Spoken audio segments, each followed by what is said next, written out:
Testing 1, 2, 3. Testing 1, 2, 3.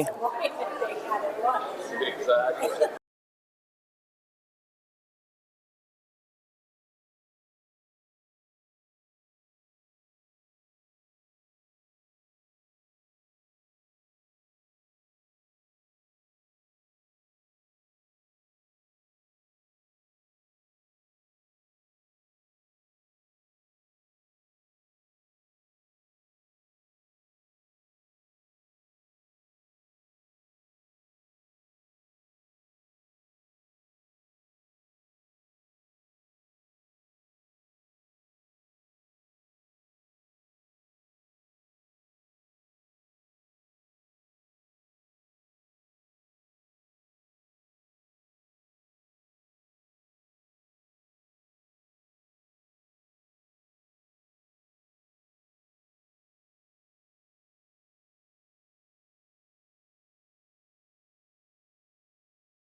Good evening, everybody.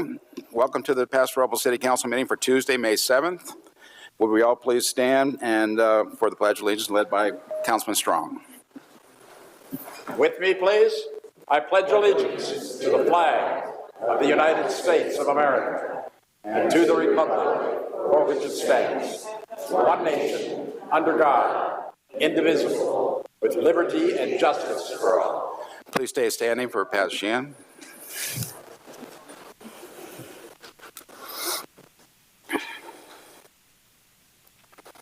Holy Father, may your kingdom come, and may your will be done here in Paso Robles this evening as it is in heaven.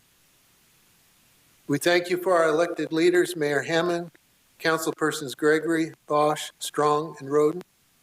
Fill them, Lord, with the spirit of wisdom and revelation for every decision before them tonight. And Father, bless and be with our police and emergency services personnel who bravely serve and keep us all. May your grace be upon our city staff to give them all they need to manage and care for the many needs of our city. Lord, during this spring season made beautiful by an abundance of rain, it reminds us of the many blessings you've poured out on Paso Robles and the surrounding areas. Lord, we thank you for that, and we ask all this in the precious name of your Son, Jesus Christ. Amen. Amen. Thank you, Pastor Pat. Madam Clerk, will you call the roll call, please? Councilmember Bausch, Here. Councilmember Gregory, Here. Councilmember Roden, Here. Councilmember Strong, Present. Mayor Hammond. Here. All right, we'll move off with staff introductions, starting with our city clerk. Melissa Boyer, City Clerk, joined by Shauna Howenstein, Civic Engagement Coordinator, and Karen Jackson, IT Technician. Warren Frace, Community Development Director. Frida Berman, Public Works Director. David Affey, Acting City Engineer, Water Resources Manager. Ditas Esperanza, Capital Projects and Ryan Reynolds, Administrative Services Director. Community Services Director. Also, Economic Development Manager. Wayne Brown, Services Superintendent. Christy Watts, David North, Jonathan Fournette, our Chief. Airport Manager, Mark Sandow.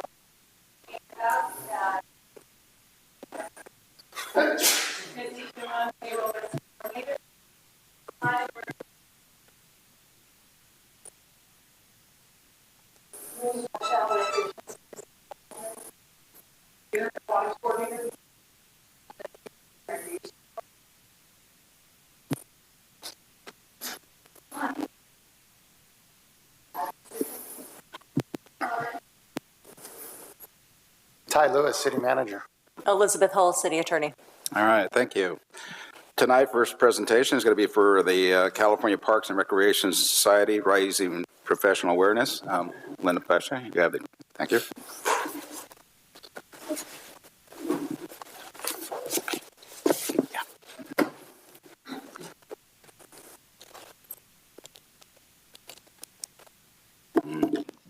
Test. Yes. There you go. Can you hear me? Yep. Good evening. I'm Linda Plesha, Recreation Services Manager for the City of Paso Robles, and it is my pleasure to introduce from City of Tulare Community Services Recreation Supervisor Ashley Winslow to present a state award to our wonderful aquatics coordinator, Teeter. On behalf of the California Parks and Recreation Society Aquatic Section, I'm so emotional. I am presenting Teeter with the Rising Star Award. And you have to know how amazing this woman is. And if you don't know, please get to know her. Over the last few years, I'm so sorry, I didn't think I would cry. Over the last few years, I've really gotten to know her. And gosh, you guys are so lucky. You have this amazing woman who loves aquatics, and I think it shows in everything that happens here in Paso. So you guys are so lucky. Anyways, congratulations. Thank you. You're welcome.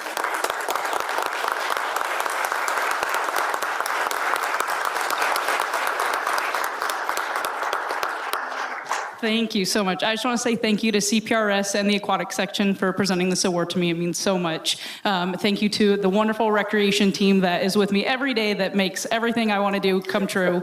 Thank you to HR for also making everything I want to do come true. Facilities, IT, everybody. It's such a huge group effort to make aquatics happen every season, and I'm so thankful to do it here in this wonderful city. And I'm just so excited for this summer, all the aquatics programs we have going on, and I'm just really excited to make this community more water safe every year. Thank you so much.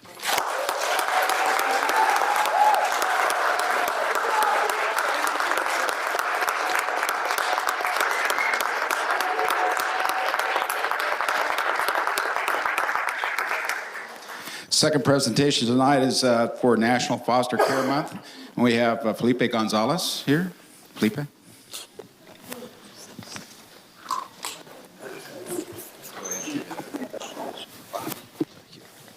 Okay.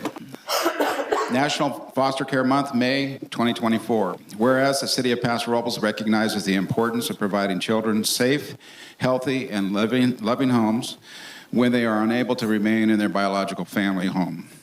And whereas more than 420,000 people in the United States are in foster care, and 60,000 of them are within California. In the county of San Luis Obispo, we have 250 children and youth and teenagers that are in our system. Whereas, to help these children have a healthy, loving, and stable home environment where they can thrive and feel connected to the community that cares for them, and to support the resource families that provide these critical cares in the county of San Luis Obispo services, is acknowledging the National Foster Care Month to raise awareness about the need for more resource family homes for the help in these kids, and join the other organizations in celebrating resource families in our community. Whereas this effort, along with the similar celebrations in all 50 states in the United States, will offer children the chance to live with healthy living and stable resource families when they cannot live in their birth families, and encourage other dedicated individuals to make a powerful difference in the lives of these children. So now, therefore, let it be resolved that I, John Hammond, by virtue of the authority vested in me as mayor, and speaking on behalf of the rest of the City Council, do hereby proclaim the month of May 2024 as National Foster Care Month. Felipe, would you like to say a few words? Yes, please. Thank you. Good evening. I'd like to start by thanking the council members for this wonderful opportunity. The San Luis Obispo County Department of Social Services sincerely appreciates the unwavering support the City of Paso Robles has shown our youth in foster care and the families who care for them.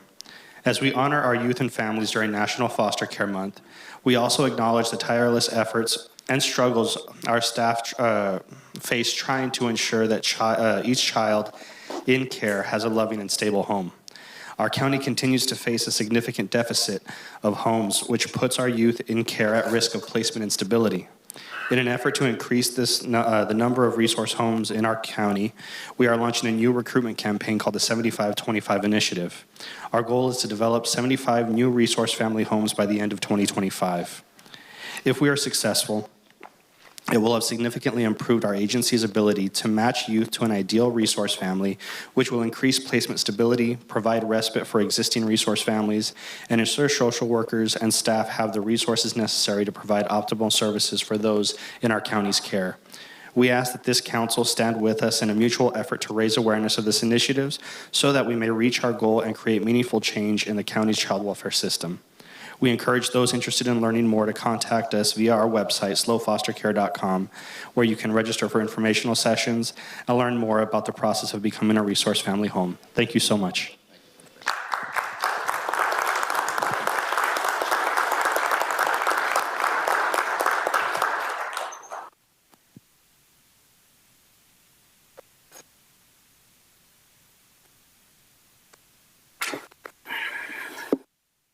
Okay, moving on, we have item 3 on the presentation, Howard Javers Taxpayers Association. Chris Hua, you have the item.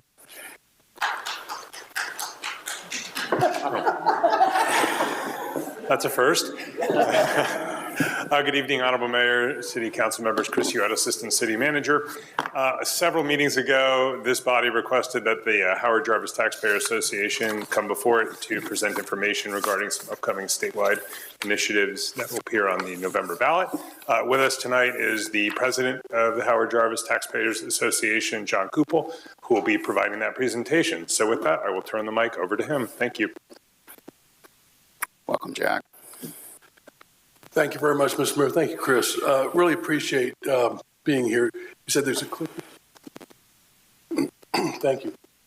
I want to be respectful of your time, but I just want to go over a few things, what the Taxpayer Protection Act is all about, but more importantly, what it is not about, because unfortunately, there's a lot of disinformation out there about what this important taxpayer protection does. There have been some of our adversaries who have predicted the end of Western civilization if this is to pass. Nothing could be further from the truth. This is a relatively straightforward, simple proposal to provide more accountability and transparency in our fiscal decisions, both at the state level and at the local level. Just so happens that we will be in court tomorrow in the California Supreme Court. There's regrettably an effort by the governor and the legislature to take the Taxpayer Protection Act off the ballot. It is a duly qualified initiative, and the effort to try to take it off the ballot is really unheard of. But unfortunately, I think that effort is a result of some of the disinformation that's out there.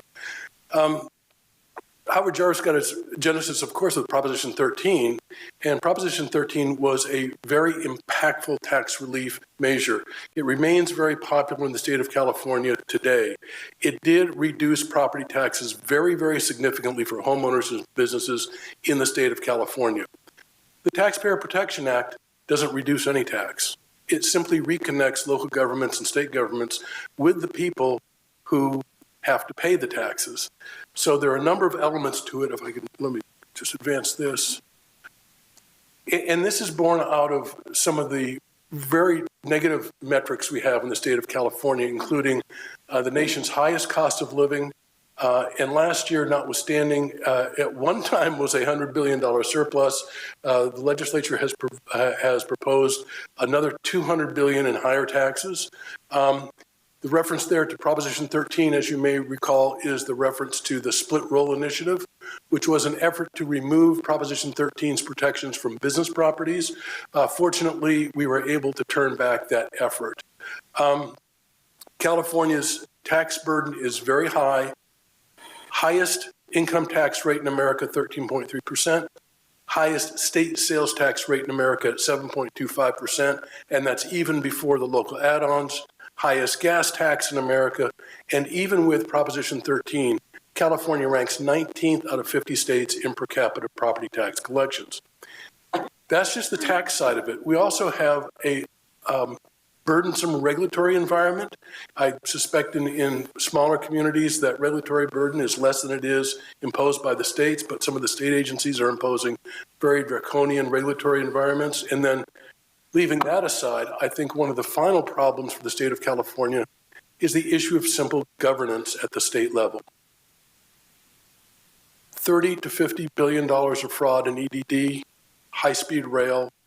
I work with oversight groups all the time in just the lack of governance and the lack of accountability.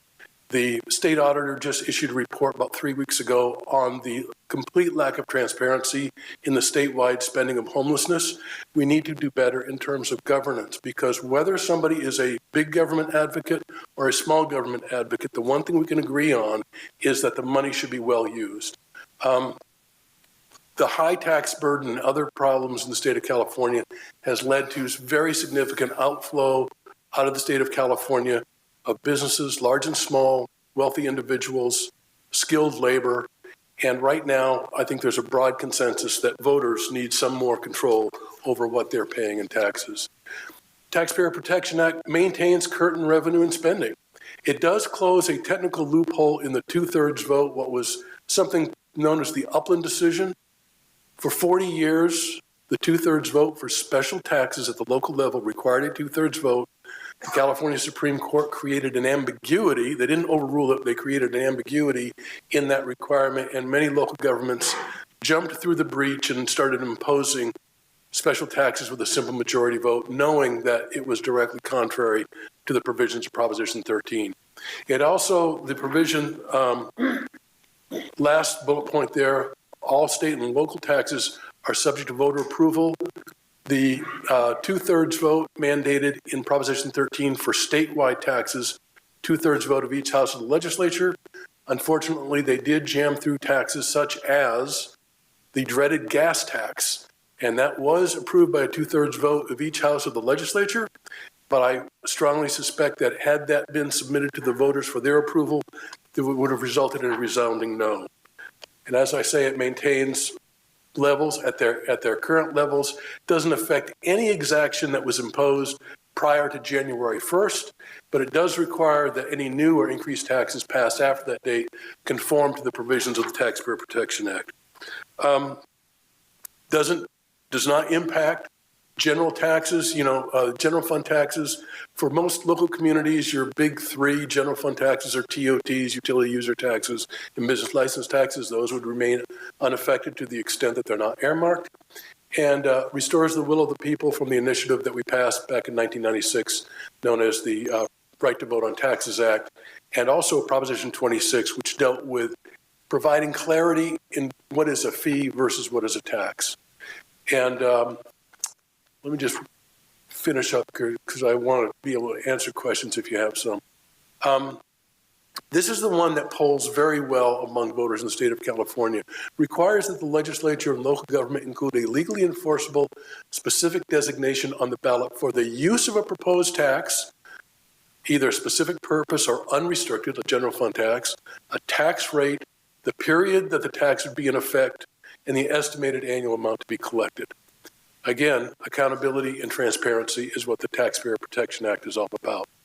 And it does restrict, this is consistent with a previous initiative known as Proposition 26, restricts charges for government services to their reasonable actual cost. Nobody is going to complain about a slight increase in an entrance fee to a county park or a city park, because that obviously represents at least part of the cost of service probably being subsidized by the general fund. But there needs to be a restraint against excessive taxes that generate more money than the cost of the service or the benefit being provided to the fee payer. Again, that's entirely consistent with what we did with Proposition 26. The last provision there is what I refer to as gas tax.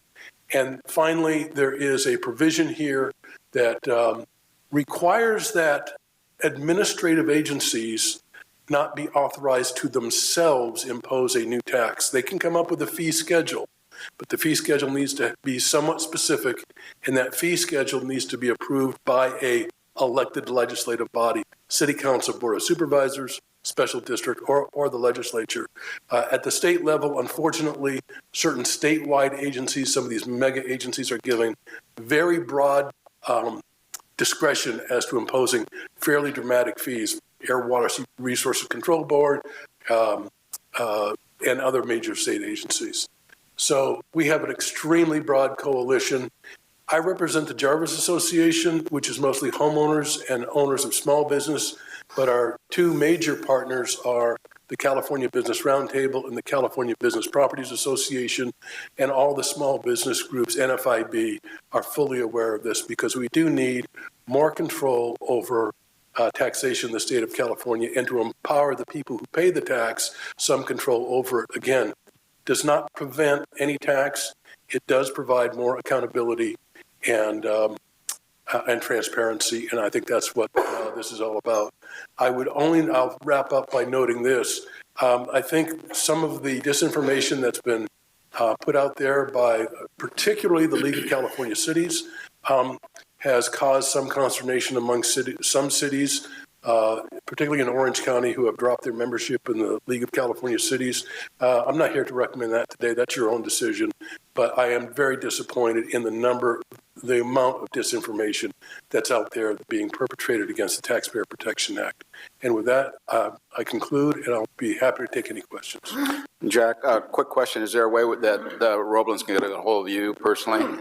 Beg your pardon? Can our Roblins get a hold of you personally to ask further questions? Absolutely. The Howard Jarvis Taxpayer Association and our legal team are always available. We have worked with local governments on a number of occasions They call us and say, what do you think about what we're doing? We're very open about that. Very good. Any other questions for Jeff? Chris, go ahead.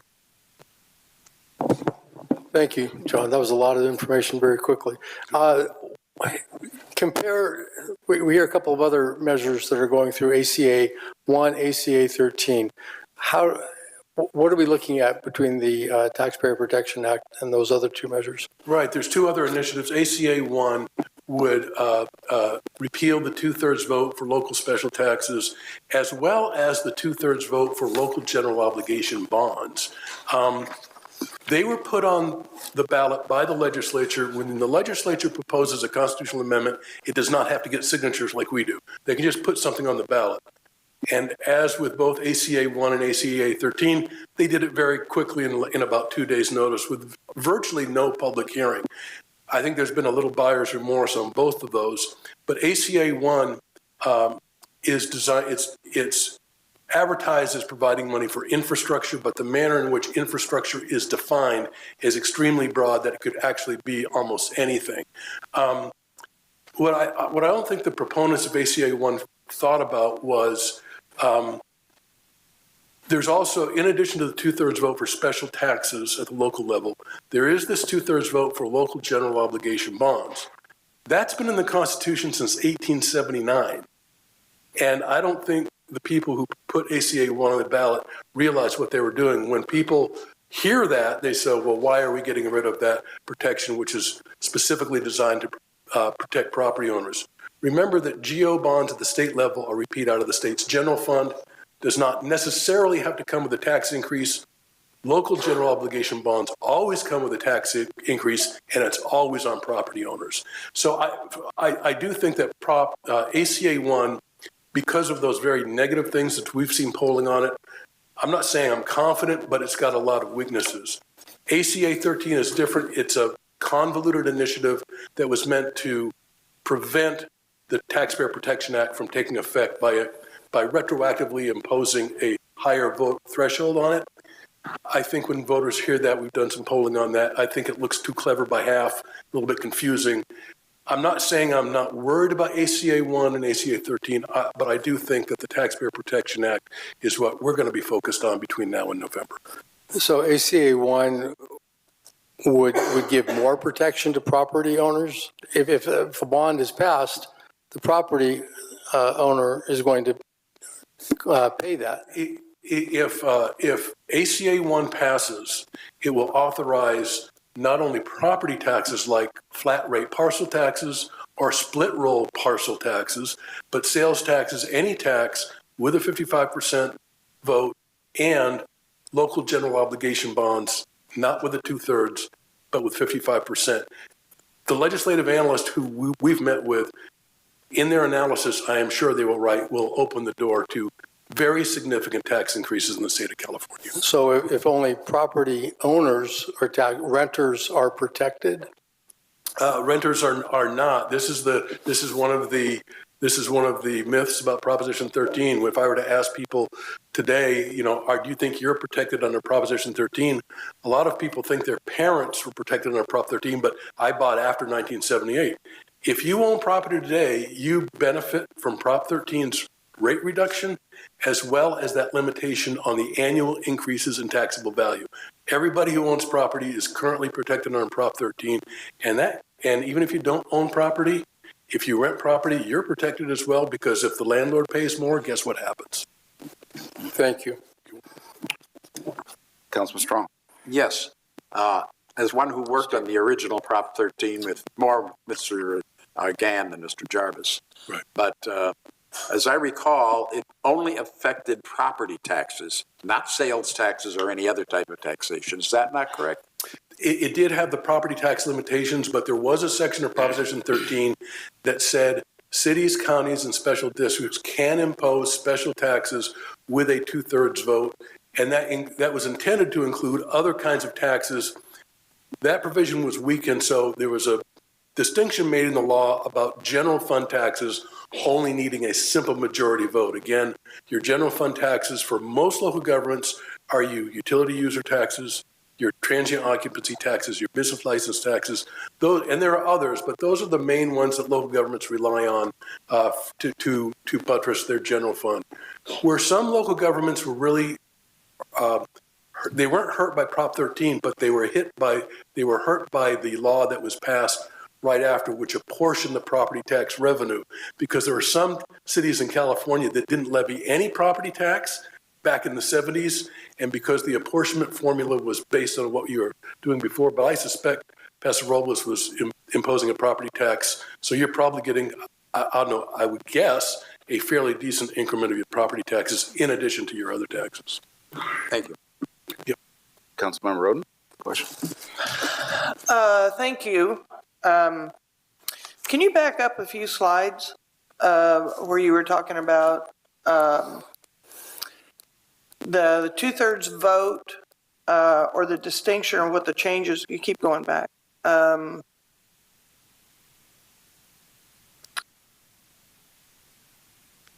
Can't read that fast. Basically, it was talking about you had to designate what the tax was, the rate, and all of that. Yes.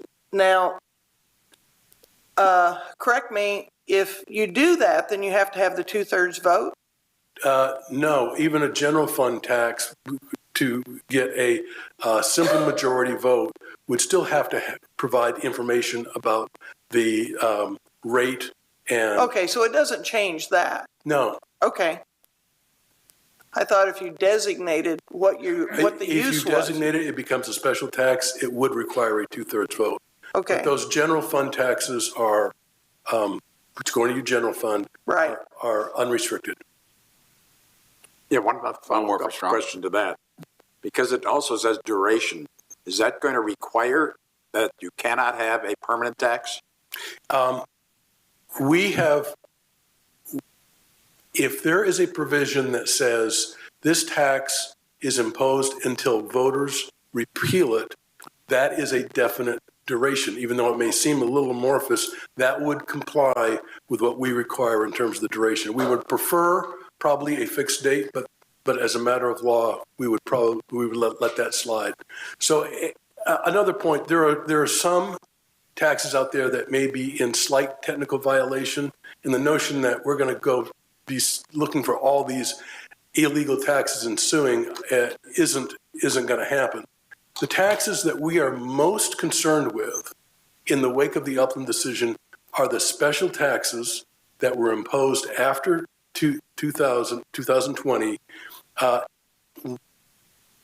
taking advantage of the Upland decision. And the example was the Los Angeles ULA case, that they saw this opportunity. They said there was an ambiguity. They put something on the ballot, and it has caused havoc in the real estate market in LA. Okay, well, what I'm thinking of mostly is if a tax is long enough, then cities can get general obligation bonds, for instance, that are paid back by that tax specifically. They can. Most taxes like that are not geo bonds. They'll be like revenue bonds. No, if you have revenue bonds. Right. Yeah. But in those cases, revenue bonds then allow local governments, for instance, to get the matching funds necessary to get the bulk of a project paid for by the federal or state government. Yes. Yeah. This doesn't impact revenue bonds. Things like certificates of participation, those are still legal. It does address, well, it's ACA 1 that tries to repeal the restrictions on local general obligation bonds. But this doesn't impact in any way I can see a revenue bond, because those are outside the whole. Thank you very much. Pro Tem Gregory. Thank you very much for being here. We appreciate all your hard work. So as a city council, the best way to support you is to pass a resolution in support of the act. Is that correct? I beg your pardon? The best way to support your taxpayer protection. Yes, I believe I sent to Chris a draft. Okay. The city of Citrus Heights has done in other cities as well. And then I have one more question for you. What is, how is Proposition 13 holding up? Amazingly well. This is not the same political climate that we had back in 1978, but in our benchmark polling on Proposition 13, Prop 13 is widely supported across all demographic groups and a lot of bipartisan support. a third of my members are Democrats, so Prop 13 still remains very, very popular in the state. Very good. Thank you, sir. All right. Thank you, Jeff. Appreciate it. Thank you. All right, we're moving on to item 4, capital projects report. Ditas Esperanza. I'm worried about that.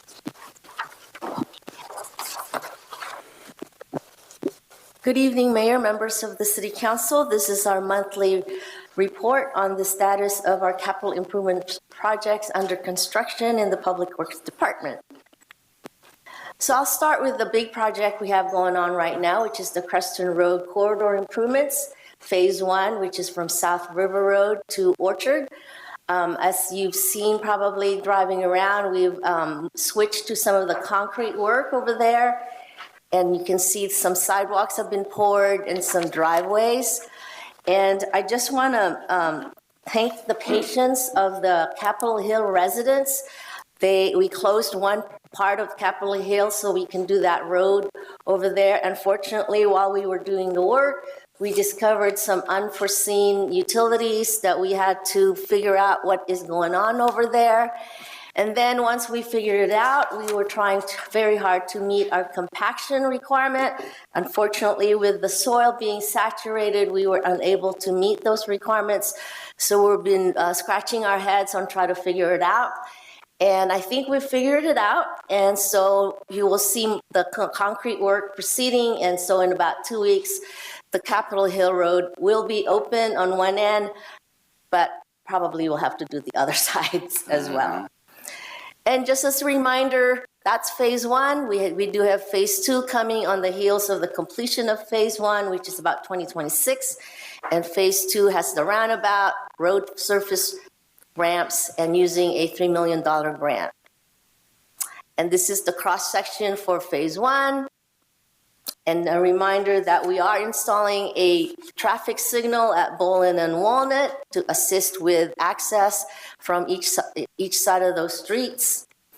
And some pedestrian enhancements will be installed at Trigo, Ivy, and Orchard. So finally, we're starting our Economic Development Administration grant project, which is to install fiber network all over the city. This exhibit shows the locations of those fiber network. It's pretty much concentrated in the area of business.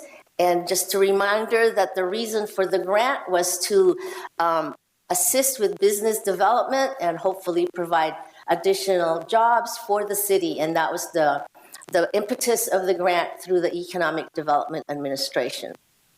So the contractor started at Theater Drive, which is at the south end of town, and then they're going to continue under Highway 46, and then eventually to Vine Street, and then as I previously showed, all the rest of the locations. So the first order of business was to locate all the pothole utilities. So the contractor needed to know where they are, both horizontally and vertically. Because the way the project is going to be undertaken, there will be no excavation. It will be boring under the road. So what they do is they have bore pits on each side of the segment, and then they pull the conduit through the bore pits. So it's all horizontal boring. Finally, after many years of waiting, the street lights at Ardmore and Union are finally installed. But we still have to wait a little longer because PG&E still has to set their meter so they could provide power. Hopefully, waiting to power it won't be as long as installing the streetlights. And we're continuing with replacing the water services in the Sierra Bonita neighborhood. Just the services are being repaired. And out of the 400 and some services, we're about done with about 300, so we're 75% complete. And on the heels of that will be the repair of those roads. And the repair of the roads bids the bids are actually advertised already. So once the services are complete, we can begin the road repairs on the heels of that. So we just completed a slurry seal project in the Villa Colina neighborhood. And during the repair of the road, there were a lot of questions on why are we fixing this road, it's hardly, not really that bad, whereas there's so many other streets, particularly on the west side of town, that need more repair. And as shown on this exhibit, we have accomplished quite a bit with our E12J20 supplemental sales tax. Most of that has been on the east side of the city, which is the green, but you can see there's still a lot that we need to accomplish, which is the magenta. So the city council, when we passed the E12 in 2012, the idea was to maximize our dollar amount, our dollars to maximize fixing the roads. And to do that, we opted to do some slurry seal, and most of those are on the east side because those streets are fairly brand new, and to bring them up to, to current better streets didn't cost as much as the west side streets where they are old and require a lot more money to fix up.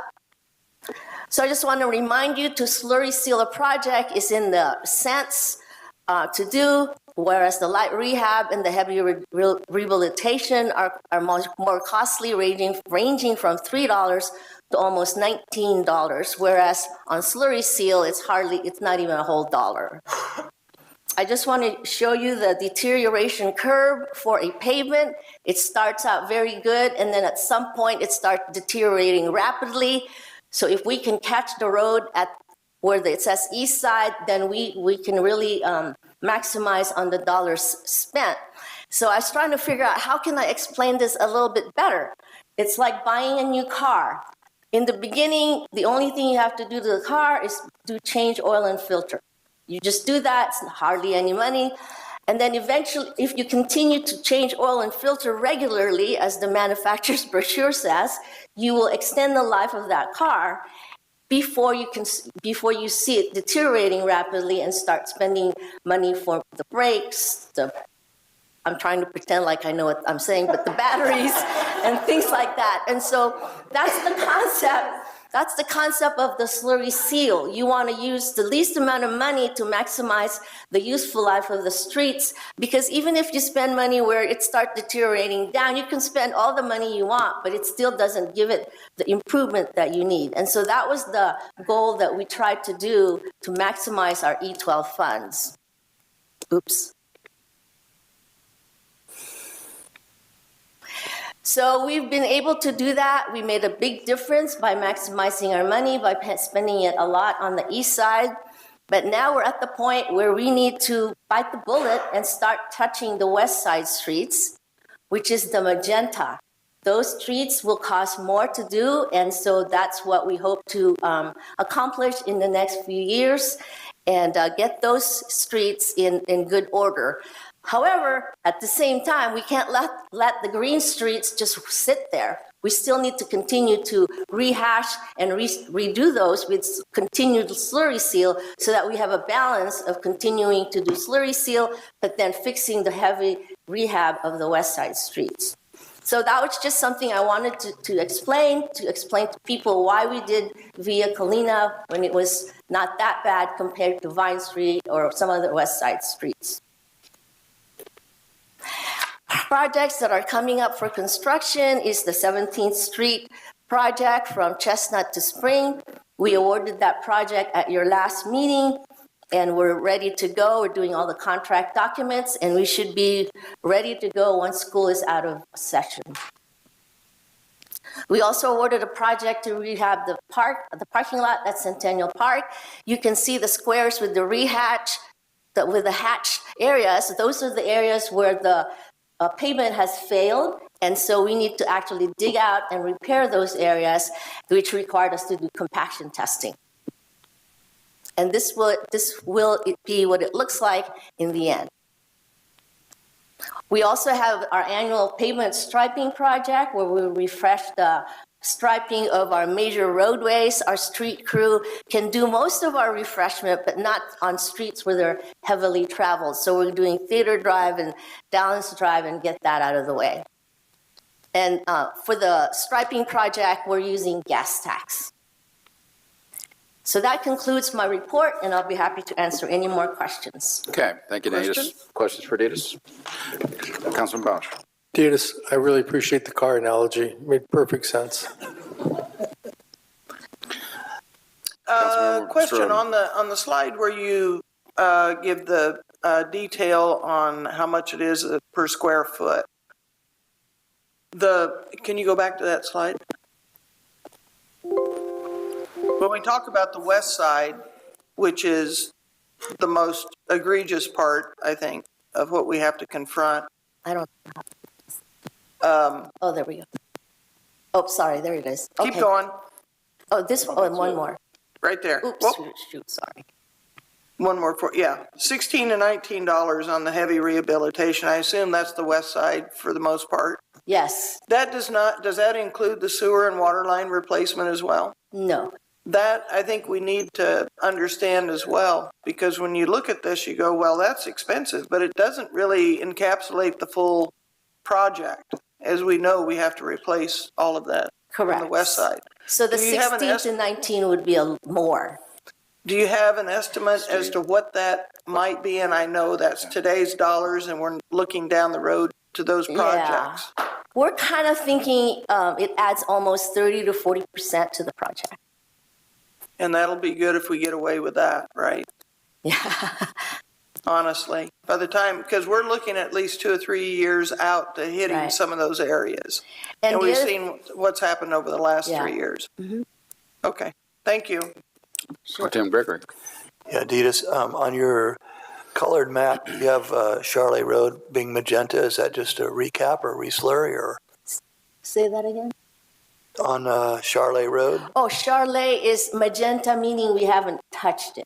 Okay. The magenta just means we haven't done anything to that road. It doesn't mean rehab or slurry seal or anything. It just means we need to do something to it. Okay, thank you. Dita, a couple questions I had. On Bonita area, the street treatment that you're going to be redoing, is that going to be a full overlay or exactly? Yeah, it's grind and overlay. That's kind of what I thought, with all the potholes or all the different. They're not slurry seal material. Exactly. And my last question is, what happens, again, we have E12 sunsetting here, and we've used every penny in the last 12 years for this kind of effort. What's the picture going to look like in your mind? How much are we going to be able to do if that does not move forward in any kind of renewal or any kind of future effort? Not a whole lot. Yeah. Okay. All right. Well, like I said, it's going to be very important for the public to understand, what we've done with that E12 money and really the progress we have made, and every penny went into the streets. So, okay, that's all I had. Thank you. Thank you. Okay, item 5, Airport Road and Highway. Mayor, may I speak on that? Sure, go ahead. I'm Dale Guston, 630 13th Street. I have loved most of the work that the city has been doing to improve it, including out at the airport. Most recently, of course, the Dogbone roundabout is working quite well, and I think they did a good job after they got it fixed.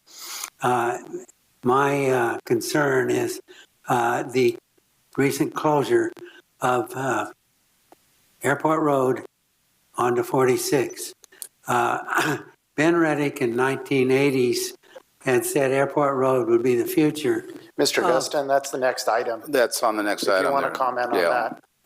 Well, I'm not talking about, I'm just going on beyond that and saying that that included the Loop Road.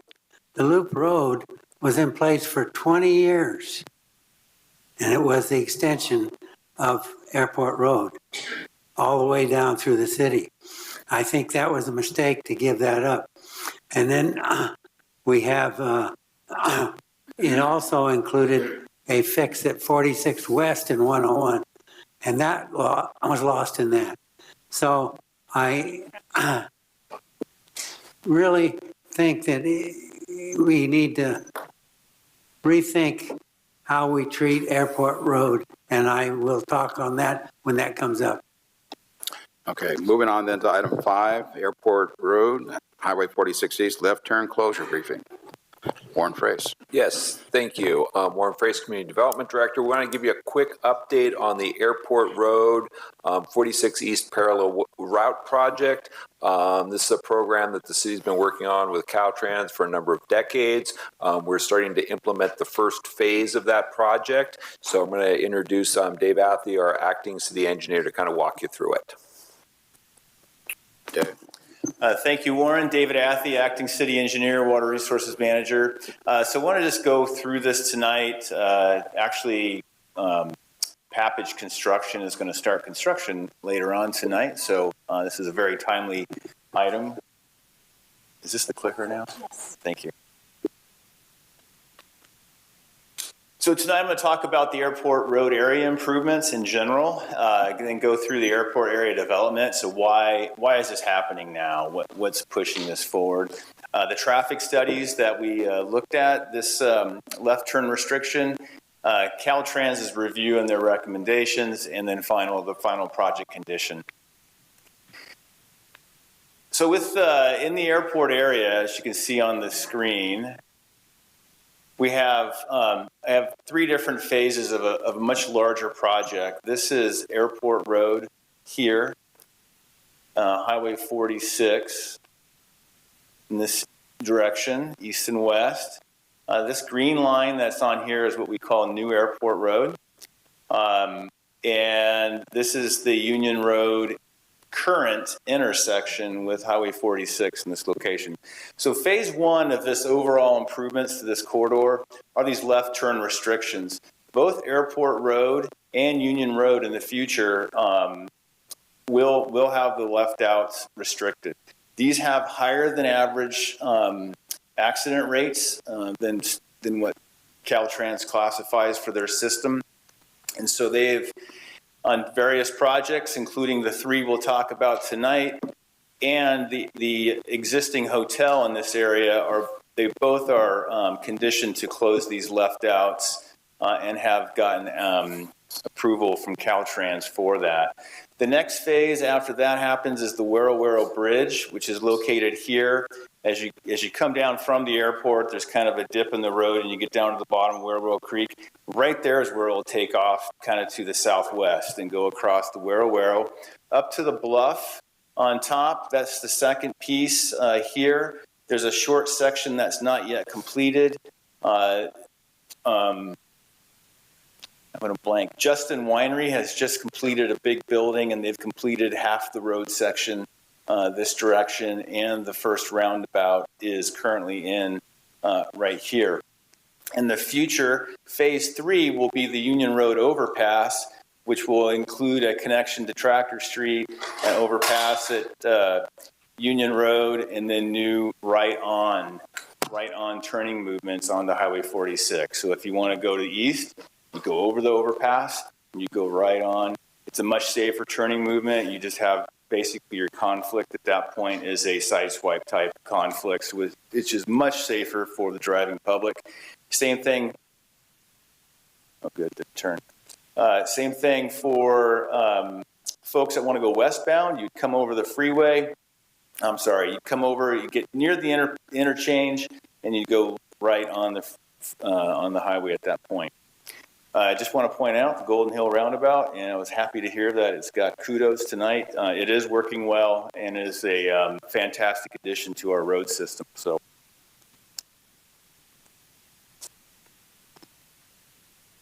okay. So airport, why are we talking about this left turn restriction? So we have 3 currently approved projects. Stravinsky, it's a wine warehousing company. Store a lot of wine, ship a lot of wine. That's located here at that blue dot, that blue square. Dow Winery, been in the news lately. They're right behind them. They also have increased truck traffic, semi-truck traffic generation. We have Triana Winery located here. Their project is almost complete. They also have additional truck trips that they'll be putting into the Highway 46 corridor via Airport Road. In the future, and it'll eventually come up, is the landing project. That's located at the old boys school site. That's here in purple. That's not yet approved. but it is moving towards a full EIR and hearings before the Planning Commission and City Council. So now for these three projects, we looked at what's the impact from the project in the near term and the middle term, so 5 to 8 years from now. And additionally, we also look at cumulative impact, so build out of the city, what happens. So for this project, or these projects down in Stravinsky, we have new traffic in the AM and PM hours. So typically 6:30 to 8:30, 3:30 to 5:30 p.m. It's a peak out on the Airport Road area. If you've driven that, you've probably gotten backed up before in a long queue. 90 new trips for Dow. Stravinsky is about 108 trips. Of those, 12 and 19 are truck trips. And I'll talk about the mitigations for those here in a second. And as I mentioned before, the SR 46, State Route 46, Airport Road collision rate is above average.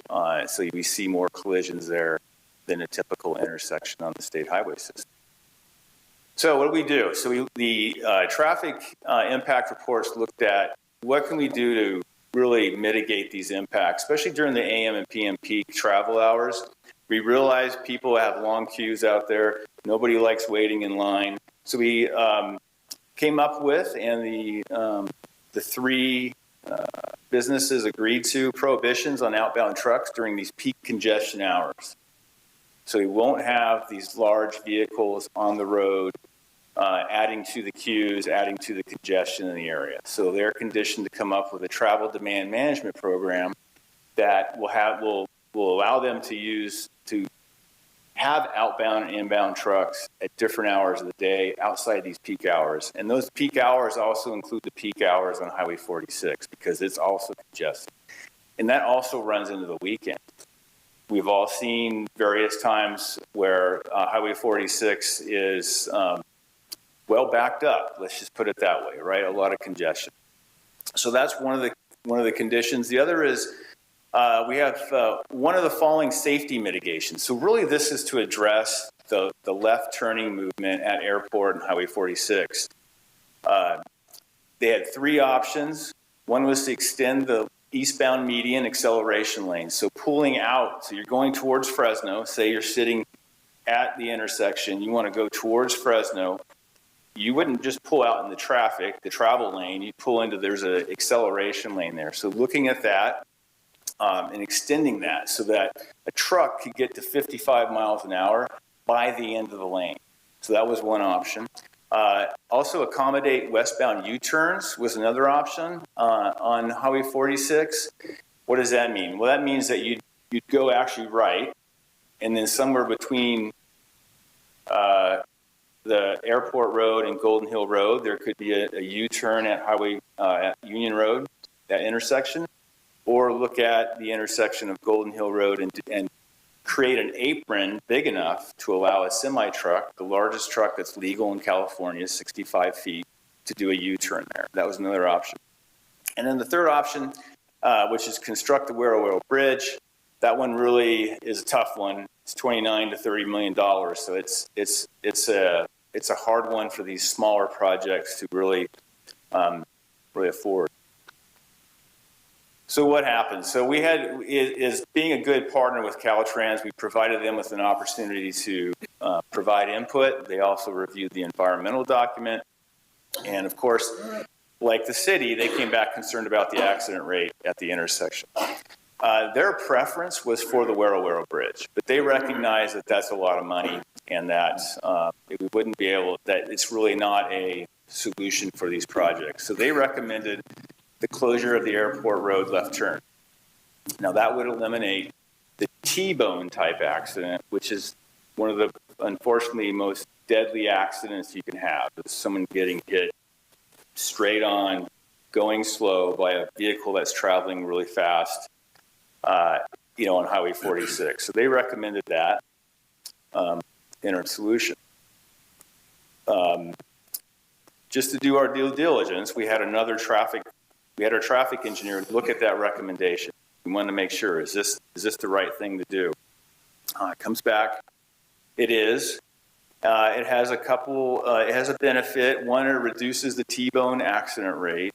Two, it will also it will decrease delay. So those long queues, the time you sit at that intersection, it will reduce that, because now what folks that drive it know, if you have a left turning truck or along two vehicles turning left there, it blocks all the right turning traffic. So by eliminating that left turn, it reduces that time you sit at the intersection, and those right turns can freely flow.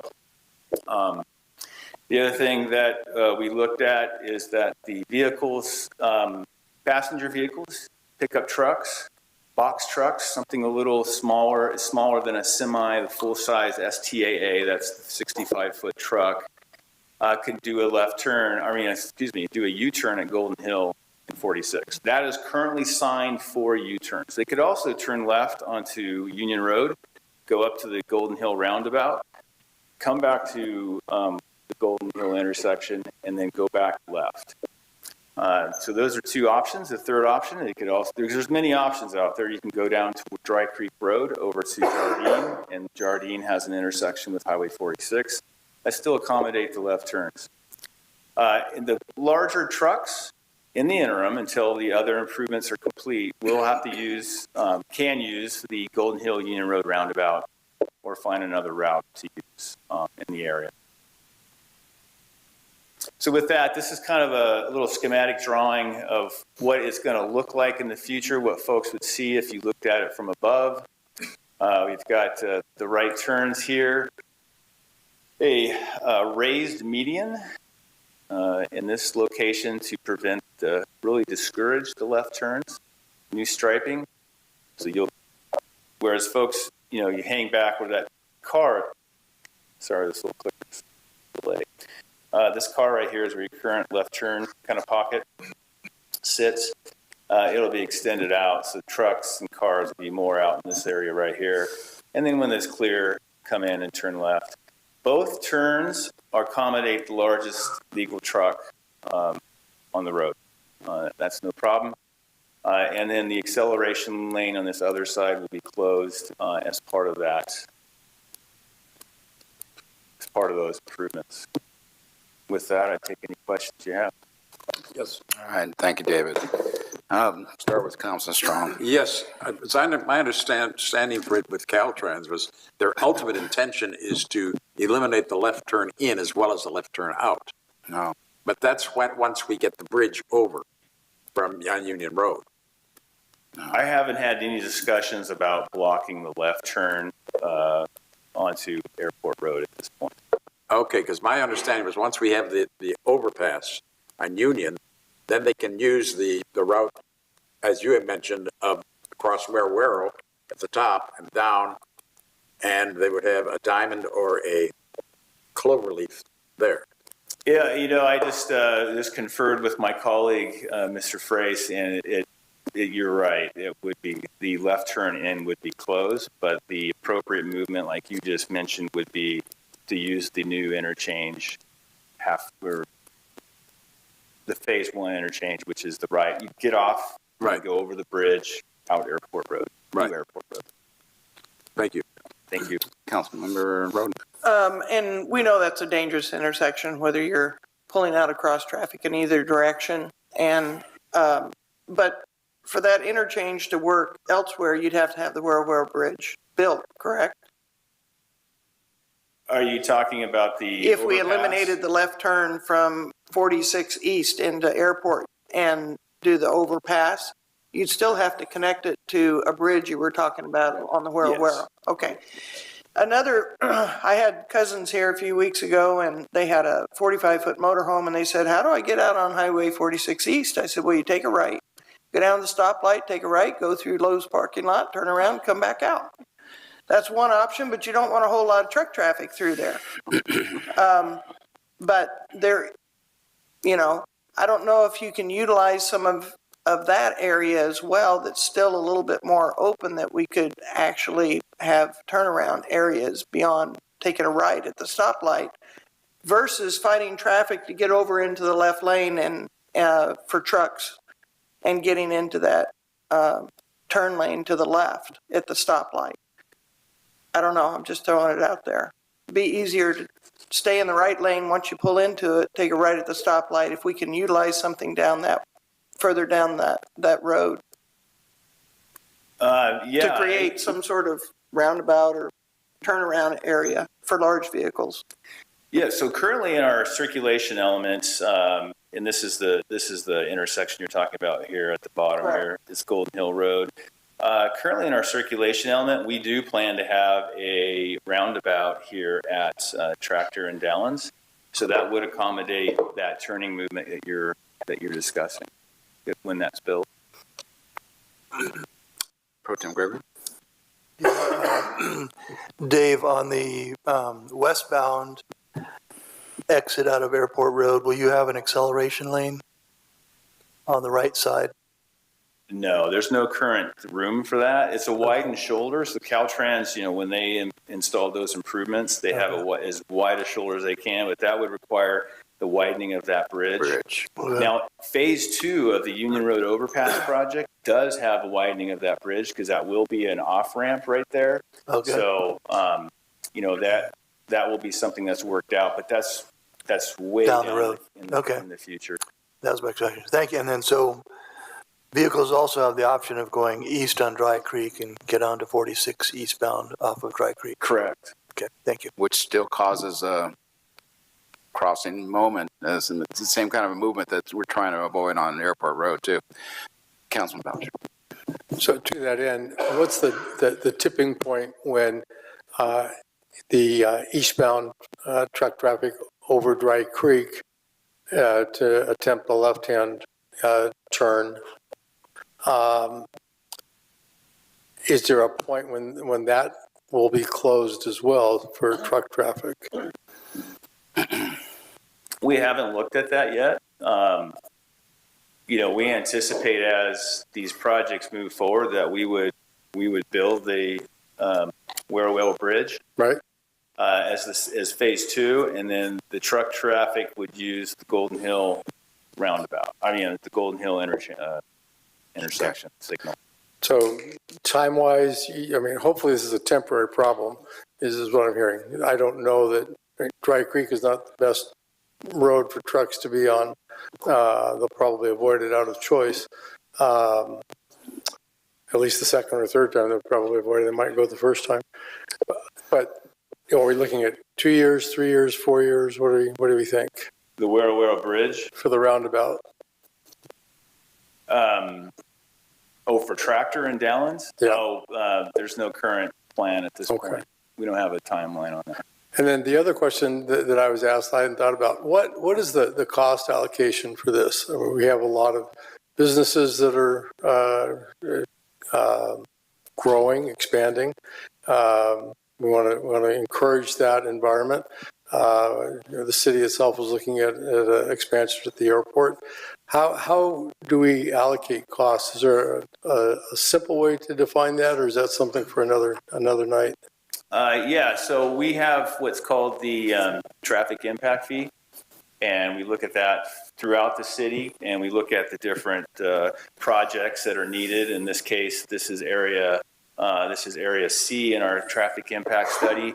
It allocates a certain amount of these improvements to the development community. I believe it's around 33 to 36%. The rest is the city's share because we all have a share in this. So, as these projects come online and they want to get their final for their structure, they pay their traffic impact fee. That goes into a traffic impact fee account, and then that money is used for these type of improvements. Yep. Councilman Strong. Yeah, one last thing. At Slocog, they still have that bridge, the Union Road Bridge, high on the agenda, expecting to get it funded within the next 3 years. If it did get funded within the next 3 years, would that change some of your thoughts on the other priorities?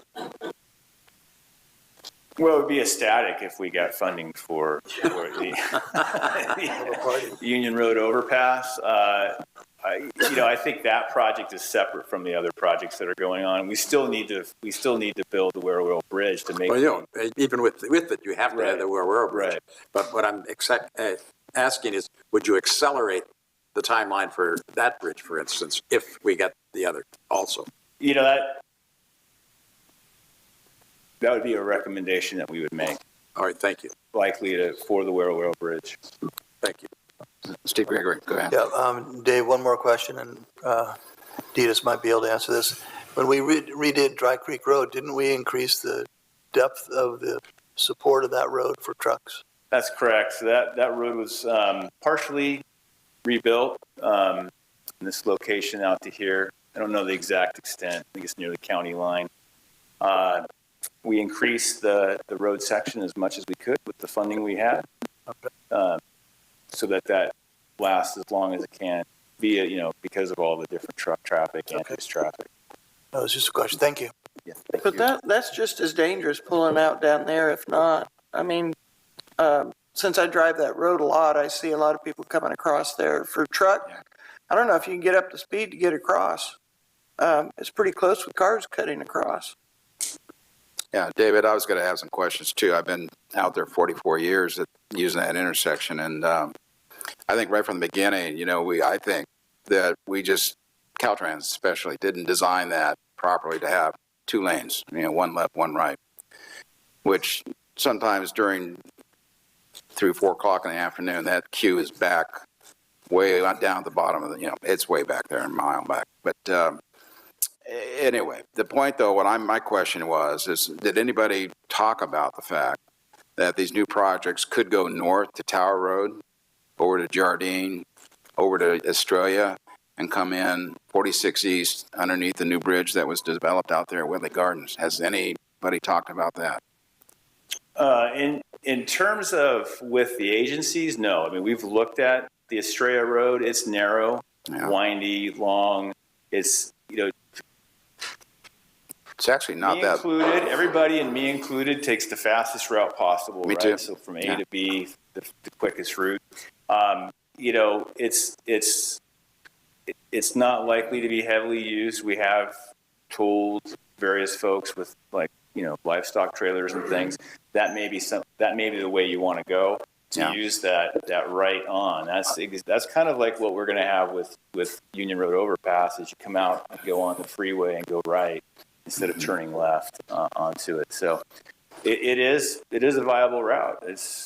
I know. I'm just curious, really, if the people developing these had any curious, how many eastbound, outbound freight they were going to be doing a day, and they're going to have to get heading east somehow, some way.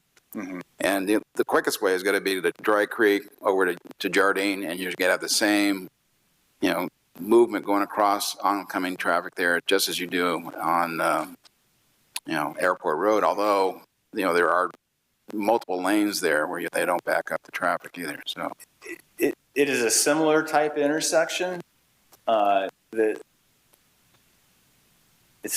want to say it's better, but a benefit of that intersection is there's longer sight lines, so you can see traffic coming from further away. So that helps with the larger trucks, judge how fast they need to get going. Because as you know, they're heavy. They're like big whales going across the street. Yeah. So, it's just a function of them. Well, my main point in this whole effort here, what really made me upset about Caltrans in all the years we've been trying to work on this, was that, when we suggested that we need a light there, just like we have at Golden Hill, that would have been the safest for everybody concerned until we could afford an overpass. The director said, not on my watch. You're not going to have it. Not in my district. Even though you go to Fresno, you see all the lights on the highway there. Right. That ticked me off to no end. That was just his little domain. Then he said, you're not going to do it. I'm not going to let you. So that's now where we are, trying to find money for a $50 million overpass that, may not ever get built, But anyway, I appreciate all your effort that you're doing. So thank you. Chris? Go ahead, Chris. Thank you. The heavy truck gave another thought. Is Caltrans even considering the additional weight of electric trucks And as far as acceleration points, has that even come into the conversation yet? It hasn't, but it has come up in the maintenance circles of Public Works and Caltrans maintenance, that not just trucks, but cars in general. They're much heavier than a regular passenger car or truck. They wear on the road. And they really wear the road. That's where the discussion Right, I've heard that discussion, but I haven't heard anybody discuss the increase. And I don't know if the motors will offset the engines and maybe even make it faster. I don't know, but something to think about. Thanks. Sharon, you had one more? Just as a point, you talked about the Railroad Bridge costing $30 million? Somewhere in that Somewhere in range. that It's neighborhood. expensive. What is the roundabout cost in that one that you're looking at Tractor Street? More or less. Won't hold you to it. Exactly. I would say it just depends on if we need right away. How many lanes we need. What's the size of it overall. But you can count on $2 to $5 million depending. So significantly less, and probably for the efficiency for this to work might be a better emphasis at this point. I know we have a lot of road projects that we want to do, but I mean, you're going to have a cluster there with trucks pulling out only to the right, and we need to give them a thoroughfare through. And going up to Dry Creek and there, driving Highway 46 for 50 years, most of the time it was 2-lane. And what I reasoned out over years of why there's so many accidents is people aren't used to driving on 2-lane roads. They've lost the ability to judge speed and distance. So they start to pass and they go, uh-oh, don't have enough room, because they're used to driving in 4 lanes. Well, now you're crossing 4 lanes. And many times they still don't have that judgment, especially when you're driving a truck and trailer. Like you said, it takes time to get it up to speed. It's truly a disaster waiting to happen if we don't have a roundabout for those trucks to be able to turn around smoothly and easily, make it efficient for them. Okay. Done? Public comment. Stand by, David. Mr. Mayor? Yes. Warren? Just Yes, Warren. one more comment. Yes. So on the agenda tonight, under the budget report is for capital improvements. So both the Wero Creek Bridge and the interchange are listed on there. They're in the out years beyond the current 2 years. But if you're interested in, the timing and the cost, that's actually all in the budget item tonight. Good. Thank you, Warren. Okay. Public comment. Dale, you're up. Dale Augustin, 630 13th Street. As I said before, I agree with Ben Reddick that Airport Road is the future of Paso Robles. It's a shame the loop road went away, but that would have connected Airport Road to 46 West. Now we have this setup. Now, when the developments started happening, Dick Wilhoit built out off of Buena Vista. We got Cuesta College in there, a large hotel. And so Buena Vista became a concern. So what do we do there? We got a T intersection, just like you have right now at Airport Road and 46. We got merge lanes already in. Actually, there's merge lanes at Airport Road. And so we put a signal in, and it's working pretty good. People get there off of 46 just fine and off of Buena Vista. But Caltrans says, oh, we don't want any signals. Well, why don't you go above the guy that's in charge there and tell him, like John Hammond said, he wanted some kind of a signal there. And he bent over and said, okay, we're going to do it your way. And now you got this mess. I travel Dry Creek Road often, as does John. I know because we're both in the Estrella Warbirds. And it's nice for the Estrella Warbirds, but that's not going to be satisfactory for truck traffic. It's just not. And then you got the problem of getting out on Jardine Road and 46. So I think you need to rethink whether or not we need to push Caltrans to put a signal in and merge lanes at Airport Road and not do these Mickey Mouse things that are Band-Aids and increase the congestion on Golden Hill. Thank you. Michael? Yeah, Michael Rivera. I want to ditto what the last speaker just said. John, that really disturbs me about the fact that the head of Caltrans, he said, determined that, is there a way to appeal that? I drive these roads a lot. And is that in writing from him? He's no longer, he's retired. We have a new person we're working with, actually. And Ty has done very well. Well, the solution, for the temporary solution is obviously the Buena Vista solution. That's the most safest solution. I see people on Airport Road and I see the congestion there. There's got to be some common sense used here. Airport Road is a disaster right now, and it's going to get worse if we don't correct the problem. There's going to be more accidents and deaths.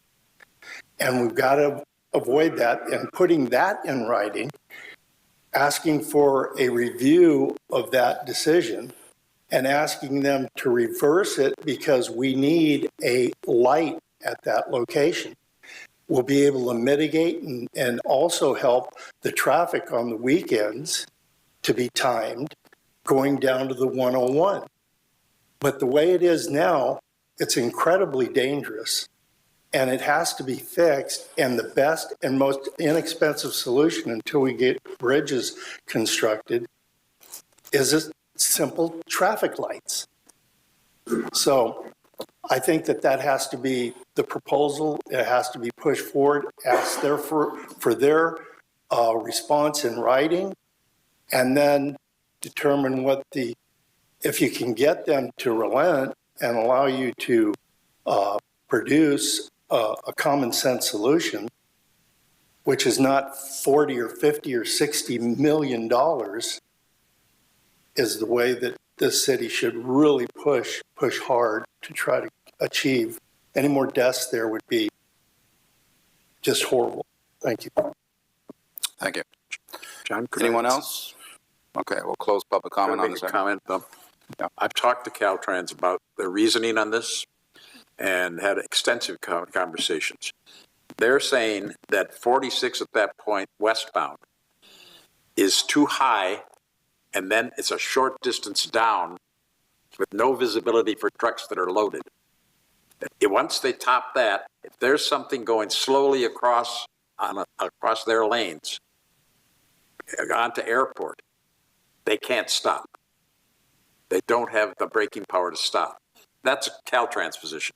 And that's why they say, no, they're not going to put a stoplight in there because they wouldn't be able to stop for the stoplight. No. At the speeds that they're traveling. That's okay. We're not going to get into it any further there. So, all right. We'll move on to general public comment, okay? So this is the time for public to address the city council on items within its purview, but not scheduled for tonight's agenda. Council or staff may briefly respond to statements or questions posed by the public. Please fill out a speaker card and give it to the city clerk prior to speaking. Speakers will have 3 minutes. Those people wishing to speak on any item that is scheduled for tonight's agenda will be given the opportunity to speak when the item is being considered. So, welcome. Hi, hola, Ana Munoz. I'm a teacher, la maestra, they all call me.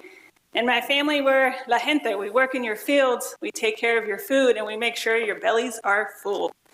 I was also raised by a reservation, and we'd like to have your blessings to participate more in cultural and indigenous events in our beautiful downtown area so the kids could have more fun. We're past COVID, the kids are coming back out of the classrooms. We're trying to get them off their tablets and more outside time. So yesterday we had a really nice meeting in City Hall, the Hispanic Business Association and the Downtown Business Association, and we're all here today. So how exciting is that we get to meet all together again? You can say a stream has sprung. Many of you know that our ancient ancestors used to call this the Paso de Robles de Aguascalientes. This is our hot water. This is where good things happen. Sometimes hard, we have to have good debates, good discussions, but beautiful things happen in the future. Well, our conversation was hot and excited because we want to help our community more, we want the schools more involved, and we would like our children to play more in the downtown area. Yes, it is true. We already have Hispanic cultural events in the parks and the vineyards, but we would like to step forward with your blessings and do more activities like a fiesta or activities in the park. It was just Cinco de Mayo. When I go up to Salinas and Central Valley up in these areas, and sometimes in San Luis Obispo where I went to college, we get to go to the parks and dance and celebrate our traditions, and we'd love to do that here, please. We'd also talked about yesterday about Halloween and having some more games in the parks for the kids. I personally asked for Dia de los Muertos for my family and our migrants. As we know, the cancer rates have gone up when we work in the fields, and we'd like to put up altares or altars to celebrate the people who have picked before us and to celebrate those who did the Huelga strike with Cesar Chavez and Dolores Huerta. And of course, we need an altar for our veterans, as many of my students and families have been, and to thank all of our soldiers for taking good care of us. Personally, if I may, Ms. Frida, I would really like for 2025 a Frida Festival that includes a disability resource fair because my son is handicapped, and I remember when Stanford said he might never walk or talk. And thanks to the inspiration of Frida Kahlo, pushing forward through all of her things and learning art, I would like to share that with other families. And they do it all up and down the state. It doesn't cost you guys anything. We come to you and present it, and it's really nice, beautiful event in the park to have. We also want to let you know the reason we're suggesting all this is we need some good news. Sometimes these meetings kind of bring us down. We need something happy. We need something for the families. We need something cheerful. And we want to bring that bilingual liaison kind of community partnerships forward with you. When there's cultural events, it always tracks positive news, and I wish we had more of that. We can speak bilingually into the cameras and share all of our culture and all our fun activities so the families can build more memories in the park. And then, my favorite part, being a business owner, is more tourists come. So thank you for your time, and we hope one day to have folklorico, mariachi, and fun activities in the park. Si se puede. Gracias. Thank you. Thank you.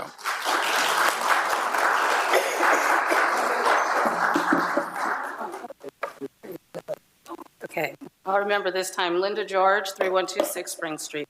But first, I wanted to let the council know that the Supreme Court is probably going to rule in favor of local municipalities to clear our own homeless encampments because there is a connection between crime and the encampments. That is, the decision should be coming out pretty soon. And the reason why I bring that up is because one of my desires is that I've mentioned it before, with ECHO, if we get the ability to move the encampments out, I still would like to see us call out for 55 older widows that are working and living in their cars and see if we can't pipeline them through our services because they're far more motivated to get their own living arrangements.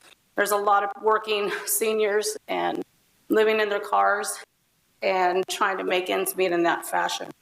Also, on top of that, regarding crime, and Prop 47 is going to make it to the ballot, which means we once again get to decide if the three strikes law and all that stuff. So I think on a statewide thing, we're doing pretty good despite the current legislature. Also with GSMOL, we had our inspection on April 22nd. Our park complied within 60 days. It's never going to look like a vacation spot unless they put a lot of money into it, but it looks absolutely wonderful. And finally, the Spring Street exit 101 down to Uptown Park. I go to Uptown Park a lot. And there's just too many people speeding. I noticed that they had the mile per hour sign up there, and every time someone drives by, it lets you know what your speed is. But once that's gone, like, it's a road race again. And so I'm always concerned about coming down that hill and people getting hit right at that corner. Like I said, I go there a lot. So I will say, electric vehicles. There's a new trend for electric vehicles, charging stations. They are now starting to steal the plug to the Tesla charging stations for copper. So I know we have a few here, and I just thought I'd put a bug in the city council's ear and the PD that's a possibility, because I know we get a lot of Fresno and I call it the armpit of California, Bakersfield, all those places.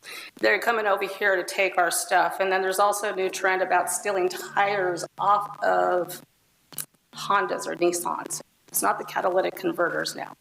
So anyways, that's just the housekeeping stuff I wanted to get you guys up to date on. I'll save all the fun stuff for later. Thank you. Dale? Hi, good evening again, Dale Guston.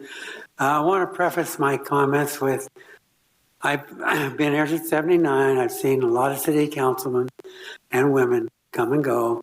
I do respect every one of you.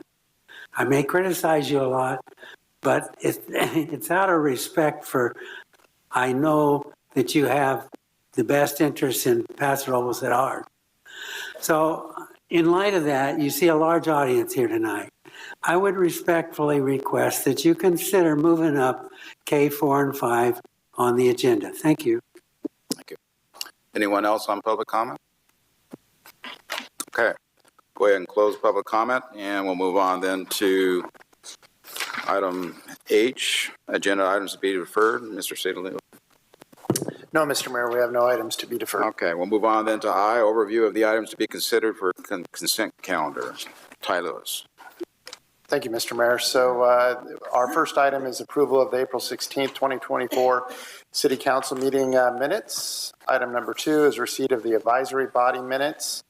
Item number 3 is receipt of the warrant register. And as promised, I have that pulled up for the benefit of the listening audience or those in the audience here tonight, that we have a couple of large items in there, which include upgrade of water services in the Sierra Bonita neighborhood, in the amount of $236,122.50 that went to Romina Construction.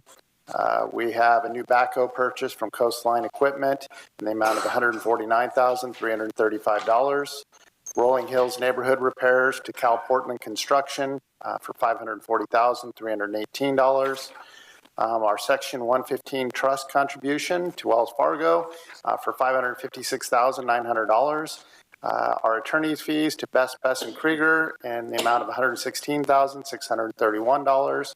And we have MS statewide cost distribution charge to the California Department of Technology in the amount of $132,679. Moving on, we have Treasurer's Report for March of 2024. We have item number 5, which is approval of amendment number 1 to the agreement with the San Luis Obispo Regional Transit Authority for transit services. Item number 6 is approval of construction agreement to replace and repair the Public Safety Center roof, which is in the amount of $1,181,551. Rejection of all bids, authorization to revise the project scope and re-advertise for Flanson Middle School Safe Routes to School project. Item number 8 is intent to levy in landscape and lighting districts financial year 24-25, Public Works 2024 to 2027. Item number 9 is approval of a contract amendment for development review engineering for Joe Chenard, professional engineer. And item number 10 is approval of a oak tree removal permit 24-06 at 512 24th Street. And that concludes our consent calendar agenda. Okay, thank you, Mr. Lewis. Items on the consent calendar are considered routine and do not require separate discussion. However, any member of our council wishes to pull or have questions on them, we can go ahead and do that, or anyone from the public wishes to have a question or pull one can do that. If they are pulled, they will be moved to the end of the discussion items list. So with that, Pro Tem Gregory? Yes, I just have a clarification from Ditas on item number 7, please.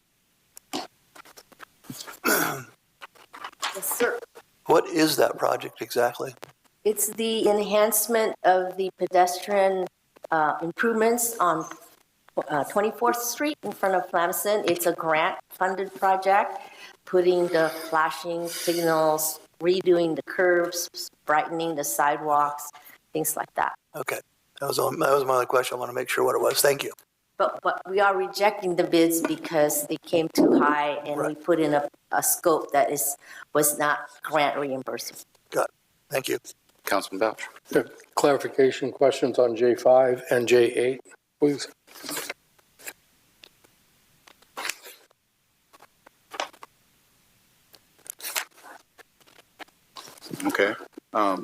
Ryan, thanks for coming to the podium.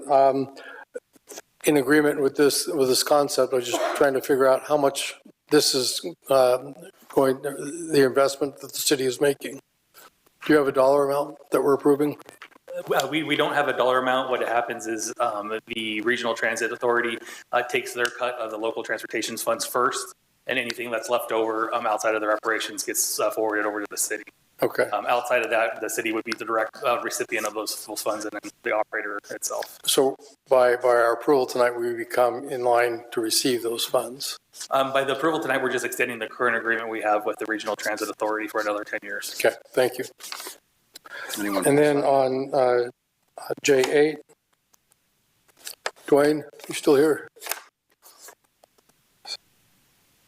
I saw we had, thank you. Sorry, go ahead. So there's some amounts in the abstract that was provided, the council report.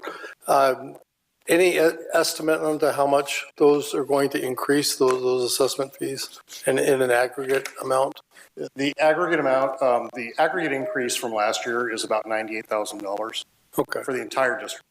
So on a scheme of things, I mean, it's 98,000 is a lot of money, but it's still reasonable given inflation and on all the other expenses that we experience right now.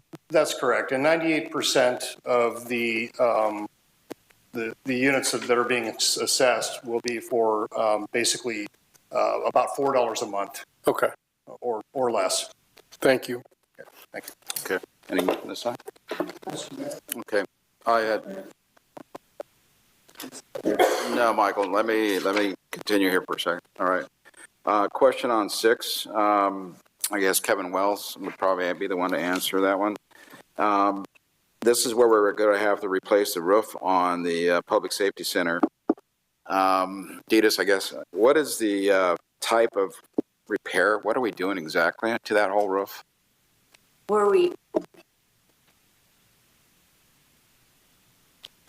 In other words, was it leaking to the point where we had to replace the whole system? I can answer that question, Yes. Mayor Hammond. Yeah. So during the storms a couple years ago, we discovered major deterioration in the roof. That is after we had to do over the Emergency Operations Center. It leaked severely. In inspecting the roof, we discovered that most of the tiles on top of the roof are either broken off or cracked. We did some interim repairs and tried to exercise our warranty rights with the manufacturer to have that roof repaired. Unfortunately, the manufacturer has gone bankrupt, and we have, after consulting with legal counsel, we have no opportunity to exercise those warranty rights. The roof, the only viable option is to replace the entire roof before we have significant damage to the facility. So it's the tiles and the underlayment, everything's coming off? The tiles are coming off and being replaced. We're not using tiles over the, it's a completely different material. We're not going with the same stuff. Obviously, it didn't work right. And then over the barrel portion of the tiles were never the right solution, and it's more of a vinyl covering sort of. Right. Look attractive, but provide better protection. Yeah, 30 years later, we have better material now, probably. Correct. To do. Okay. Yeah, that's a lot of money. 1.2 million. That's quite a lot for that, for such a short period of time, roughly, for a roof. Okay, that's what I had. All right, let's move on then. Does anybody else have anything on? Michael, you want to go ahead? Mike Rivera. The city manager made a line item. He indicated the fees for the attorneys. Is that an annual, monthly, bi-monthly? And who is that attorney fees paid to? Okay. Can we answer that? We are billed on a monthly basis from Best Krieger, and it goes to the firm Best Krieger. That's who we pay our attorneys bills. And that is our city attorney representatives? That's correct. Okay, so 118,000, what is the total annual amount we pay the group who represents us? Do you know that number? Mr. Cornell will probably be best to answer that. It varies from year to year depending on the amount of usage and what types of litigation and or public records acts or other things such as that. And so they bill us on an hourly rate? That's correct. Okay. And that includes their time here during the week? That's correct. And then they don't bill. Okay, so 118,000 for the month of. That invoice and all that information, we can get it to you offline if you'd like it, just to make sure it's accurate for you. Yeah, I would like the total gross amount of attorney's fees that we spend annually in the city. You can make a Public Records Act request, and we can have Mr. Cornell get that so we can ensure we get you the right information. Well, I'm making a Public Records Act request. Perfect. We'll get you, if you want to get with Mr. Cornell and get him exactly the information you want, we're able to help accommodate that. Yeah, this has nothing to do with our current city attorney, our representative, Elizabeth. So, but I think that's important information for the public to understand and know what this city pays for in attorney's fees annually. Yeah, and Mr. Rivera, if you're interested, at our next meeting, we're going to be presenting the budget in its entirety, and we'll have some estimates there on what our typical attorney's fees cost us. So we try and budget to make sure we have enough money for those. And like I said, depending on the year, water litigation, all kinds of things, those amounts can vary greatly. Because our current city attorney does represent in water issues as well? Yes. Yep. The firm does, right? The firm. I kind of read that in the bio, so I can't. Yeah, it's a distinction. The firm does, not Ms. Hall personally. Not Elizabeth. Mr. Mayor, I believe that a public records request can be made verbally. So was that a request, or you asked him to do it in writing? No, I never asked him to do it in writing. I just Very said, good. get with Mr. Cornell so we understand exactly what his request should entail. Thank you. Welcome, sir. Do you have a question on consent? I'm going to follow up on Michael's comments about Dave Nelson. First, I'll say there's a one-page form for a public data request on the website. Put your name, list what you're asking for. It's pretty simple. Probably fill it out here on paper. So I wonder how much we spent with the same firm 4 years ago when we improperly didn't establish the downtown parking zone. And subsequently, the tickets, the citations, and the fees that we're having to refund at least 1 year of, and what we're doing about that. If we're spending $100,000, $118,000 a month, $3,500 a day now, I don't know what we spent then, 4 years ago. I know it was a different attorney, same firm. What are we doing to get the money back from them? We have to refund. Yeah, that's going to be a different discussion item. That's not part of this discussion. If you'd like to, council members would like to bring back some more information, or we can weave that into our upcoming discussions, I think that we can probably do our best to answer some of those questions regarding the dollar amounts. Going back 5 years ago, I wouldn't be able to help you tonight. We would need to be able to get some time to prepare that information and get it to you. Less specifics, but I'm still interested in general over the last 5 years, how much we've spent on attorney fees. Yeah. And what exactly they're for. Thank you. Thanks. Okay, we're back to council then at this point. We have consent items 1 through 10. Do we have any? Move approval of the consent. Second. Okay, we have a motion by Strong, second by Pro Tem Gregory. Any discussion on 1 through 10? Call for the question then. Councilmember Strong? Aye. Councilmember Gregory? Aye. Councilmember Bausch? Aye. Councilmember Roden? Aye. Mayor Hammond? Aye. Motion passes unanimously. All right.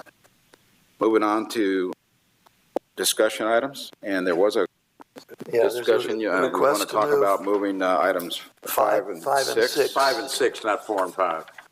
5 and 6 His is the intent parking. was 5 and 6. Yeah. I would make the motion. Just move it to the forward. Or consider it suggesting K6 the beginning of the discussion, items followed by K5. Okay. No. No, five, we're going to take them in order. 5 first and then 6. I'll make the, Save a lot of time, Mr. Mayor. Good point. Good. I'll, Okay, what's everybody's No. pleasure on this? yeah, I'm not going to second it. I'll make a motion that we bring 5 and 6 up in order. And I'll second that. Okay, then we'll just stick with the setup that we have currently on our agenda. Moving on, then we have item 1, review of Paso Robles Main Street Association proposal for fiscal years 24. No, We're going to move. 5 right up to We there. wanted 5 and 6. Oh, you wanted to go ahead and do that then? I think the All right, motion 'cause I was to thought move. that was not the motion. I'm sorry, the motion Yeah, that was was- to move it, and I seconded it. Sorry, Mr. Mayor. Okay, all right, then we're going to do it. Move up then, item 5, discussion regarding downtown parking and potential next steps regarding the implementation or continued suspension. So we have first we had a motion to move K6 forward. That failed for Lack of a K6 second. forward for lack of a second. Then we had a motion to move K5 and 6 forward by Strong with a second by Roden. Right. We need to vote on that. All right, call for the question then. All in favor? Aye. Aye. All right, go ahead and move then to item 5. Who has that, Ty Lewis? Oh, I think it was 4 days, and did I hear dissent at the end? There's a no. Yep. So it was a Okay. 4-1 on the motion to move 5 and 6. K5 and 6. Okay. Did that, Melissa? It was a 4-1. It was a 4-1 vote. 4-1. And Ms. Hull will be presenting the 2 items. Okay, Elizabeth, go ahead. All right, so the first item is a discussion regarding downtown parking and potential next steps. As you all know, currently the city clerk is in receipt of a referendum petition to repeal portions of Ordinance 1135. That was the ordinance to modify the parking management program found in Chapter 2.42 of the Municipal Code. The proposed referendum does not put to the voters whether or not there should be paid parking in the downtown. It was merely an attempt. Are we getting a weird echo? Yeah, we are. You can't hear? Okay, I'm getting feedback. Maybe everybody turn their mics on.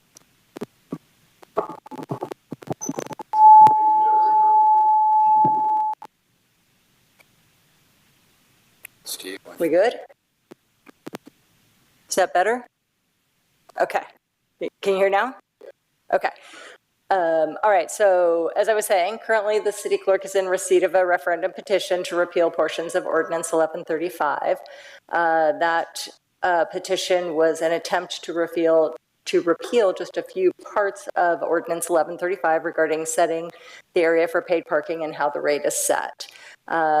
The city clerk has determined that the petition is legally insufficient, and we anticipate the city clerk will be rejecting that tomorrow.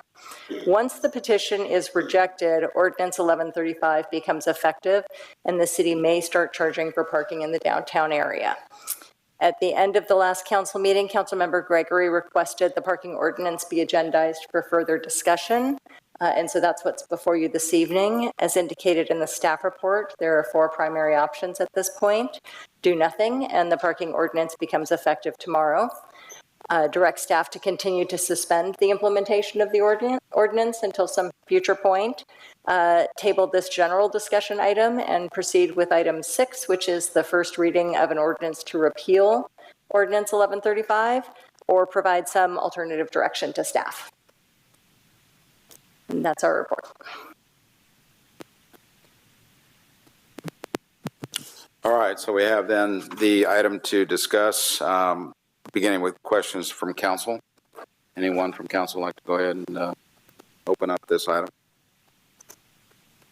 Seeing none? Item 5, it seems this is almost a receive and file. It's a report. Can I make a motion to set this aside and go to item 6? We Can we do that? If anybody has any, unless someone else has comments. Let me ask Elizabeth. No, I understand, but I think it was a necessary process. Yeah. Because there may be comments. Can we ask our city attorney? Is that okay to do? Yes. Can we set it aside and go to the next item? Come back to it, though. That's true. You can choose to take items. You can choose to take items out of order. You have made a motion to do them in this order. So if your action here is to table this item, we would bring this back at a future meeting, and you would move forward with item K6. Or table it at this point, too. Yeah. So, or table it. I think the motion that's in order here is to move K6 ahead of K5 and then come back to K5. Can I get a second? Second. Call for the question. I have the motion by Bausch, second by Pro Tem Gregory. Any discussion? Okay, we'll go ahead and make a motion then to take a count on that. Councilmember Bausch? Aye. Councilmember Gregory? Aye. Councilmember Roden? Aye. Councilmember Strong? All right. Mayor Hammond? Aye. Motion passes unanimously. Okay, so we'll move on to 6 All right. at this point. And Elizabeth, are you going to have that item too? You got it. Okay. All right. Melissa, can you update the screen just for the public? All right. Item K6. This is a discussion and consideration of introduction and first reading of an ordinance repealing ordinance number 1135, which amends portions of Paso Robles Municipal Code, Chapter 12.42, Parking Management. As we just discussed, the city clerk has received a petition that is flawed related to the approval of 1135, and the petition has been or will be found legally insufficient, and so she will be rejecting that tomorrow. Had the petition been found legally sufficient, the council would have been required to do one of two things. Either put the referendum on a ballot exactly as presented, or adopt an ordinance to repeal sections of 1135 that were the subject of the referendum. Because the referendum is legally insufficient, the city is not required to take any action, and Ordinance 1135 will become effective tomorrow. Though not required by law, the City Council may choose to repeal the Ordinance 1135 of its own motion. So before you this evening is a ordinance to repeal Ordinance 1135. The first reading of that ordinance would be before you this evening. And that's the entire staff report. So you have Sharon's. Start off with questions. She's got a green light. Go ahead. Go ahead. Sharon, go ahead. You go ahead. No, Steve, go ahead. No, you. Sharon's ready to make a motion. Well, we got finish discussing this. We got to open it up for public comment too. But yeah, I know. Yeah. So I don't have any questions. I'm ready to go. Okay, no questions from council. Chris, none. Just to clarify that the ordinance would remain in abeyance and no enforcement would take place if this passes. So in theory, it would become effective tomorrow, but you would have done the first reading of an ordinance to repeal it. We would have on the next agenda the second reading. I cannot speak for your city manager, but I can imagine that he would not be inclined to try and enforce it in the 30 days in between first and approval. That's a smart reading of the situation. Glad to know you're smart. I got it. Okay. So that's all we have for council. Then open it up for public comment. Anybody on this item would like to go ahead and address the council, please come forward. Okay, I know I've been, I'll call it hospice, personal hospice. Please I don't state your understand name. the words you guys just said. Okay, if I understand this correctly, we're going to repeal an ordinance, number 1135, which is not in the agenda, and you're going to do the reading at the same time. So you're going to consider introducing and reading an ordinance repealing 1135. My first question, where's the 1135? It's not in the agenda. So how can you have a 1135 is the ordinance that was adopted by the council. But that's not obvious, and this is my issue with lawmaking, because lawmaking needs to be transparent, and this is where I get upset. Everybody that's in this room should have the ability to see that, even if it's electronic, I'm sorry, I forgot to say my name, Linda George. Or if it's in paper. And that's my first initial complaint. I would like to see what we're repealing. Ms. George, if you'd like, I can go make you a copy of it right now. I would love it. Thank you. I'll be right back. But that's not, I'm not the only person in the room. So if we're going to discuss. Linda, I think it's in the addendum. It's in the agenda. I looked for it. If it's in there, I'll find it again, but I spent my time looking for it. But my question is, how can you have a consideration of introducing and repeal at the same time? They're two entirely different processes. So we either repeal, suspend, right? Or there's also legal options that we can do. But my concern is, this is just like the first reading, it's getting pushed through. Let's see how fast we can get it going. Now, I think if 1135 is just parts of 1242, or 1242 is just parts of 1135. Come on, we've got to get this a little bit more transparent. I should be able to go look at our live website and look at our ordinances and see with strike-through mode, everything that you're talking about tonight, guess what? I looked, it's not there. Not today. So if we want to make laws correctly, we need to make sure that if the average person looks up on our ordinance website, they can see, oh, this language is strike through, this is red, this one's getting taken out. But here we are already going to vote on a first ordinance reading, which you guys will probably pass, which is just fine, okay, because we don't expect more from you guys. So, I think if you guys clarify this much for the general public, what exactly are we doing tonight? Because all it sounds like to me at this point with just reading the titles, hey, we're introducing, we're repealing, and then what? What's 5? Talking about the same thing again. So that's my concern. Yes, I will take a physical copy if you have it today. I don't have a problem with that. I read this stuff on a regular basis. But my concern is, what are we actually doing tonight? Thank you. Welcome. Good evening, Corey Barnes, 1607 Via Rosa.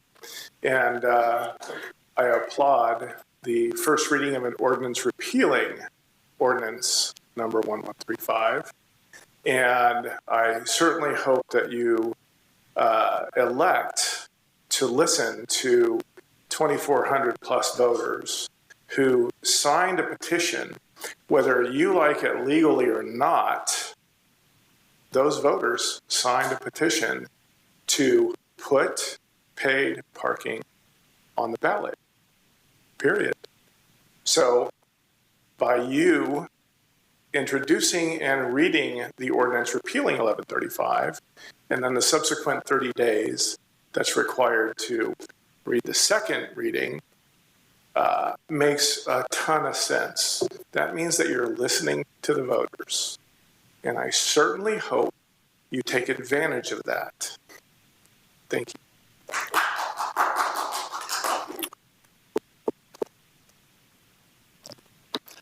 Hi, Dave Nelson again. So what I hear happening tonight, once again, our law firm is telling the people, this is not valid. We are not going to consider this. We are not going to confirm your signatures. We're not going to count you. It's not useful. But on our own, we're going to repeal this. So you're not under the law for referendums. By the way, for everyone, a referendum is either to place the issue on the ballot or repeal it.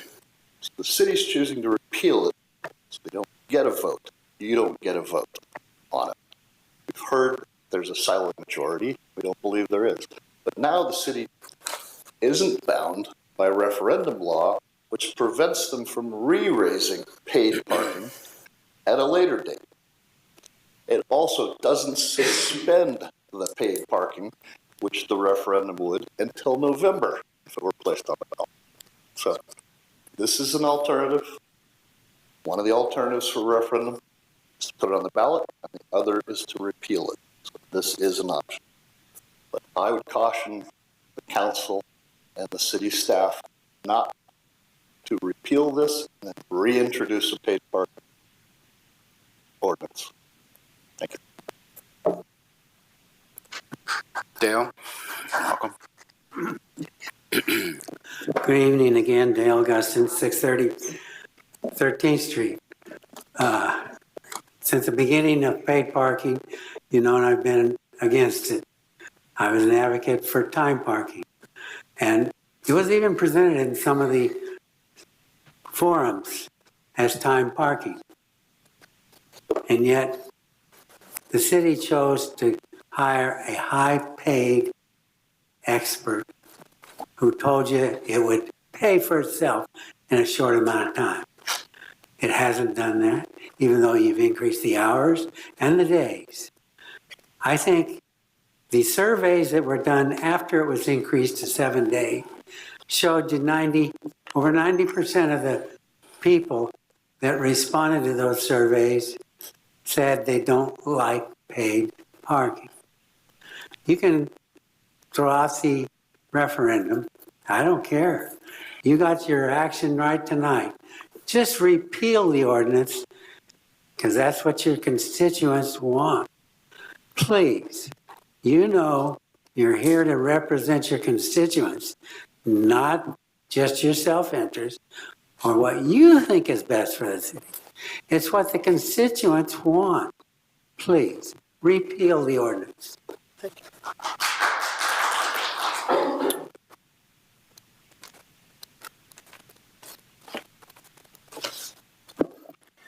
My name is Richard Pettit, and I've called Paso Robles my home for 44 years.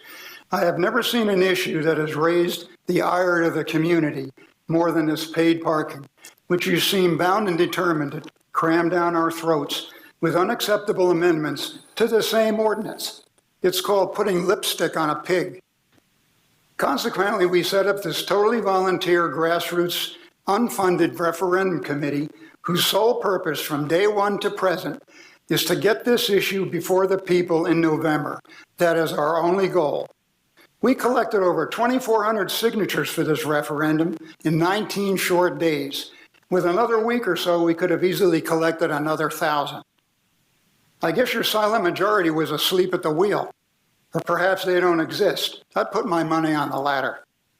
So we submitted these signatures to you, and you basically threw them in the trash and enthusiastically rejected the referendum with these nitpicking so-called flaws.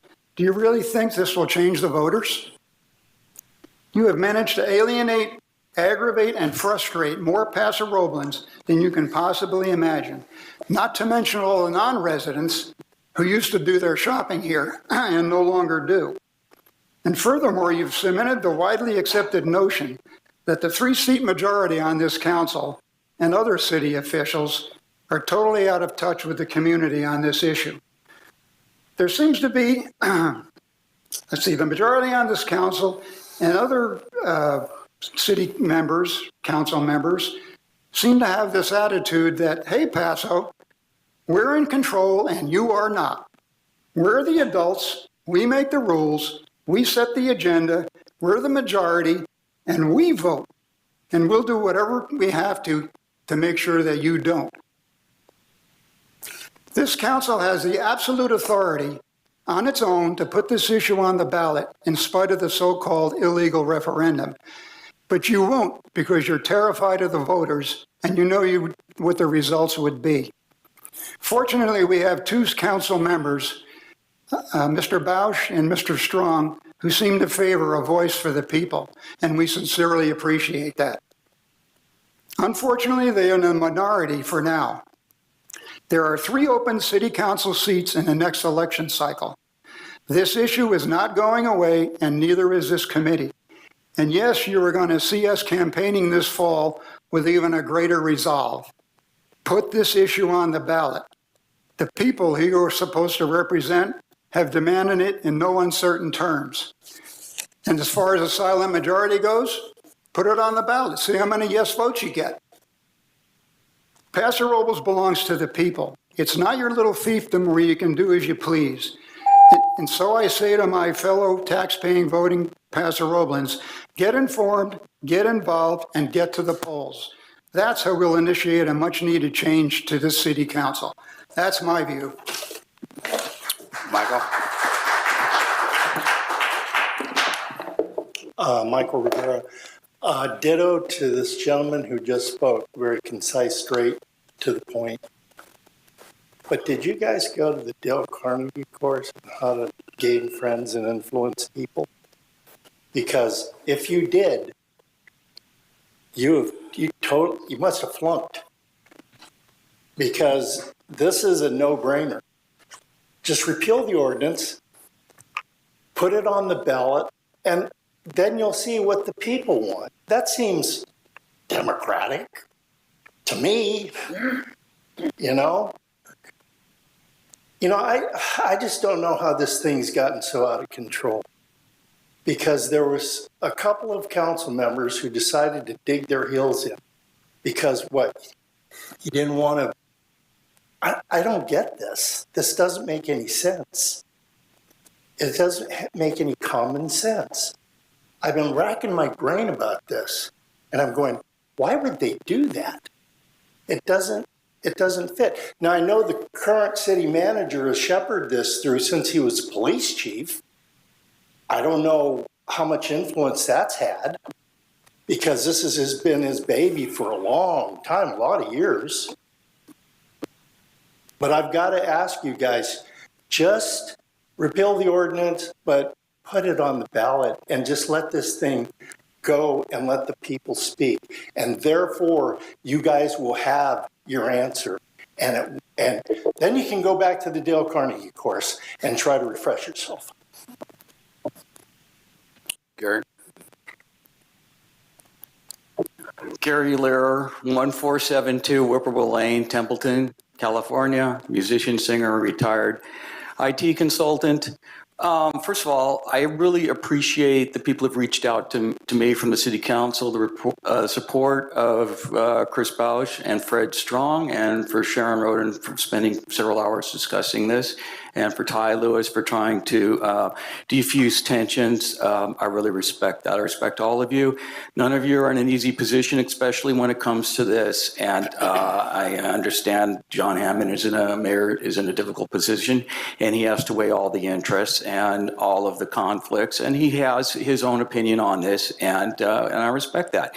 But I have to tell you that, I warned you about this. I came and I told you what the best practices were, and you guys rushed this through, and then you ding us for cosmetic imperfections. Now we have to, I'm a campaign strategist, grassroots activist. The longer you guys drag this out, I'm just saying, I'd like to get past this. I'd like to get on other issues. I'd like to go back to working, county issues where I came from, and go back to bothering some of the supervisors there.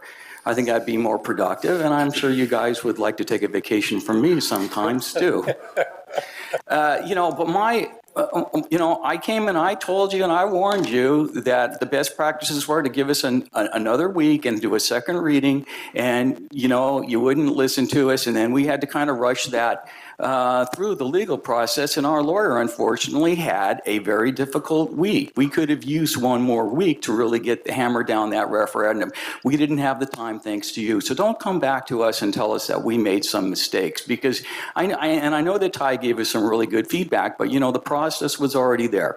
So, just remember, we have, 2,400 people in 19 days who signed that. I'm chomping at the bit here for the next election, because I know there's a lot of people who are going to be with me. And that's not a threat. That's just the reality of politics. You guys are elected representatives. I'm an elected official too, and I take the same oath that you guys do to protect and defend the Constitution. The right to present that referendum to you is guaranteed in the Constitution, and the Constitution does not say that it needs to be cosmetically perfect. You can read that referendum, and everybody who signed it, if they don't know what it meant, then, I would look at our educational system and wonder, and take a look at that, because that was plain English. It was very close to the official referendum that I copied. The city of Los Angeles does not require this. You can look at the League of Cities, what they've written about it, and they said that the courts will definitely rule in our favor should it go to court. Thank you again for your time. I appreciate it, and I look forward to hearing what you guys have to say and do. Okay. Anyone else on public? Hi. My name is Dora Carey. I'm a business owner here I have a small quilt shop in downtown Paso Robles at 829 10th Street. I want to underscore again that while or during the time you paused this paid parking, my business is doing much better. So I asked the question before, who is benefiting from this paid parking?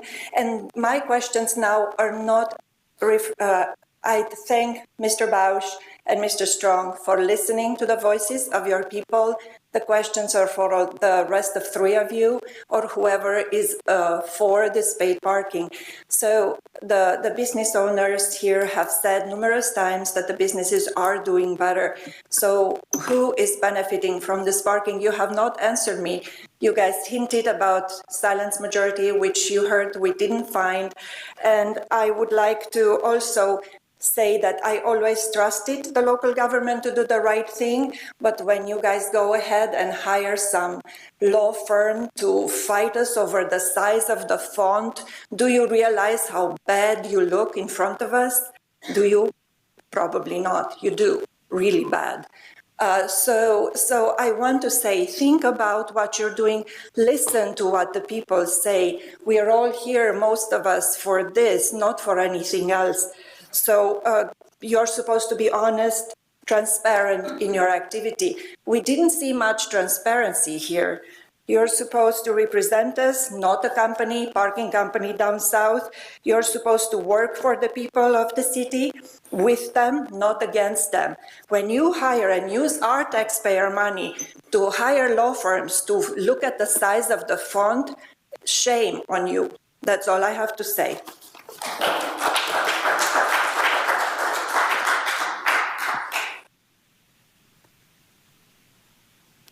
Hi, my name is Carla Carey. That was my mom. I own Spare Time Books on 945 12th Street.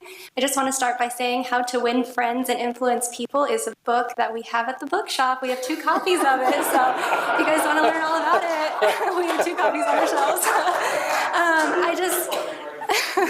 I just wanted to say that we have experienced a tremendous increase in business. We had our record day time and time again this last couple of months, and we have all the records from the business. The bookshop has been around since 1989, and we've experienced 500 to 800%, not times, I wish times, but percent increase in sales.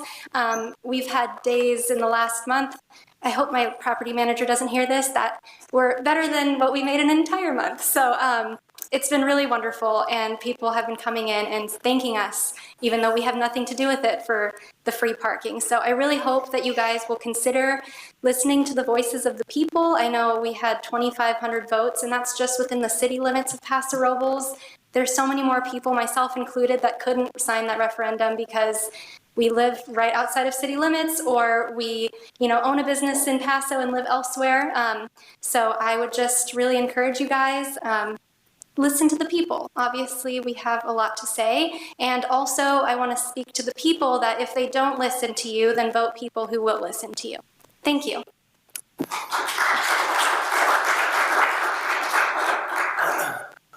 Hi, Sharon Foster, 355 Partridge Avenue. The City Council does not need a referendum to take this to a vote of the people. Anyone else? Okay, we'll go ahead and close public comment if everybody's finished. Bring it back to council for discussion and or action. I have a comment for the young lady who's a bookstore. That 800% increase may have had a lot to do with your business acumen. In other words, you're doing a great job. I want to tell you, it's hard to speak when you're not in a position to speak, and now we're in a position to speak because we have the petition here in front of us, or the ordinance to repeal this. I want to thank everybody who worked on gathering signatures and all the hard work you guys did. And you brought the democratic process forward to us. And that's really the true value of this whole thing to me, is that 2,400 people have signed it. They've told us we don't want this anymore. And I hear it loud and clear. and I want to thank everybody who worked on it. I'm not going to try to take anything personal, but what we want to do is we want to move forward in a democratic process, accept those signatures, just like they're real, because I believe they are, and move ahead and repeal the ordinance and save the cost and the expense of an election. That's really where I'm at. I have no desire to ever talk about parking again on this diocese. And I just want everybody to know that I do appreciate the democratic process because it worked well. We didn't have what you guys brought to us, so thank you. Okay. Councilman Strong, go ahead. Yeah, I'd just like to say that I thank you for all your compliments, but I've never favored anything like this. When we first put it in, and I voted for it originally, but that was not for paid. That was just for some parking restrictions because for 20 years we had tried to get the employees not to park in front of their stores. Leave the parking spaces for the customers. And everybody was begging us to do something at that time. So we had the idea of, well, I guess we'll do this. But you know what? Why are we going in and solving your problems? Those are problems you should be solving yourselves. That was the mistake we made originally. And I think that's still true today. And as everybody has said so far, seems to indicate that they've heard you loud and clear, regardless of legalities of how it was done. The number of people is very obvious. And the intent would be, if we put it on the ballot, that we would spend $50,000 to $100,000 of our budget, because that's what the county charges us to put it on the ballot. And that would reduce some of our personnel or reduce some of our road work or something like that. So it would hurt our people in some ways. And they would put all that effort in to go out and make sure they got lots and lots of votes to overwhelmingly make sure it passed. And if it passed, it would be to do what? Oh, to repeal the ordinance. To my way of thinking, I would hope maybe we will repeal the ordinance tonight and we can begin that. And I'm even wondering if we still have to bring back the other one for a second reading, why we can't just vote no of that and stop it right there. And I would prefer to see that than you expend all that additional effort just trying to do something that we can do tonight, with your permission. Thank you. Councilmember Roden. So being the newbie in town, not necessarily in town, but at this position, when I first came in, I was presented with this issue with three problems. One, the employees were taking up the parking. Two, we don't want to be in debt to the city. And three, we don't want the tickets to pay for it. Taking the data and putting that together, you will never keep people from parking where they shouldn't without some restriction. You'll never have a positive or a income revenue neutral unless you charge for it. And hopefully if it's displayed properly and it's a proper setup, you don't have the citations. That's what led me to this. But I also, as my colleagues have already stated, respect the democratic process. And please, I just want to answer about the font. It wasn't just the font. If that is what is angering you, that was far more than that. We aren't, our hands are tied in that situation, and it's not up to us. But I have to salute those who went out on the streets and collected the signatures. And I respect my fellow citizens, and especially with their due diligence in trying to show their efforts. And I respect that. And unless someone else has any other comments, Mr. Bausch? Yeah, Chris, go ahead. No, you go ahead. That's fine. Well, hello, everybody.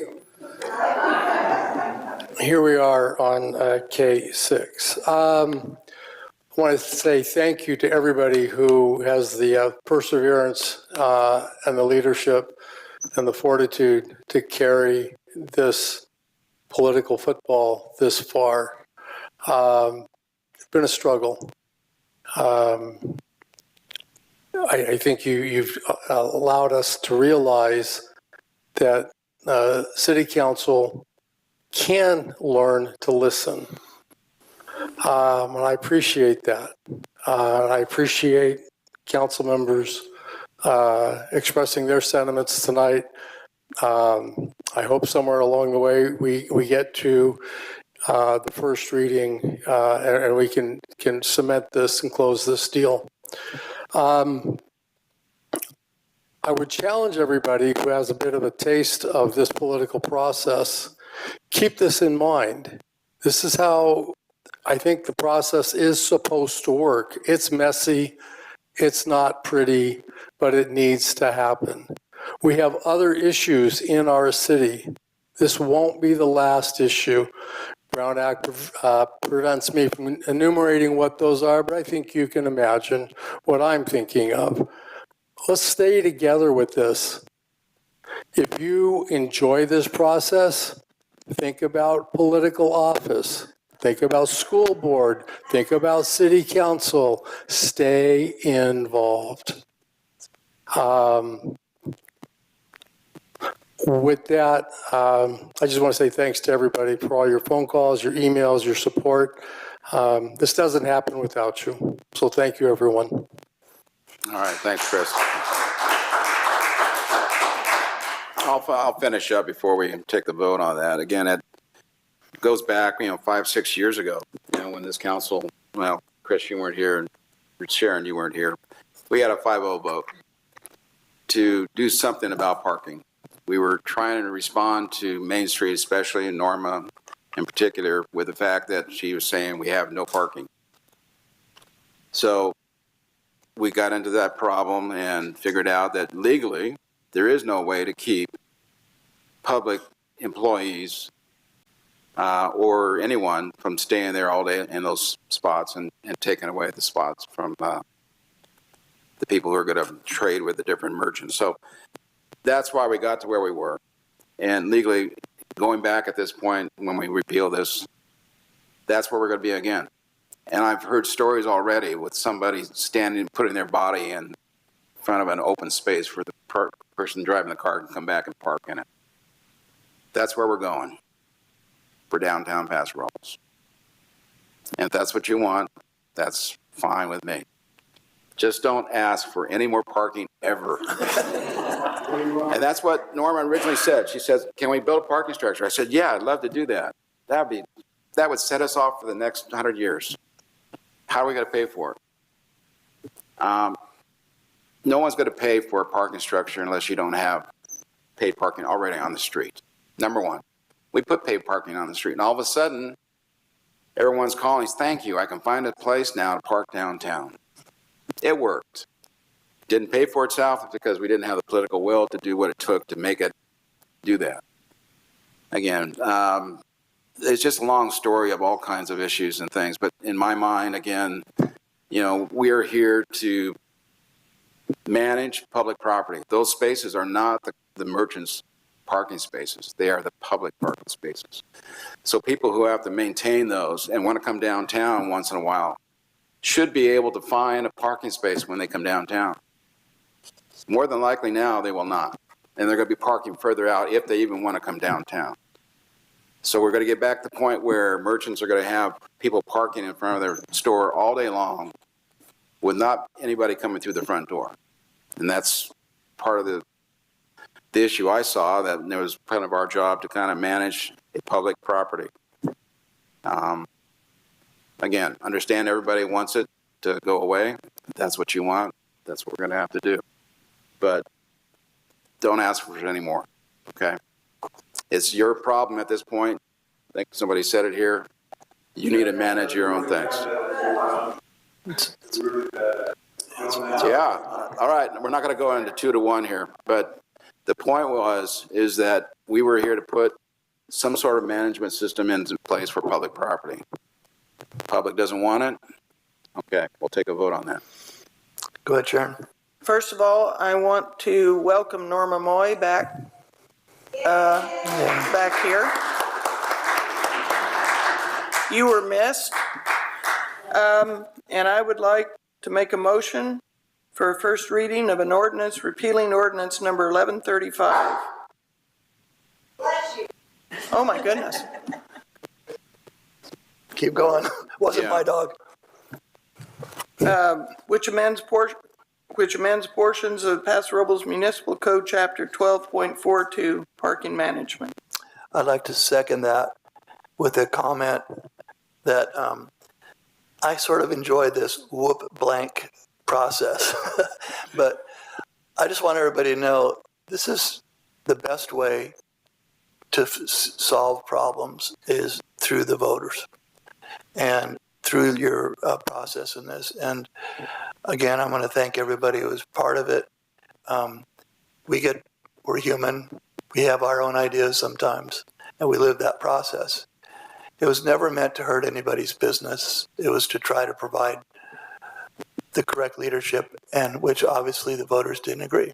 So I wholeheartedly support this repeal, and that's all I have to say. Thank you.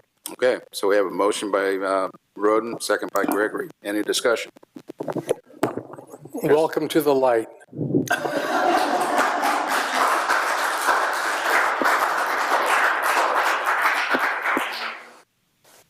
Call for the question. Councilmember Roden? Aye. Councilmember Gregory? Aye. Councilmember Bausch? Wholeheartedly, aye. Councilmember Strong? Aye. Mayor Hammond? Aye. Motion passes unanimously.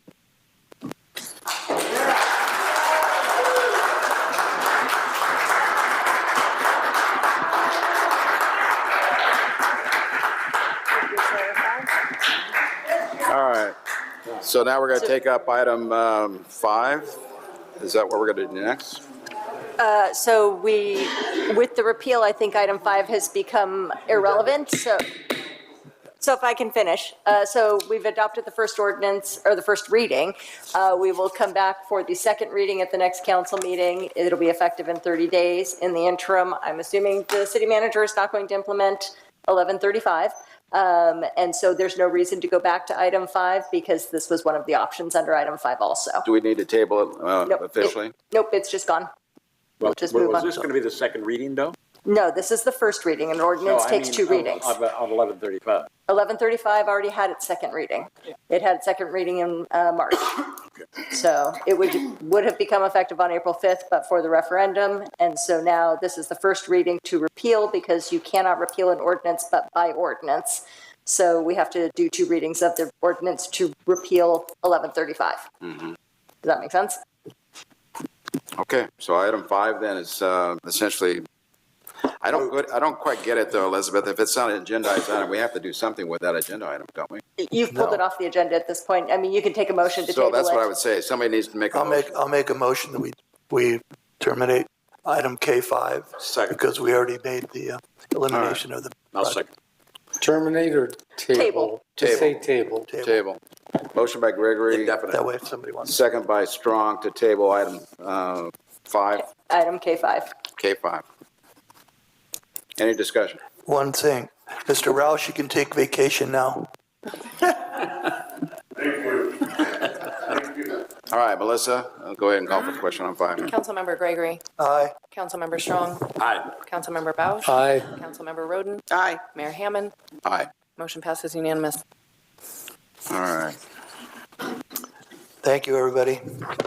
For that. Let's do Number 1. item 1. Correct. That's where I was going. If I can find it. I just want to be clear about the repeal of this because on the election code, it indicates that if you guys wanted parking again, it cannot be enacted for 12 months. Is that true? That is not correct. That would only be if there had been a referendum that No, if they repeal it also is what the election code says. If I can finish, Ms. George. Sure. So that section of the elections code says that if there is a valid referendum petition, the council has two choices. They can put it on the ballot or they can repeal. If they choose to repeal when the referendum is valid, then they cannot do anything for 12 months. Because this referendum was not valid, those rules don't apply. So they have repealed on their own motion. I disagree with that, but we'll hold that thought. Okay, discussion item 1, review of Paso Robles Main Street Association proposal, fiscal years 24-25, 25-26. Paul Sloan. Good evening, Mayor Hammond, members of the council. Paul Sloan, Economic Development Manager. Now that we have all of sort of the trivial things out of the way, we'll get to the important subjects. So thank you very much. A sense of humor in the chamber is nice. The city has historically provided contributions to local stakeholder groups in return for these groups providing distinct marketing, public relations, and economic development related services that align with city council priorities. Council has requested that groups that have contribution agreements with the city present their work plans for upcoming fiscal years. This evening, we have one of our valued stakeholder groups with us this evening to present their plan, and so that is the Downtown Paso Robles Main Street Association, and I'd like to bring to the podium the Executive Director, the one and only Norma Moy.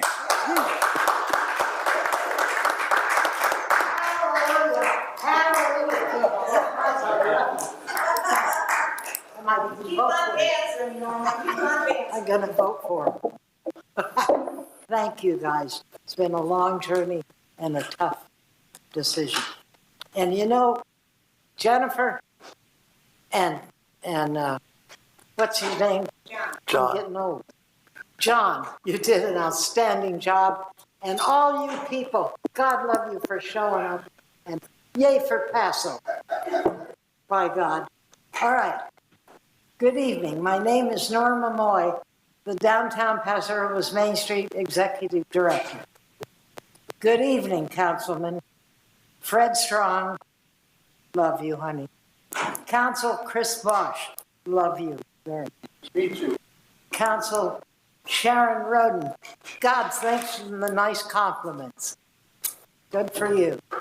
Mayor Pro Tem Steve Gregory, where's your dog? Is he under the desk? He said he can't stand around long conversations. He's a short timer. And Mayor John Hammond, thank you, love.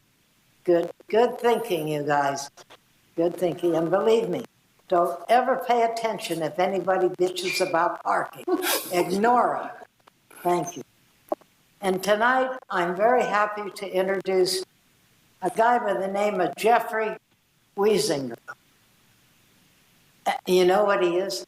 He's our downtown Main Street fabulous president and doing a great job. You're on, honey.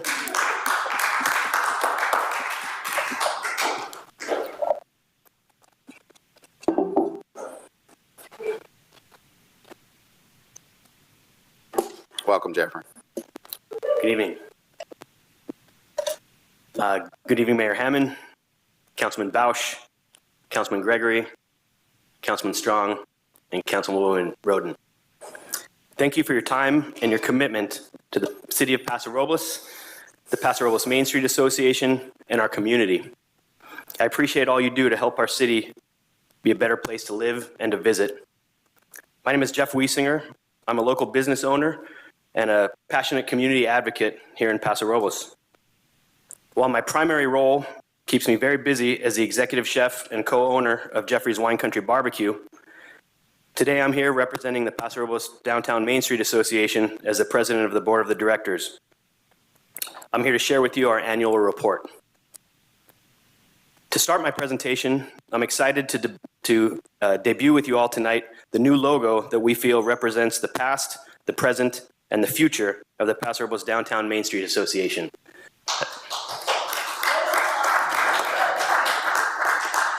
This new logo was created by local graphic designer Danny Voigt, who happens to be with us today.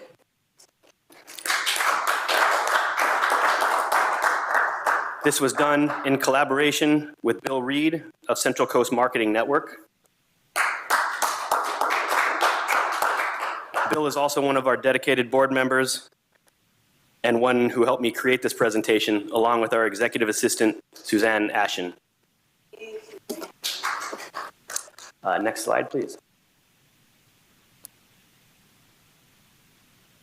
As many of you may know, the Paso Robles Downtown Main Street Association was established in 1988 through the help of then Paso Robles Community Development Director Bob Latta as a demonstration city of the California Main Street program, coordinated under the National Trust for Historic Preservation by the California Department of Trade and Commerce and the National Main Street Program. This came at a time when downtowns across the country were being severely affected by large malls, shopping centers, and big box stores opening at the edges of towns and devastating small local business communities. Thanks to the efforts of the Paso Robles City Council, the hardworking team of business and property owners, city staff, and community volunteers, nearly 100 years after the founding of the city of Paso Robles in 1889, the Paso Robles Downtown Main Street Association was established to help revitalize the historic downtown commercial district through a place-based economic development plan that has continued to improve the lives of our residents and visitors for the past 36 years. The Paso Robles Main Street Association has been focused on recovery, preservation, and beautification of our historic downtown business district for over 3 decades now. Thanks to the efforts of the Paso Robles Main Street Association, working with the city and other local nonprofit and community organizations, we have a thriving downtown district that utilizes its historic landmarks and has a clear-cut identity. We have become an example to other cities of what is possible when dedicated community leaders get involved. Next slide, please. The mission statement of the Paso Robles Main Street Association reads as follows. The Paso Robles Main Street Association will actively create and implement a comprehensive program that will effectively restore, promote, and enhance the economic vitality and unique historical value of our downtown while maintaining its friendly community atmosphere. Next slide. The Paso Robles Main Street Association consists of business owners, property owners, and citizen volunteers dedicated to the preservation, restoration, and promotion of downtown Paso Robles. These are people who have a real vested interest in the prosperity of our downtown district and our community as a whole. The Main Street Association is comprised of 4 committees: the Design Committee, the Economic Vitality Committee, the Promotions Committee, and the Board of Directors, in addition to a small but mighty full-time staff that manage the day-to-day direction and implementation of the organization and who operate on a minimal budget. Next slide. The Board of Directors of the Paso Robles Main Street Association is made up of local business owners who volunteer their time and efforts to establish the association's goals, objectives, budget, work plan, and fundraising activities. The purpose of the Design Committee is to work toward enhancing the visual quality of downtown Paso Robles through design guidelines, while assisting property and business owners with facade improvements, murals, window displays, street landscaping, and creating an inviting atmosphere for downtown shoppers. Next slide.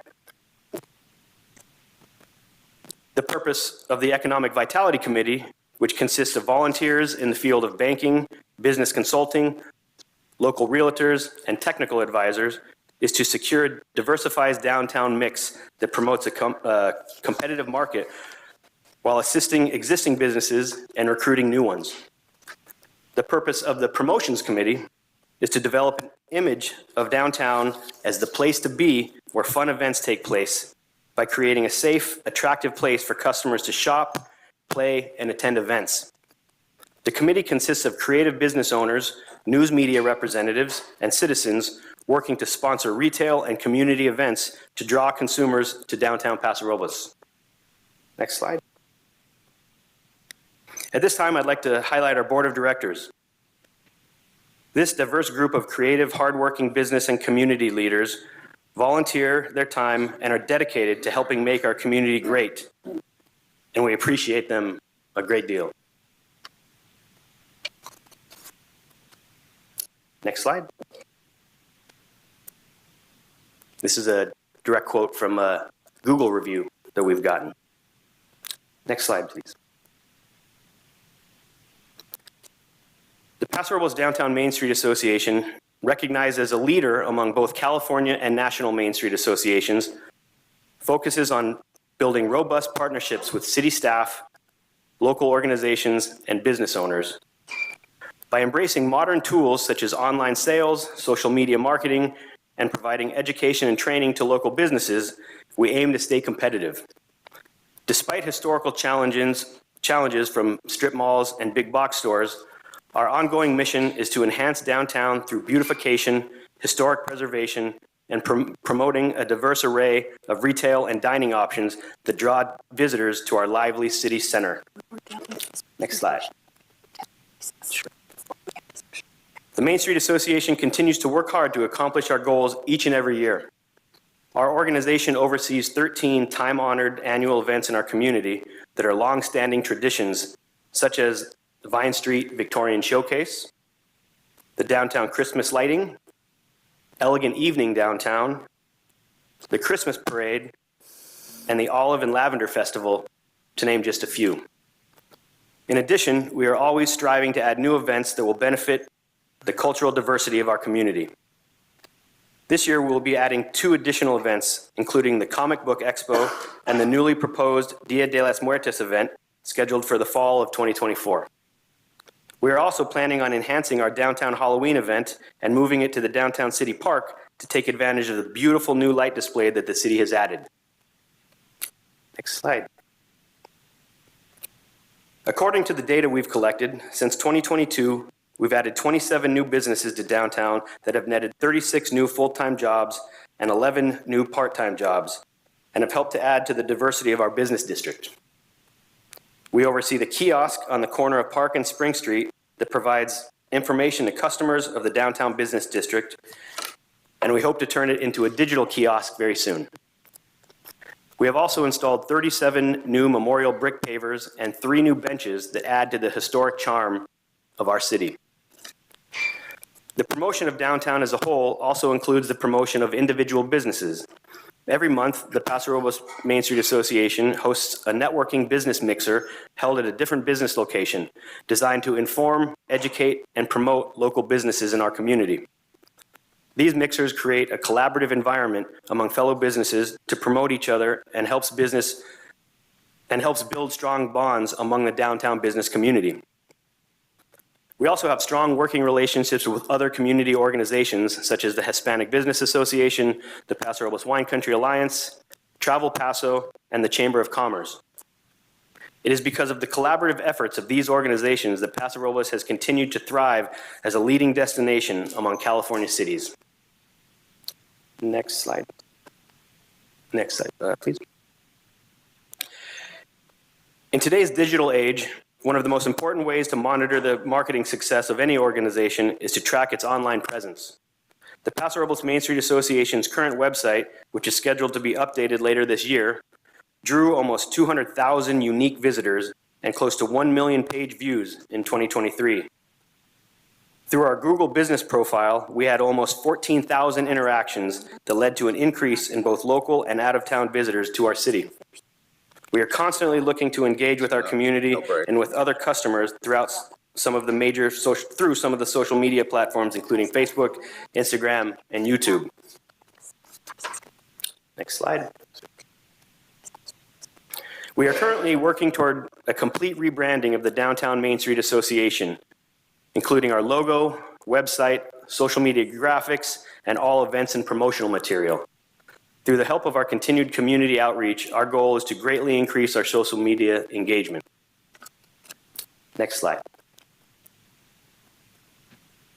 The walk around town was lovely with all the restaurants and wine shops. Another direct quote from a Google review that we had recently. Next slide, please.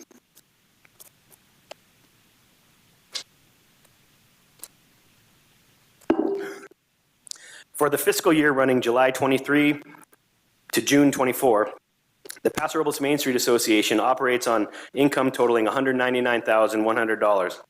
That includes city funding of $110,000, BIA Business Improvement Area income of $17,600, and membership income of $18,000, with additional revenue coming from fundraising, memorial brick sales, business mixers, promotional income, event sponsorships, donations, and bank interest income.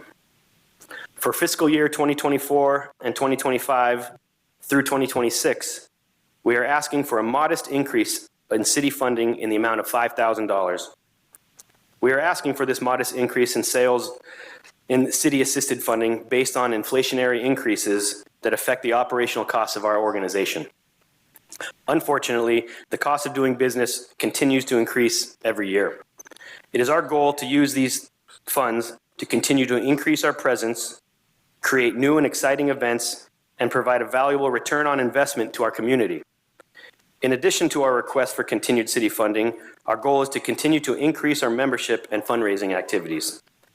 We want to continue to collaborate with the Paso Robles City staff and fellow stakeholders to improve and enhance the experiences for both locals and tourists alike. Next slide. Yeah, Michael, you want to shut that off? In conclusion, the Paso Robles Main Street Association is a symbol of our city's heritage and traditions. With the financial help of the Paso Robles City Council, charitable donations, and membership income, along with the dedicated, hardworking team of staff and volunteers, the Paso Robles Downtown Main Street Association will continue to work towards maintaining the vibrant, successful downtown that we have all come to enjoy. We humbly ask for your continued support and commitment to our community-focused organization and extend our funding for years to come.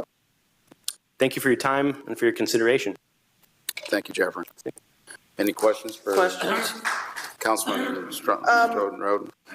I had an opportunity to actually go through the 23, 24, 24, 25, and 25, 26 budgets that were presented. Who prepared the budgets? That is in collaboration with our bookkeeper and the board of directors. Okay, I have some questions. Maybe you can answer them. That's right.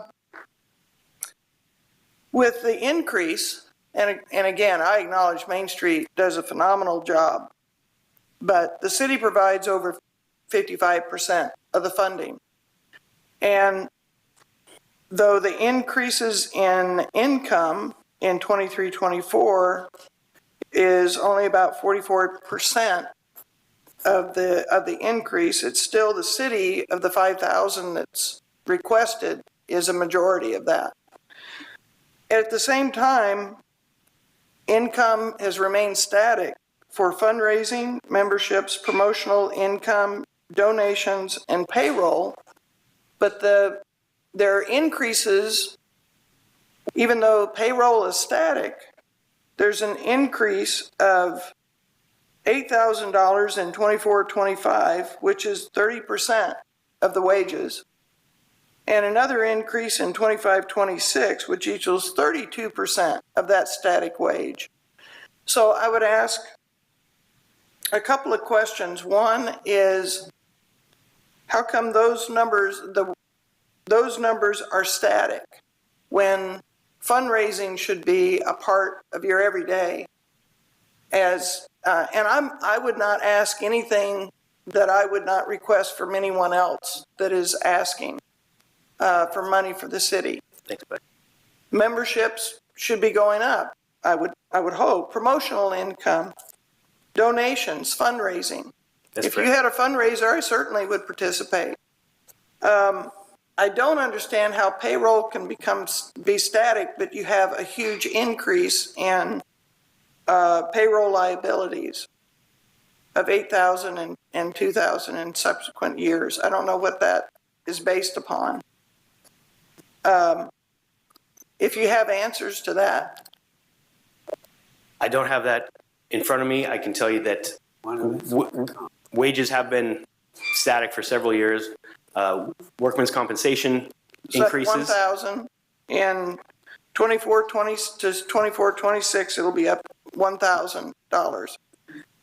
And yet the payroll liabilities, which I'm assuming are SDI, FICA, those kind of things. Yes, ma'am. It shows an increase of $8,000 in 24-25, above the $14,000, which is 19% of the wages, and it rises to 30% of the wages. And then the next year, it rises another 2,000. That represents 32% of those static wages. I don't know where those numbers have come from. That just stuck out at me. There's a reduction of expenses of about $4,400. Office supplies, maintenance, flower and gifts, office, advertising. But those are the things that stick out to me when I look at those budgets, is that there doesn't seem to be any difference in fundraising. Those activities you would want to have a part of a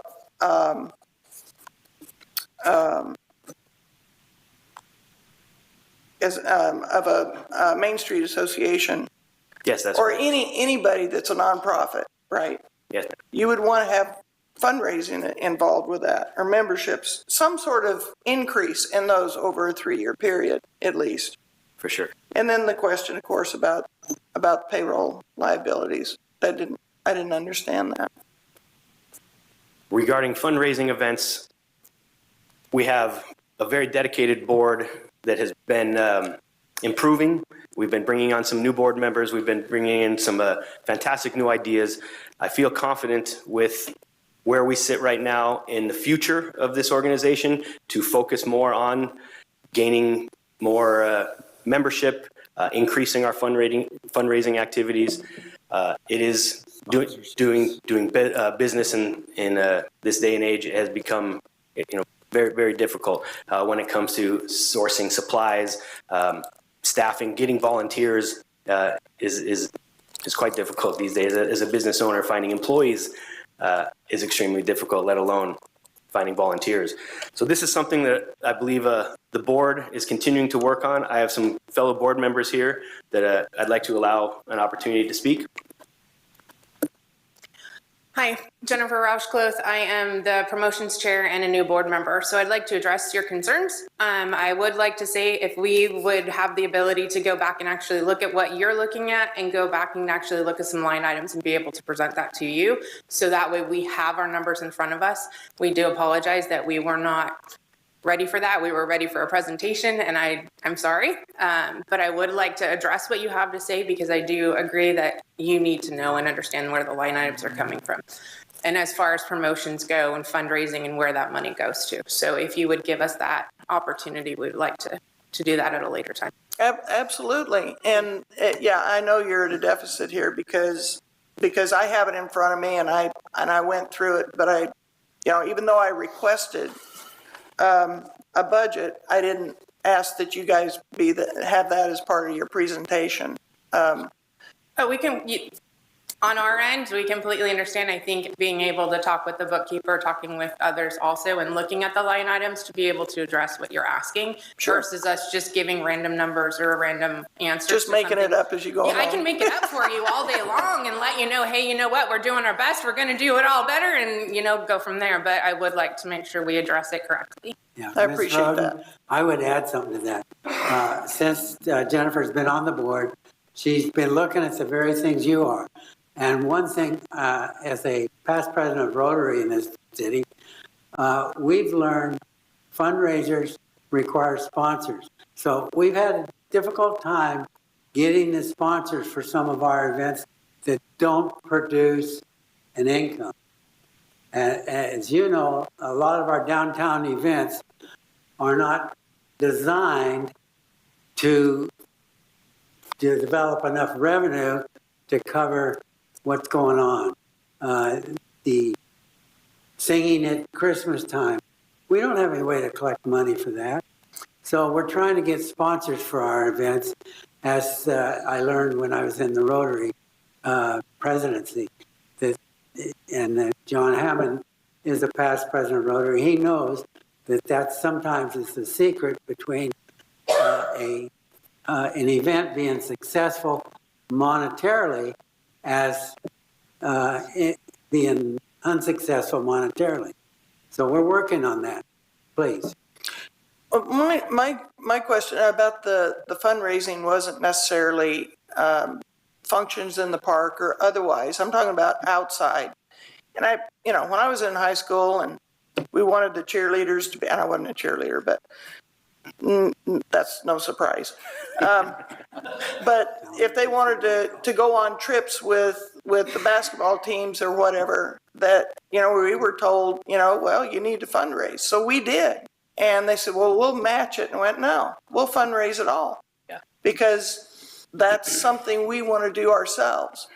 And the Chamber of Commerce has fundraisers. I don't know if some of the other ones that we support also do, but I'm talking about real fundraising. You have the downtown. You have the people that can support something like that beyond the donations just locally and whatnot. But I mean, Right.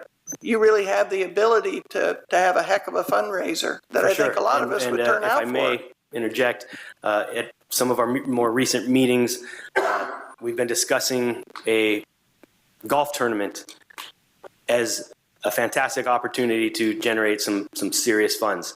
A lot of our events are image building events that don't generate a great deal of revenue, but they generate a great deal of buzz and excitement for our community, bringing folks into downtown and then sending them out to the retail stores and restaurants. So we like to believe that by creating these image building events, we're drawing traffic to downtown and hopefully in the process increasing our tax revenues by creating an atmosphere where downtown Paso Robles is the place to come because of the events that we're doing. And if the money is not going directly into our nonprofit organization, it's going into the for-profit organizations and into the tax revenues. Okay. Councilman Strong.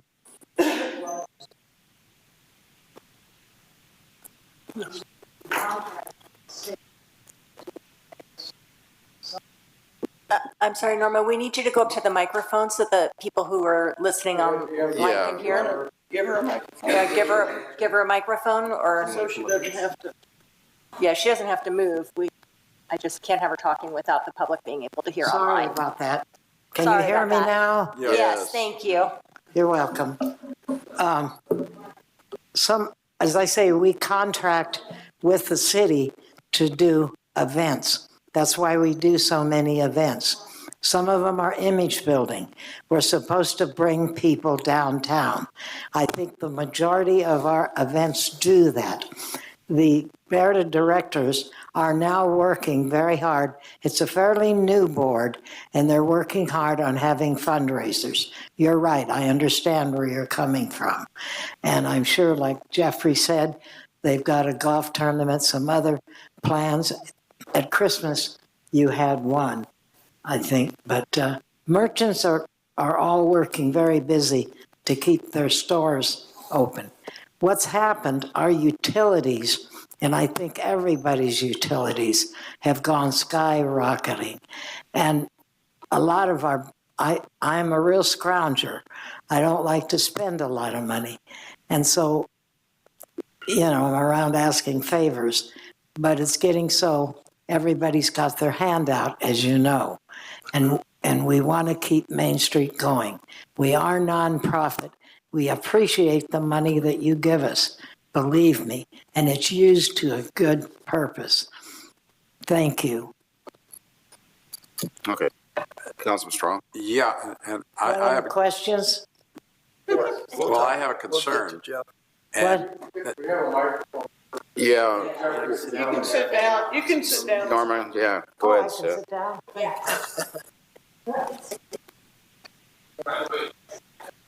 And I don't know if our finance director is still here. Oh, yes, there he is in the back of the room. But I understand we're facing a shortfall, a reduction in our income this year by how much? So we're going to have to cut our expenses by how much?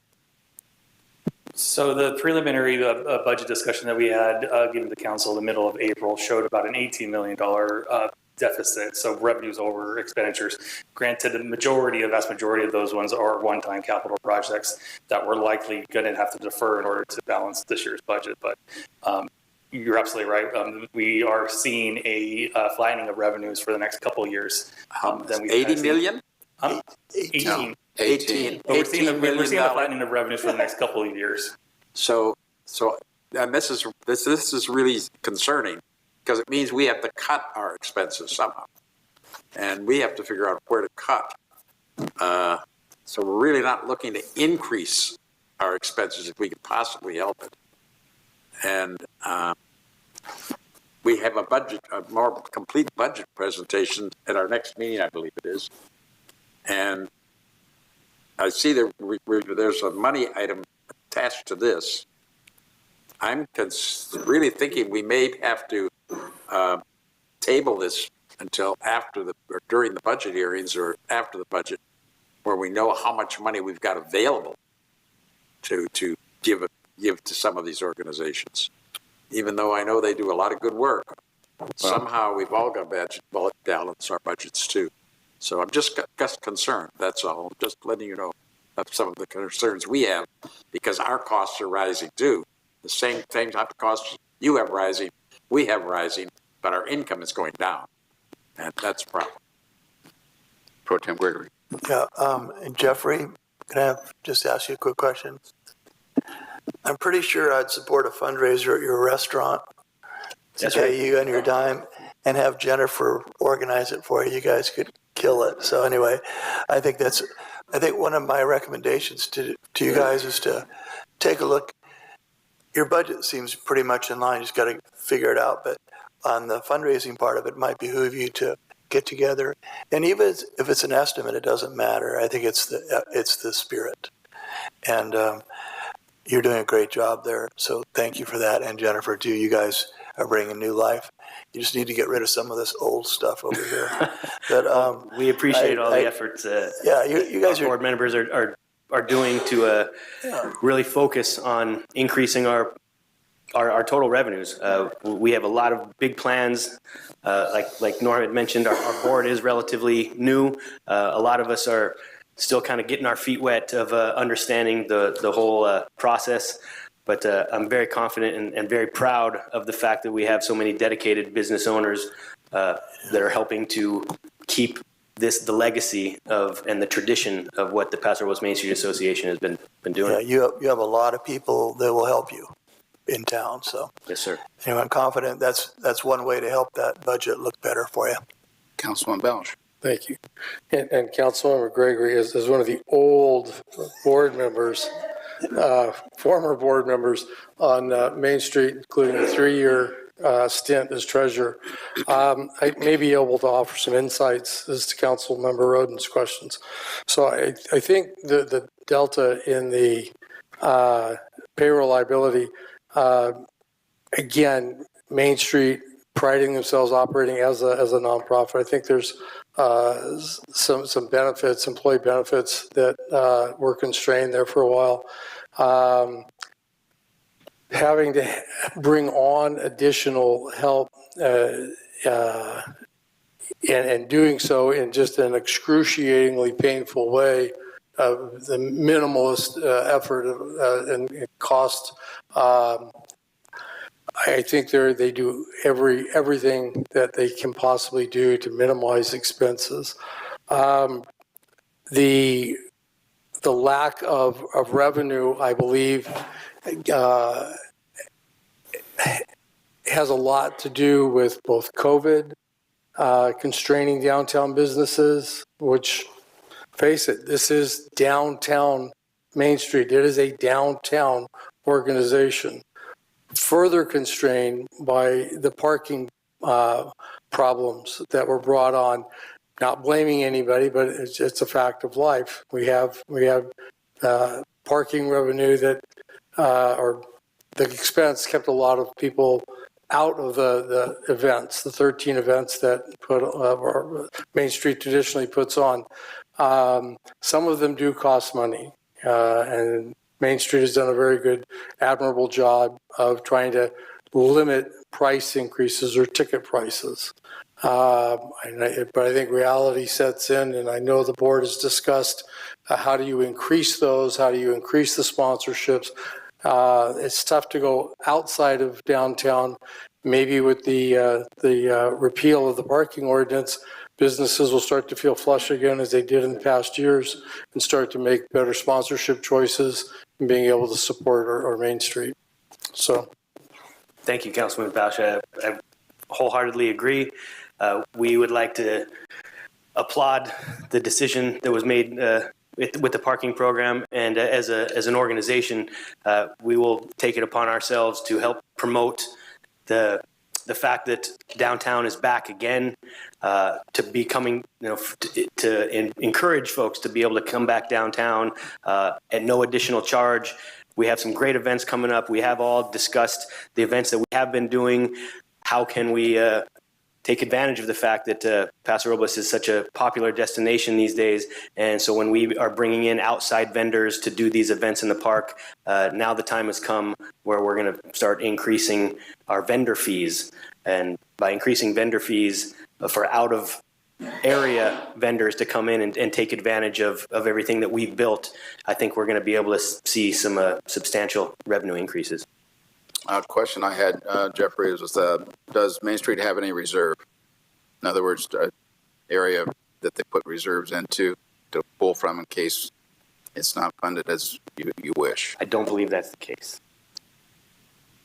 That's something I can't speak on that right now, but I can get that answer to you. On the budget, you have interest income listed. I assumed you had some reserves of some sort. I don't know that they're classified as reserves. So she's talking about the CD accounts. Right. I believe that's part of our operational.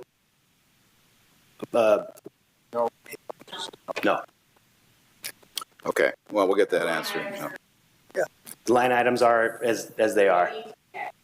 Very good. Yes. Okay. Council's finished with questions. I'll open up the public. Anybody wish to address the item? Michael Rivera, Main Street. See, I go back far enough when I remember they were closing down businesses in downtown. You don't want to go back there. Main Street's return on investment is amazing. What they've done with their volunteers and what they've done to enhance the downtown is truly a remarkable story. The amount of money that this city provides Main Street, it's not enough. It should be more because the ROI is tremendous. The ideas, just the volunteer hours that they have is breathtaking. I don't have a dog in this fight. I'm not part of the Main Street organization. I'm a citizen. I spend a lot of time around the downtown, and I understand how important they are and the hours that they put in for this city. Now, if we look at the total overall inflation rate, I think 8% minimum on their base should be a minimum number that you should bump them. Probably 10% because inflation's about 30, maybe 20 to 30 if we really were honest about things. But it's a lot. So I think that they need more than what they're getting. And as far as our budget deficit goes, I think this city could drill down real hard on their budget and find a lot of room to manage dollars. Because I don't think we've looked, and I've said this before, I don't think we've looked inwardly enough. Bureaucracy and government does not do that very well. Because they think there's a magic money tree called the taxpayers out there. Well, let's give some of the money back to the really productive business reasons why this has been so successful over the years. Main Street has pulled this city's fat out of the fire, in my view, from watching it for the past 50 years. Well, I'll say I was paying attention for 30 or 40. So let's not get short-sighted. Let's not get penny wise and pound foolish. Let's give them more money, not less. 8%, 10% I would appreciate. That would be better.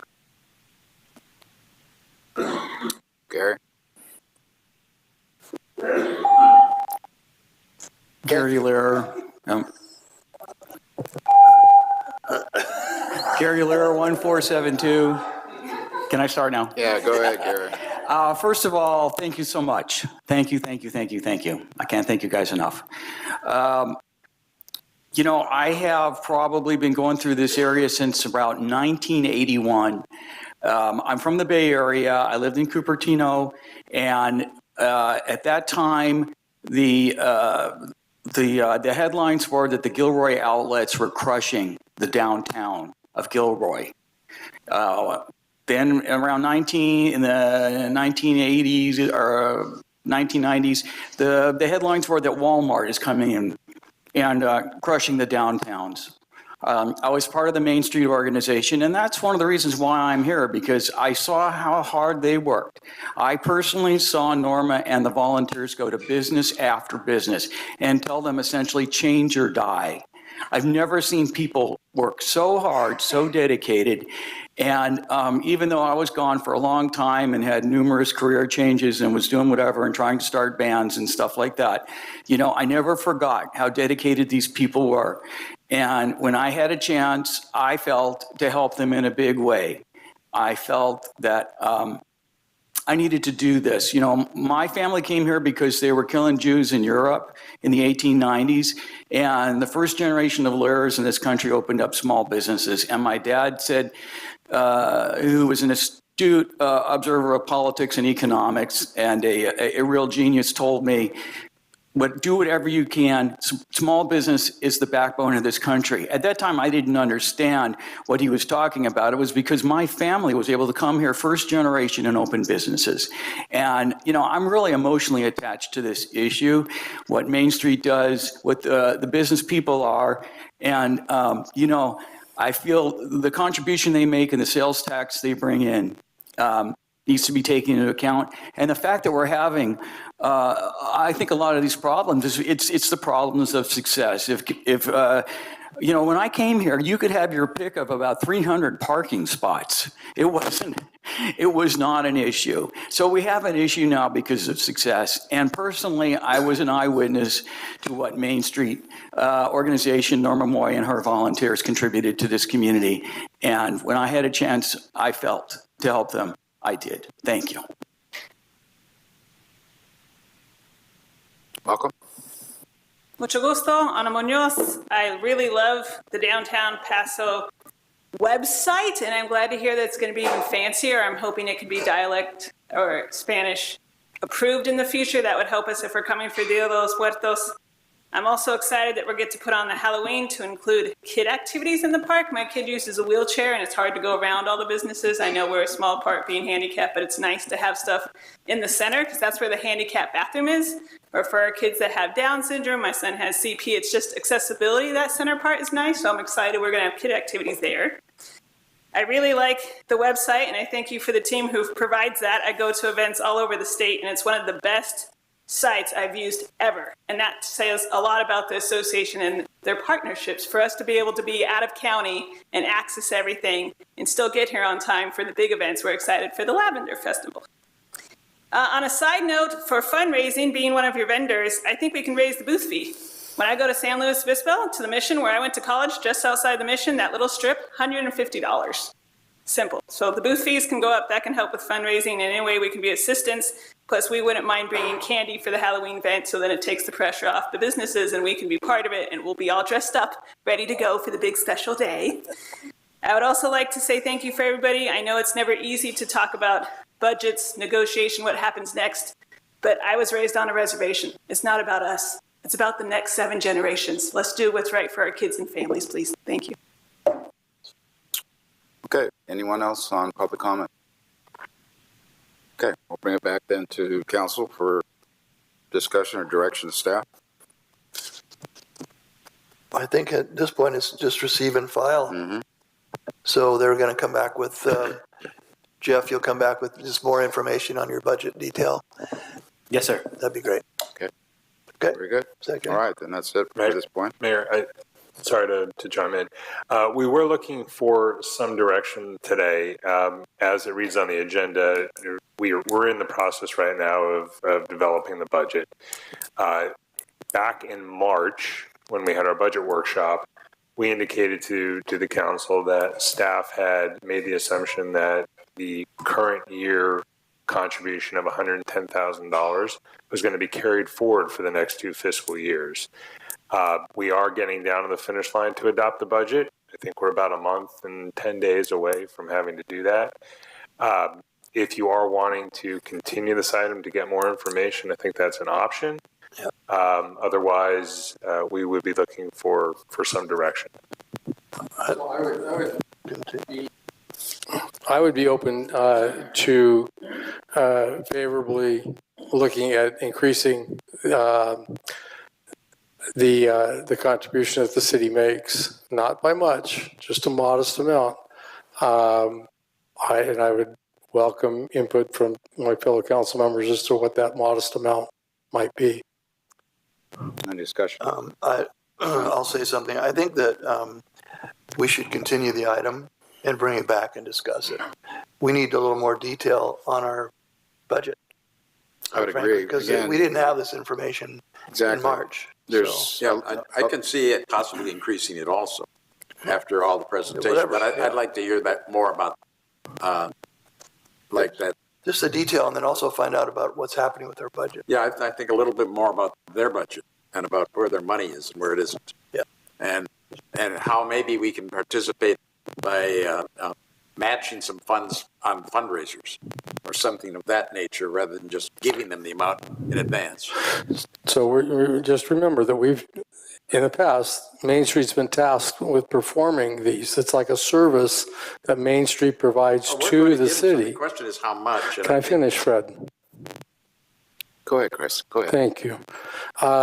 If we continue to expect the same level of service, and in light of all the other increases that are going on, I think we have to be open to increasing that amount. I really believe, and I don't know what the budget deadline is, Mr. Hewitt. Will this wait until the next meeting? Yes, if you'd like to continue into the next meeting to have that discussion, that fits within the budget timeline. I just wanted to alert the council that we are getting closer to the finish line than the start line, and that we just need some direction at some point. And Melissa, can we, I guess, Chris, I'm sorry, should we go ahead and put that on the next agenda if we continue this? If you'd like to continue it to that date, that's the direction that we need. So moved. And I second it. That's what I intended. Discussion. Chris, are we going to be having other presentations from the other groups that we also fund? Yes, that's a good question. So the other 2 groups that you have typically funded in the past, the Chamber of Commerce and the Wine Alliance, were asked to present tonight. They were not able to for scheduling purposes. They are scheduled to come on May 21st to make their presentations. Okay, so that's important for me to hear everybody's appeal. And make sure they have a heads up that this is what we're looking for. We're looking for detail in budgets and performance as well. Absolutely. And I have another comment too.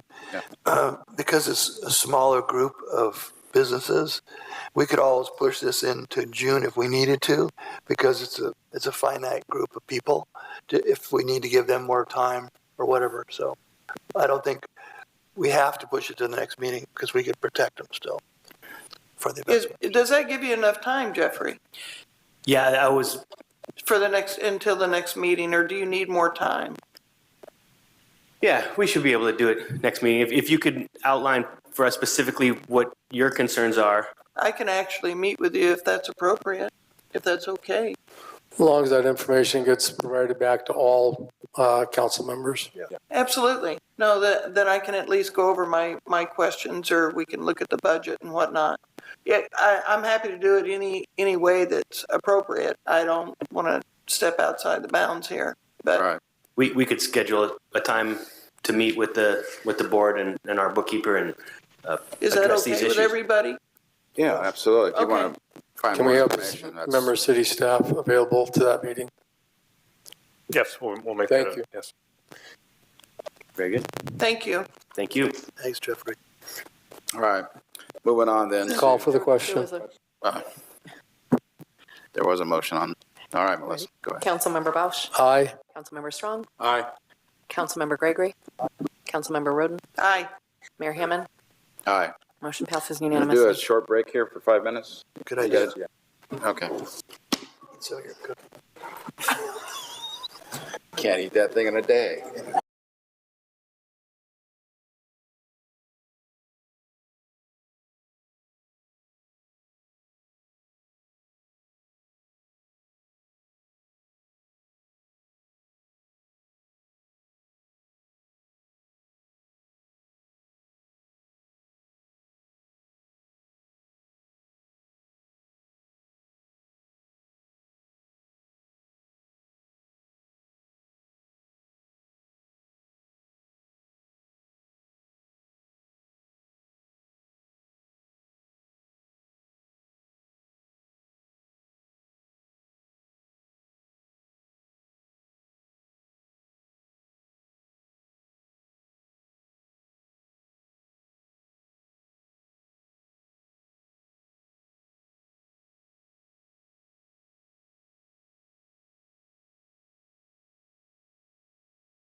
Okay, we'll bring that back to council to begin item 2. And this is going to be a review of Hispanic Business Association funding request for fiscal years 24-25, 25-26. Paul Sloan.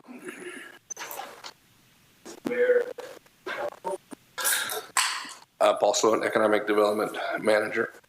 As has been noted earlier this evening, the city has historically provided contributions to a number of our stakeholder groups, including the Main Street Association, the Paso Robles Wine Country Alliance, and the Paso Robles Chamber of Commerce. The city has not previously provided contributions to the Hispanic Business Association. During the City Council meeting of April 2nd, 2024, representatives from the Hispanic Business Association, or HBA, provided public comment and submitted a funding proposal to the City Council for fiscal years 24-25 and 25-26.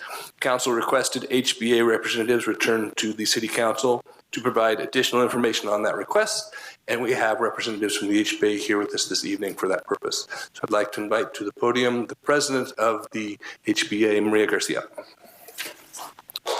Maria. Welcome, Maria. Thank you. First of all, I want to say thank you, of course, for this opportunity. HBA, just a little background of HBA. The HBA has been in this area in Paso, was created here in Paso for a local resource, and it's been here for 15 years. It's all been done voluntarily. We have had fundraising events that most of you have attended, and we've been doing a lot of creating it and working hard to do everything a voluntarily purpose. Next. With my presentation today, as shown here, we're going to be addressing the critical needs of our community. Nearly 40% of Paso's population is Hispanic or somewhat of Latino origin. We need to be able to have these accessible tools, business tools, and digital and overall resources and services in Spanish for our community. The way we're going to focus on that is directly addressing that gap. Next. How do we intend to make a difference? The resources that we want to present is going to be, of course, in Spanish and have outreach. I currently do the outreach every Tuesday, and I go to different parts of our local Paso, and I'll start off at Sherwood. I do surveys, and I ask them, what is your needs right now? Of course, everybody's right now, everybody's struggling. Half of you are business owners, up here, and so you're struggling as well. So is our community out there. I walk, and they're struggling in even just having staff as well. So I'm working on trying to figure out and surveying our community, what are the business needs? How can we help you? And so that's part of this outreach that I do is every Tuesday I start on one end of town and I ask those questions. And a lot of them are simple questions like staffing. How can I find staffing? So then I go and I try to find that answer and I lead them to United Staffing. We have labor forces here in the community, but some of these businesses don't know what we have already here. So part of my job with HBA is to put those resources on our website, to also give those resources to them. Look, if you need staff, you could call United Staffing. They have people there for you. Sometimes it's the easy things to connect people, to those answers. But a lot of the Hispanic businesses are so busy trying to work their business that they don't know where these resources are. So that's what resource accessibility, we would put that on our website. And I share that when I'm doing my outreach. Creating workshops and training is another thing that with the surveying as I walk the streets of Paso, is also what is it? What kind of workshops do you need? What kind of training do your managers need? And the trainings that they're asking are simple like budgeting. They need training in bookkeeping. Some of them don't even realize that they can do their bookkeeping quarterly. And I'm like, oh yes, you need to be doing your bookkeeping quarterly. So at the end of the year, you turn in your finances. These are simple questions that some of the Hispanic businesses are asking. And we're there to answer those questions, or I always lead them to our website. We also offer training in Spanish. There are programs that are offered, and so we have those on our website so they can take at their own time, and their webinars that they can take on their own time. Networking, as you know, is very crucial for our area. This is a small community, and networking is something that is word of mouth, right? And so I try to emphasize that to our small businesses. Networking is something that you need to know, or at least send one of your sponsors or someone from your business, come and network. If you don't know how to network, we're going to be there to teach you how to network. It's so crucial because we don't have a big mall and we don't have, this big shopping center. But we need to show them that networking is because we trust someone. When you meet the owner and you know their family and you know how hard they've worked to establish that business, then you're going to want to refer them. So network is something that I'm trying to teach our Hispanic community that is very crucial. Advocacy and representation, that is something that I want to work HBA with the city of Paso, which I've been doing for the past 15 years. Representation, of course, I did that while I was on city council. How are we gonna, as HBA, represent our Hispanic community? I stepped up and I ran for city council, and I got voted in by the whole city, and I was able to do that. I want to continue to do that through HBA. Representation means a lot of things. The city is always applying for grants, and I want to be able to help the city in that sort of representation and advocacy as well. Cultural celebration, as you heard from our teacher, Ana Munoz, that cultural celebration is very important to us.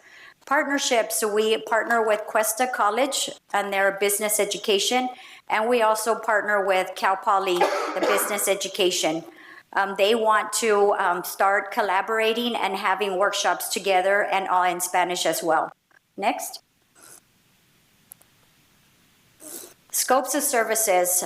So when we're talking about employee skilled bilingual staff, that is what part of this asking fund will do.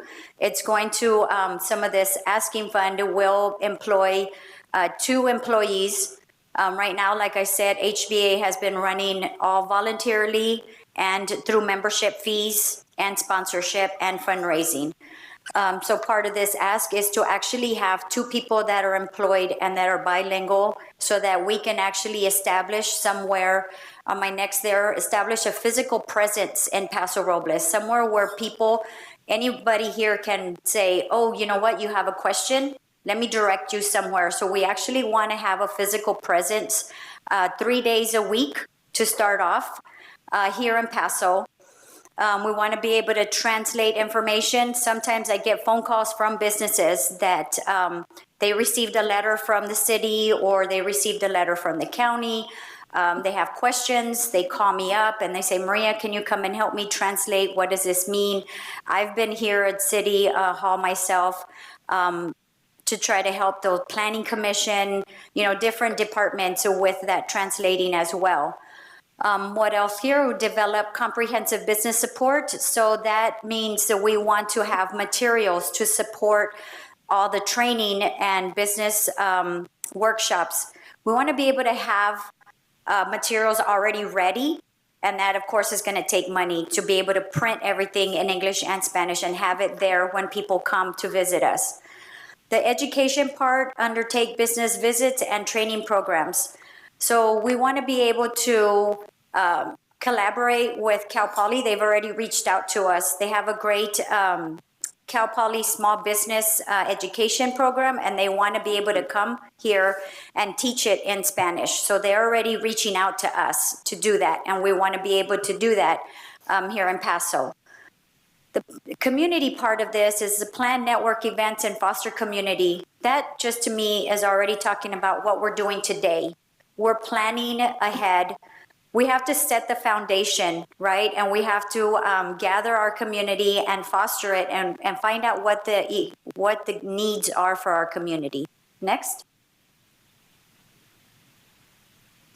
We want to continue here with the scopes. The partnerships I talked about earlier was the business aspect of it. The partnership here that I'm talking about is working alongside city officials.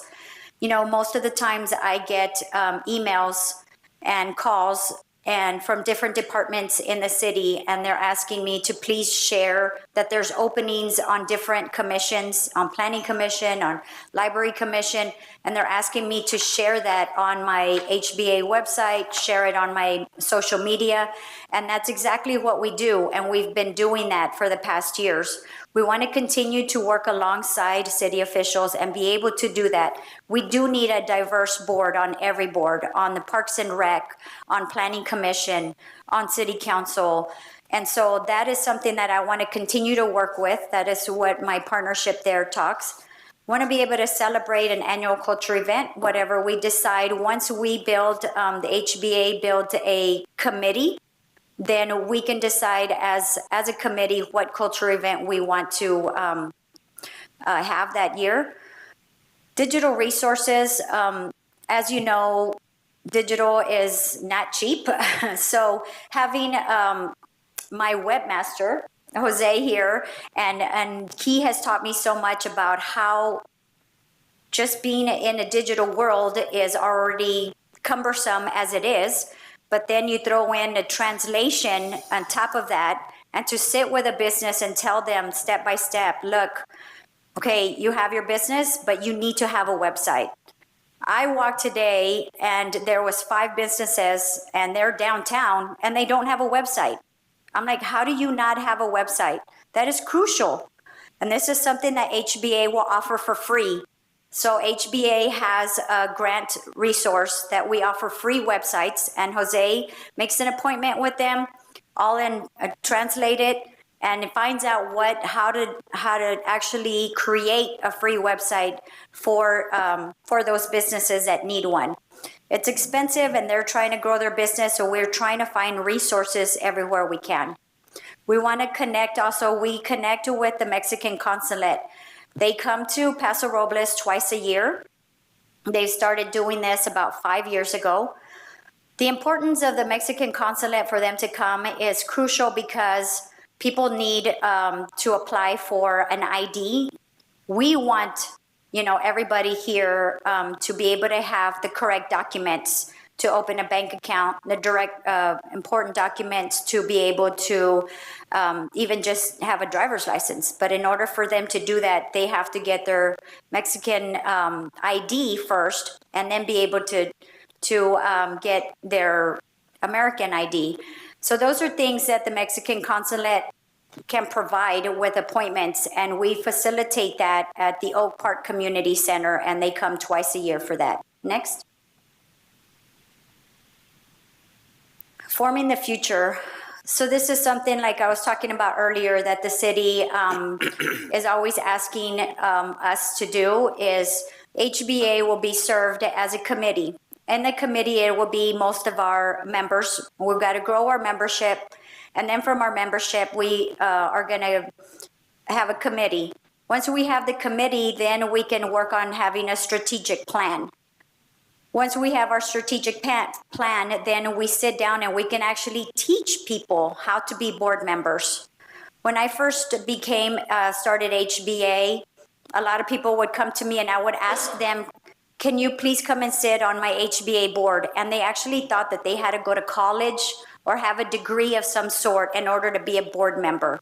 So it's educating the community that it doesn't take all that. It just takes a passion and a care about your community to sit on a board. And so that's what we want to teach. Once I have a community a committee for my group, then that's what I am introducing them into a new world, into teaching them how to become a board member, and then teaching them to become on other board members that they're passionate about. I remember Marilu from First Five. she would come to my meetings all the time and would talk about First 5 programs because she's so passionate about kids. And I thought to myself, oh my gosh, Marilu would be perfect for the library board because that is her passion.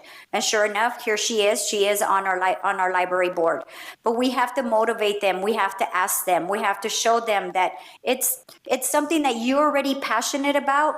So share it. Sit on the board. Get to learn what it's about. And then you can share the information with your neighbors and friends. So that's what this is, forming the future. That is a passionate for me to do, is just to diversify our Paso Robles boards and directors. Next.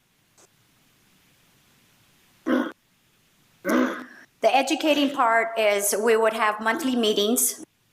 Right now, we're only having quarterly meetings because of,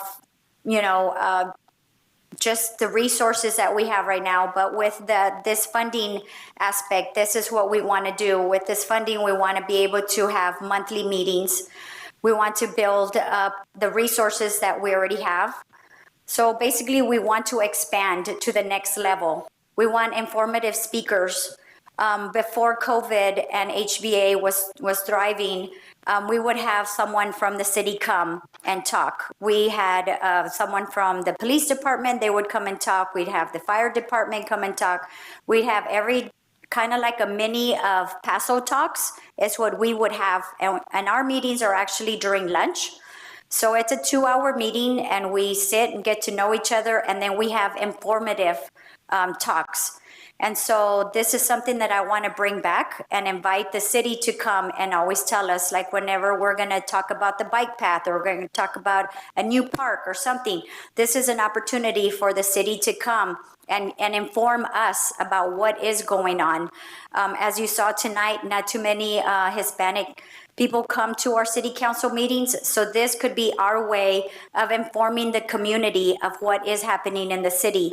If allowed by the city that's doing the speaking, we can even have it live, or we can record it and then play it on our social media or even on our website of what happened.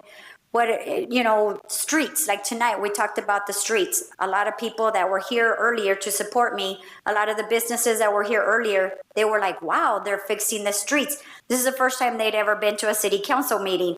So these are things that they might not have time to come to city council meetings, but this is something that we can share through our social media, through our way, and record it and then promote it to them. We're going to do, of course, best practices, and then we will have digital and marketing tips there. Next. So our asking is $75,000 and a minimum of 2-year contract. And then next. Do you have any questions? Okay. Thank you, Maria. You're welcome. Questions of Maria? Hi, Maria. Hi. I don't think there's any doubt that in this room you carry a lot of respect. Thank you. For what you've done for this community, and there's no doubt in my mind that we need this. I think you were here for the earlier discussion with Main Street, and I would like to see a budget. Okay. And I think we may have the same qualification as to discussions at the next council meeting. If you bring the budget back, that we would have a little bit more input to go off of and include, you said that you've been raising, having fundraisers and whatnot, certainly include that. Okay. But I don't have a doubt that this is necessary for this community, and how we go about it is just the question. Okay, thank you. Councilman Are there still questions? Yes. Oh, wait, I got the comments. Okay. Pro Tem Gregory? Yeah. Maria, I'll mirror what Councilwoman Roden said. I do think we need a budget, though. And so my recommendation on the budget, I'd be happy to help you with that if you need it. But a place to have a business for your staff to be there, the cost of operating that, you got a little bit of work to do. But without that budget, it's hard for us to have you compared to other community supportive groups like yourself that we're funding. So everybody gives us a budget. And I think that it doesn't have to be crazy, but it just needs to be realistic. And then your fundraising capacities and things like that. So that gives you a place to be, what's going to happen to the money. And we certainly have a lot of confidence in your ability to do this, but we got to see the money. So, and that's true for everybody. Sure. So if you want my help, I'd be happy to help you, but even maybe one of the city staff can help you or whatever. So, okay. Thank you. Councilman Belsch? It's a great presentation. It goes a long way towards what we discussed as far as a business plan. I think you could morph this into a formal business plan. I would like to see that along with your budget. How would you compare this with our sandbox that the city put together? I think you were part of that. Is this similar in concept? Not really business origins, but business assist. Is there a comparison there? No, not really. It's, the Hispanic community is already reluctant to ask for help. They're so modest, and so they're not. So I'm the one that goes to them a lot of the time. And then I tell them, this is what's out there. If I do the sandbox, they don't come to you. I don't feel that they're hardworking. They're out there, trying to make their business go. And so, I'm not even looking to have an actual office. I might even share an office with one of my HBA. I'm barely starting, so I'm not trying to do too many expenses at first. I'm still trying to start low and start with a lot of support, and just try to focus on more programming and membership, and how can I help them to start off with. What about SCORE? Are you familiar with Yes. SCORE? Yes, they are very helpful. Good. Yes. Okay. I've All already right. talked to them about getting my committee together and then having SCORE come and teach them how to be effective board members. Great. Yes. Thank you. Maria, thank you for your presentation. Again, I've always supported HBA, and just very well done, and really applaud you for getting things off the ground and keeping them going all this time.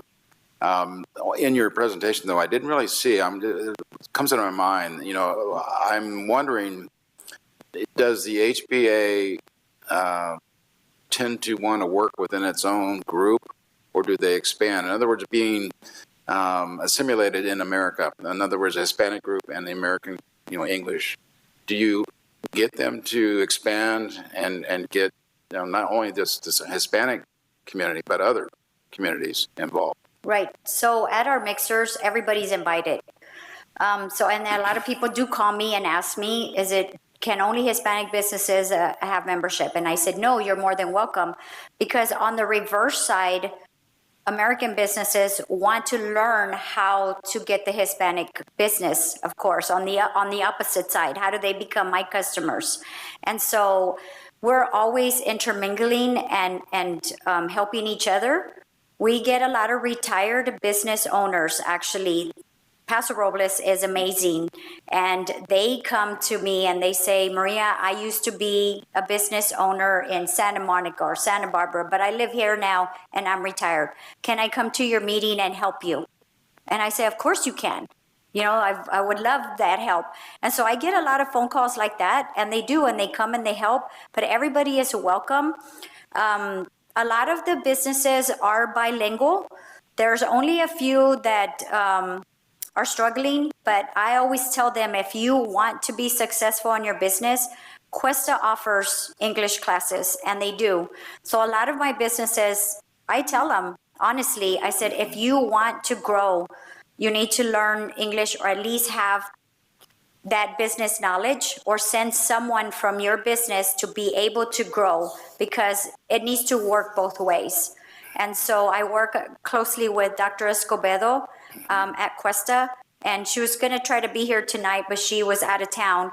But, I've been working with her on trying to collaborate that. And I think we also used to have at the study center, we used to have classes that would teach English, because I know a lot of my businesses were like, Maria, I've taken the class 3 times, but I'm going to take it one more time just so I can feel confident about it. And so they're trying. They really are trying. And so that's why I'm there all the time, Mr. Hammond. I keep going back to them because I can see how they're trying. They really want to be successful. They really want to learn how to do that.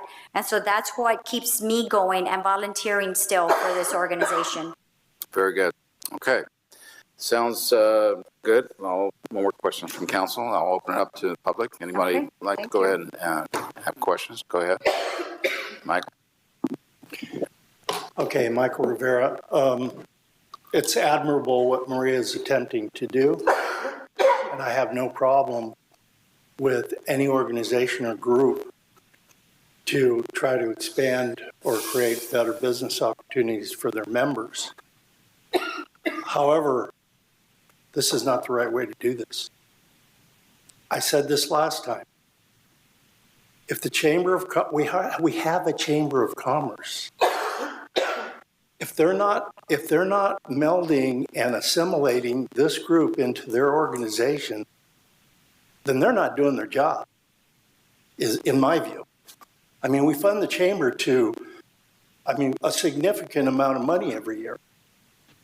And not to oppose what Maria is attempting to do, it's admirable.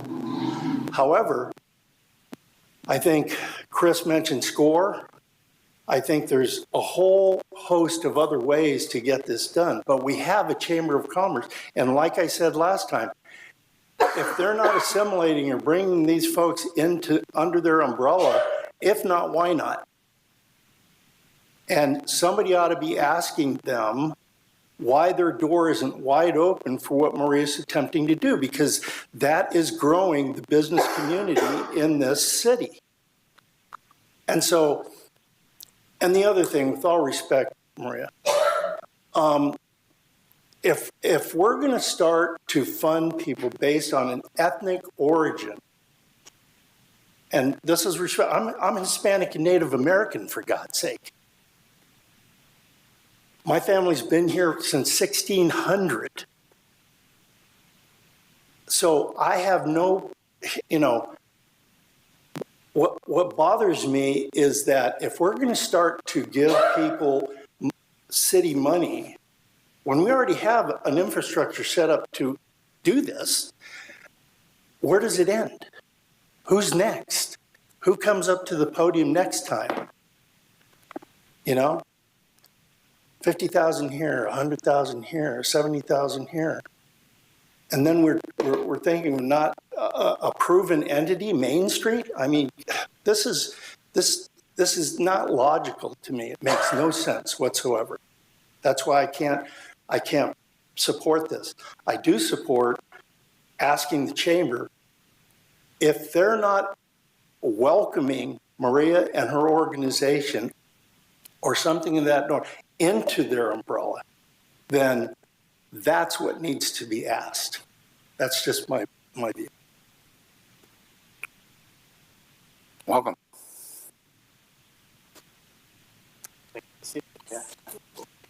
Hello, good evening. My name is Manuel Rendon, 3312 Vine Street. So I currently work for the Tascadero State Hospital, and I've lived in Paso my whole life. Actually, the last time I was in this room was when I was part of the youth commission as a teenager. I had volunteered at some of the fundraising events with HBA along with other classmates.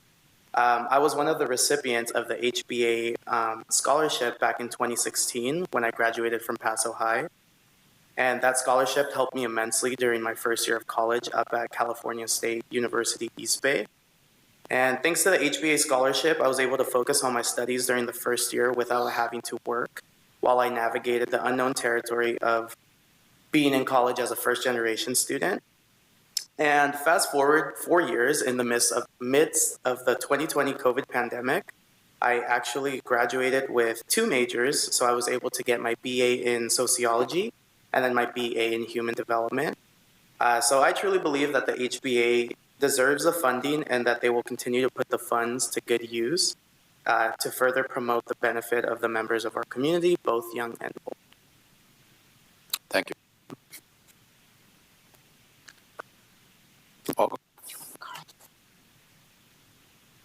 Buenas noches, soy Crespil, vivo en Paso Robles y estoy aquí para apoyar la organización de Hispani. So I'm a little nervous. I don't do Spanish into a microphone very often. ¿Cómo se llama, por favor? Yeah, so my name's Crespil. I live here. I can't really add anything or too much more energy than Maria did or our wonderful teacher did earlier. Obviously, I'm here in strong support in the city investing into the HBA to ensure that they have a robust presence in Paso Robles. You know, our town deserves that. Our Hispanic business owners deserve that. And I think it's very clear the kind of unique relationship that Maria has with our neighbors, our friends, our business owners here. You know, making progress in these areas, really, it's very relational. You can see all the trust that's developed, and that's necessary, right? Plus, there's the language issue, which is also important. I was privileged to meet several of the members and the business owners at the HBA Mixer, and I was really struck about the diversity of businesses, right? So there was, you know, real estate, professional, personal services, restaurant. It was much, much more diverse than I had anticipated. For the most part, the people that were there were bilingual.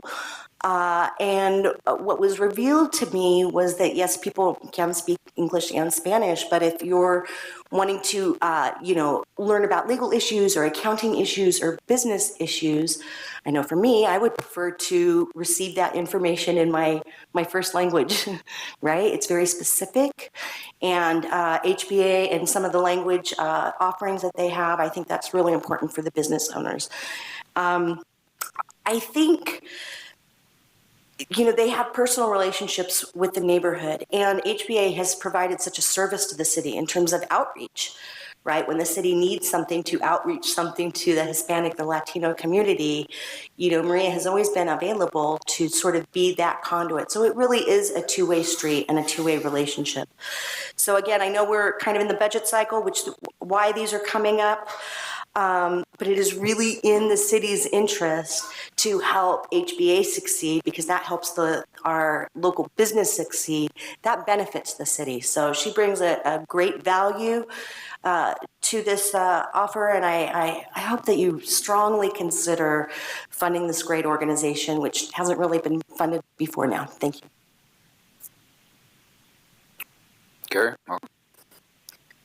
My name is Gary Lear. John Roush asked me to speak. He couldn't be here, and Linda Becker couldn't be here either. And I didn't have a chance to go over with John about the specifics, but we feel. I think that the concurrence is we feel that. We're pro-business, you know, and based on the presentation I saw, and I'm very impressed with what the Hispanic Business Association is attempting to do. I don't know. I totally concur with what the previous speakers said, and I think it is totally appropriate and within the proper bounds of government to reach out and help an organization like this. I think what they're gonna, if you look at it from a practical point of view, what they're prepared to do to bring to the community in terms of job opportunities, economic advancement, and frankly, I grew up in LA and I lived in the Bay Area, and I have seen personally the economic disparity, and as a political activist, that troubles me. And I've spoken about this issue before, and I've spoken about how structural elitism and liberalism has actually precluded Hispanic involvement in politics here. This is, I've talked about this before, and this is an issue that's dear to my heart. And and frankly, I as somebody who was came from immigrants, and I already talked about my background. I think that undoubtedly my relatives, ancestors got help when they came here. And my grandmother was a social activist and she helped the poor. And, and I think that we just help each other. And I think that based on the presentation I saw here, I think I saw somebody who's earnestly seeking to do what America's helped people achieve the American dream. And, who can argue with that? I'm more of a visionary than a detailed person. And you guys really have to look at the budget and determine if this is something that the city really wants to endorse. But based on the vision and the mission that I saw here, and I'm impressed, and I think that John Roush is too, and that's why he asked me to speak. And and I've already, I have experience developing websites, and I'm more than happy to volunteer my services to further that goal. And I'm a retired IT consultant, and anything that I can offer in those terms, I'm more than happy to do. Thank you again for the opportunity to speak, and I promise I will never speak more than twice again. Thank you. Yeah. Don't make promises you can't keep.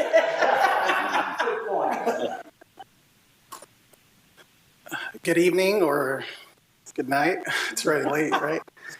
My name is Jose Walarama, and I am 2555 San Fernando Road at Atascadero.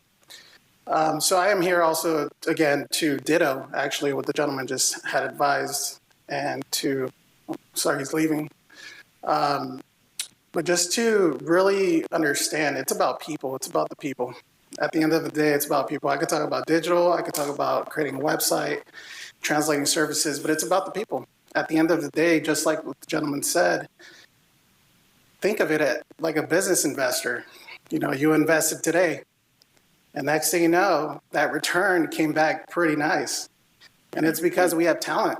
We have hidden talent. We have skills maybe that we haven't seen in a while here in Paso Robles. And I think it's about revealing and really seeing the unlimited potential that a lot of people have nowadays. It's not about ethnic groups. It's not about creating this divide, trying to be negative. It's none of that. It's actually to elevate each other, to become better. And that's why I'm here. I'm here late, not with my twin girls that I love to be with. I'm here right now. And just receiving a text, the support from my wife, that just motivated even me, that much more, because I know I'm here doing the right thing. And at the end of the day, again, it goes back to people.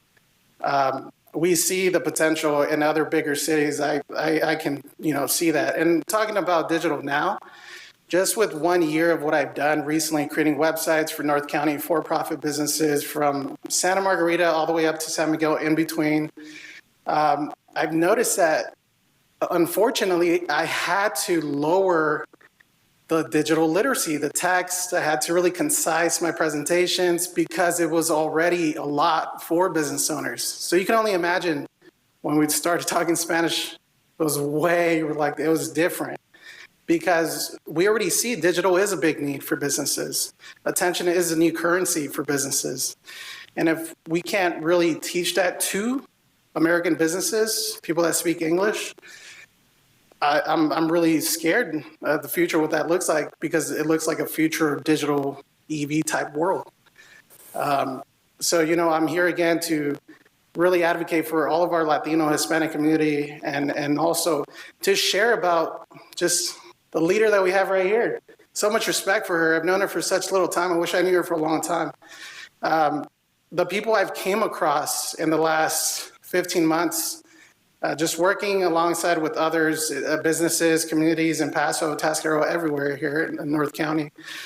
I've heard tremendous, amazing, great things about how little younger teenage girls to younger entrepreneurs want to be a professional just like Maria. She's done this in 15 years, just voluntarily helping. And I think that's something that we should all look at, is she is a figure for the future and for the next generations to come. Thank you. Thank you. Anyone else? Okay. Close that and bring it back to council then for discussion. Brett? Thank you. There it is. Thank you. I said that I didn't have a question because I have a comment, and I'm going to respectfully disagree with Mr. Rivera, and I'm sorry he left again. He always seems to do that just before I'm going to talk to him. But I speak out of experience. because I was very active in the civil rights movement starting all the way back in the 1950s, long before it became the thing. And the mistakes that we made that I tried to avoid in the very beginning was trying to put the white culture on top of another minorities and bring them into our culture. And no, that's not how you blend. You blend by each going in each other's direction and learning about each other. That's what Maria is doing. She's doing it the right way. And that's why this is a good thing to do. Very good thing to do. And Paso Robles, thanks to Maria and other people in this community, even in the black community, they've integrated better here. In fact, in a study that was done by one of the top universities in the United States, did a study of the census all over the country and found there were only 2 cities in this entire nation that were totally integrated. One was Boulder, Colorado, and the other was Paso Robles, California. The only 2 in the entire United States that do not have ghettos. And that's because we have integrated pretty well. However, the Hispanic community has not integrated quite as well yet. It's doing better thanks to Maria now. But that's the closest thing we've had to a ghetto, is that there are more Hispanics in small pockets. Now they're spread out throughout the city, so it looks like if you look at the total census, they're spread out. But even where they're spread in different districts, they're still awfully tight-knit. And this will bring them in. And this will keep Paso Robles as a truly integrated American city. And I hope we can support this and find a way in our budget to do so. Okay. Sharon? You took some of the words out of my mouth, Mr. Strong, in response to Mr. Rivera. This is not a red-headed spotted toad we're talking about. This is 40%, 35% of our population. And I think what you have put together is outside of what we would ever expect the chamber to do. You're trying to educate people, to bring them into a joined society with all of us. And like I said, there are few people I respect more than what you have done and what you continue to do. And in my opinion, it's not if, but how much, and that's going to be based upon some other factors. But I think you have put together a heck of a plan, and I support your plan. And anything I can do to help out, just let me know. Okay. Anyone on this side? Yep. So I'll kind of repeat what Sharon said. So Maria, we have tremendous faith in you and your abilities. And I'm never going to get in your way. Believe me, I know how strong you are. But what I want to say is that there is a cultural difference in the way we do business and the way we live. And you have to get people comfortable. You have to teach them. You've taught me so much. And I'm Hispanic. I'm from Argentina, God dang it, whatever. But I think it's really important to give you seed money to get this started, whatever, how much ever it is, and some kind of an office structure may be complementary somehow. But I think you've got a great idea. We need to professionalize it, and so you can become a real. You're already a force here, but a better force as a community of people, and bring everything to life in what your dream is. So, my recommendation is to budget a little bit. Let's get together and have some ideas and see if we can find you a place to have a free office. It might be a good way to start, but I'll try to jump in wherever I can and help. But push forward. Let's get to the next step, and we'll get to a money ask soon. So. Chris? I think, I said before, great presentation, great concept. need to smooth out some of the missing spots. Every confidence that you'll do that. I would also challenge our other local businesses. I'm not completely convinced that this should be a city-only event. I think there's seed money, as Mr. Gregory said. There are fraternal organizations that could help make a contribution to that. I think there are other must charities, other people like that, national charities that would look in. And I think the city might then consider, matching those funds that you raise up to a point. I'm not so sure I'm in agreement on providing free resources. I think there are landlords that would consider doing that to help get this started. But I don't mean that to discourage you in any way, but more to encourage you to continue this process. I consult with businesses. I think you already know that. If there's anything I can do to help that, I am very gratified as a dual immersion parent from Georgia Brown. Just the amazing relationships that stemmed from our son attending there for a few years, kindergarten through fifth grade, and then beyond into Flamson. The amazing effort and business skills that these hard-working men and women bring to Paso Robles, and I think that deserves to be recognized. Okay, my thought again, Maria, is, and then you know this very well, that when we as a council direct taxpayer funds to help a particular group or situation, whatever, we need to have some sort of a structure where we point to where that money is going and how it's being used. So I think you have the bones in it. What you said today, I think what's important is get a budget and really define goals on where the money could be used and how it will improve the city at that point. So to me, I think it's important that the council does that because it's not our money, it's taxpayers' money.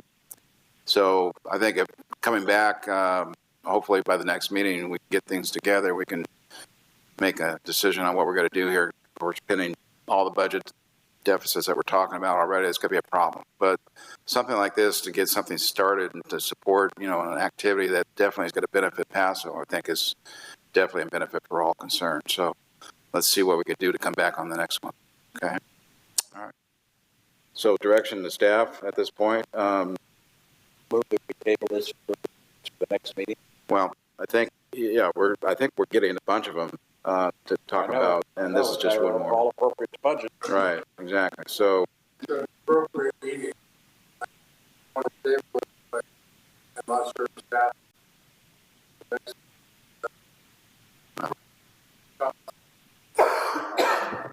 On Main Street, so maybe table it to a future meeting and leave it go at that.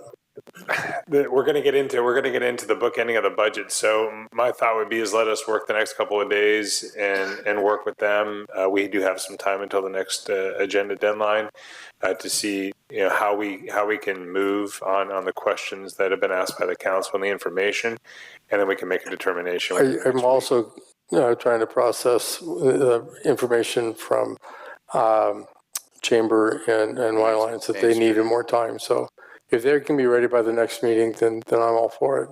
Well, can I amend my motion and then table it to staff, put it back?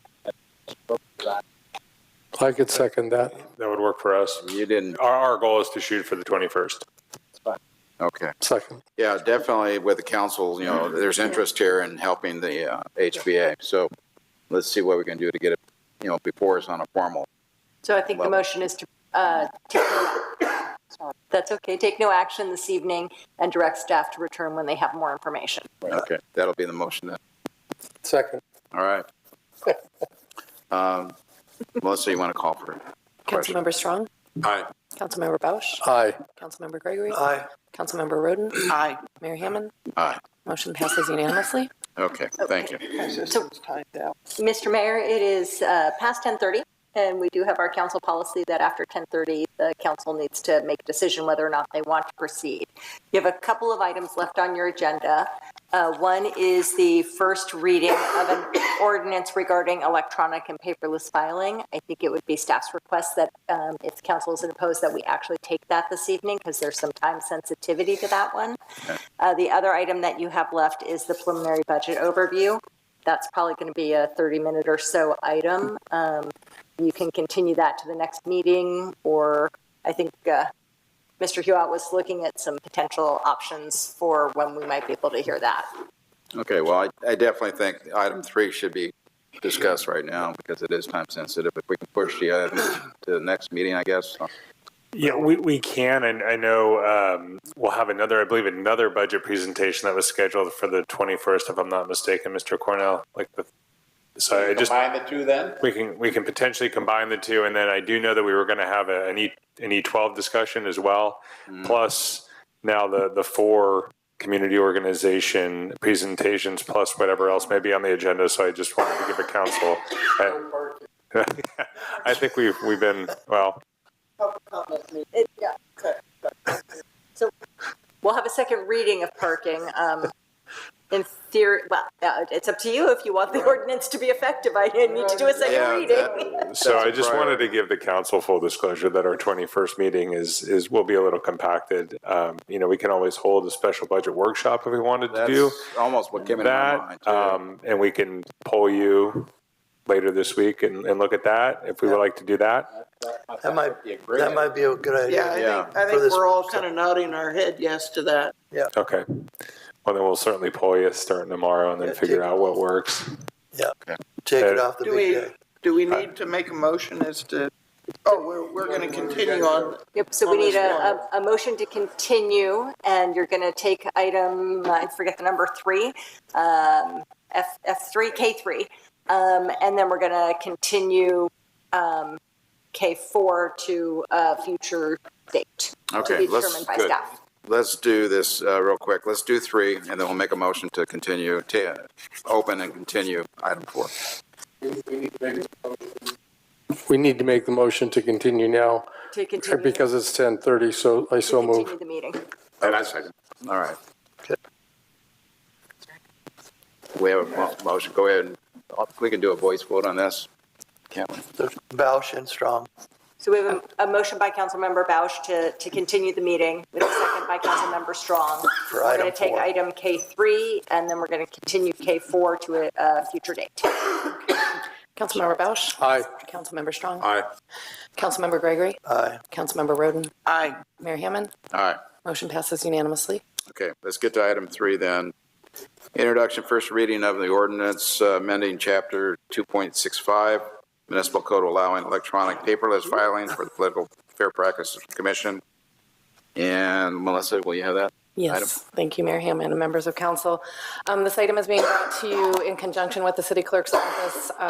The City Clerk's Office's decision to process and proceed with the implementation of NetFile, which is a paperless e-filing hosting platform that will automate the FPPC Form 700 Statement of Economic Interest filing process for both our statutory 87200 filers as well as our conflict of interest designated filers within the city. Additionally, NetFile will also provide a hosted platform for campaign finance disclosure forms, including Forms 460, 470, 496, and 497, and it meets the requirements of the Secretary of State. In addition to saving a significant amount of staff time, implementation of the NetFile system will promote transparency and provide 24-hour filing and viewing accessibility of campaign finance information for filers, staff, and the public. The proposed amendment of Chapter 2.65 of the Municipal Code will add Section 2.65.050, Electronic and Paperless Filing of Fair Political Practices Commission Campaign Disclosure Statements. This amendment is required in order to allow filing of the campaign finance disclosure forms.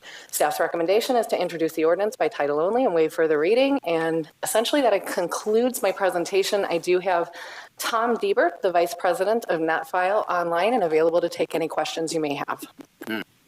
Okay, any questions? I've got a question. Let's start with Chris Bausch and come back. Go ahead, Chris. So had the opportunity to use NetFile. It was a little challenging at first, more because the organizing or the organization.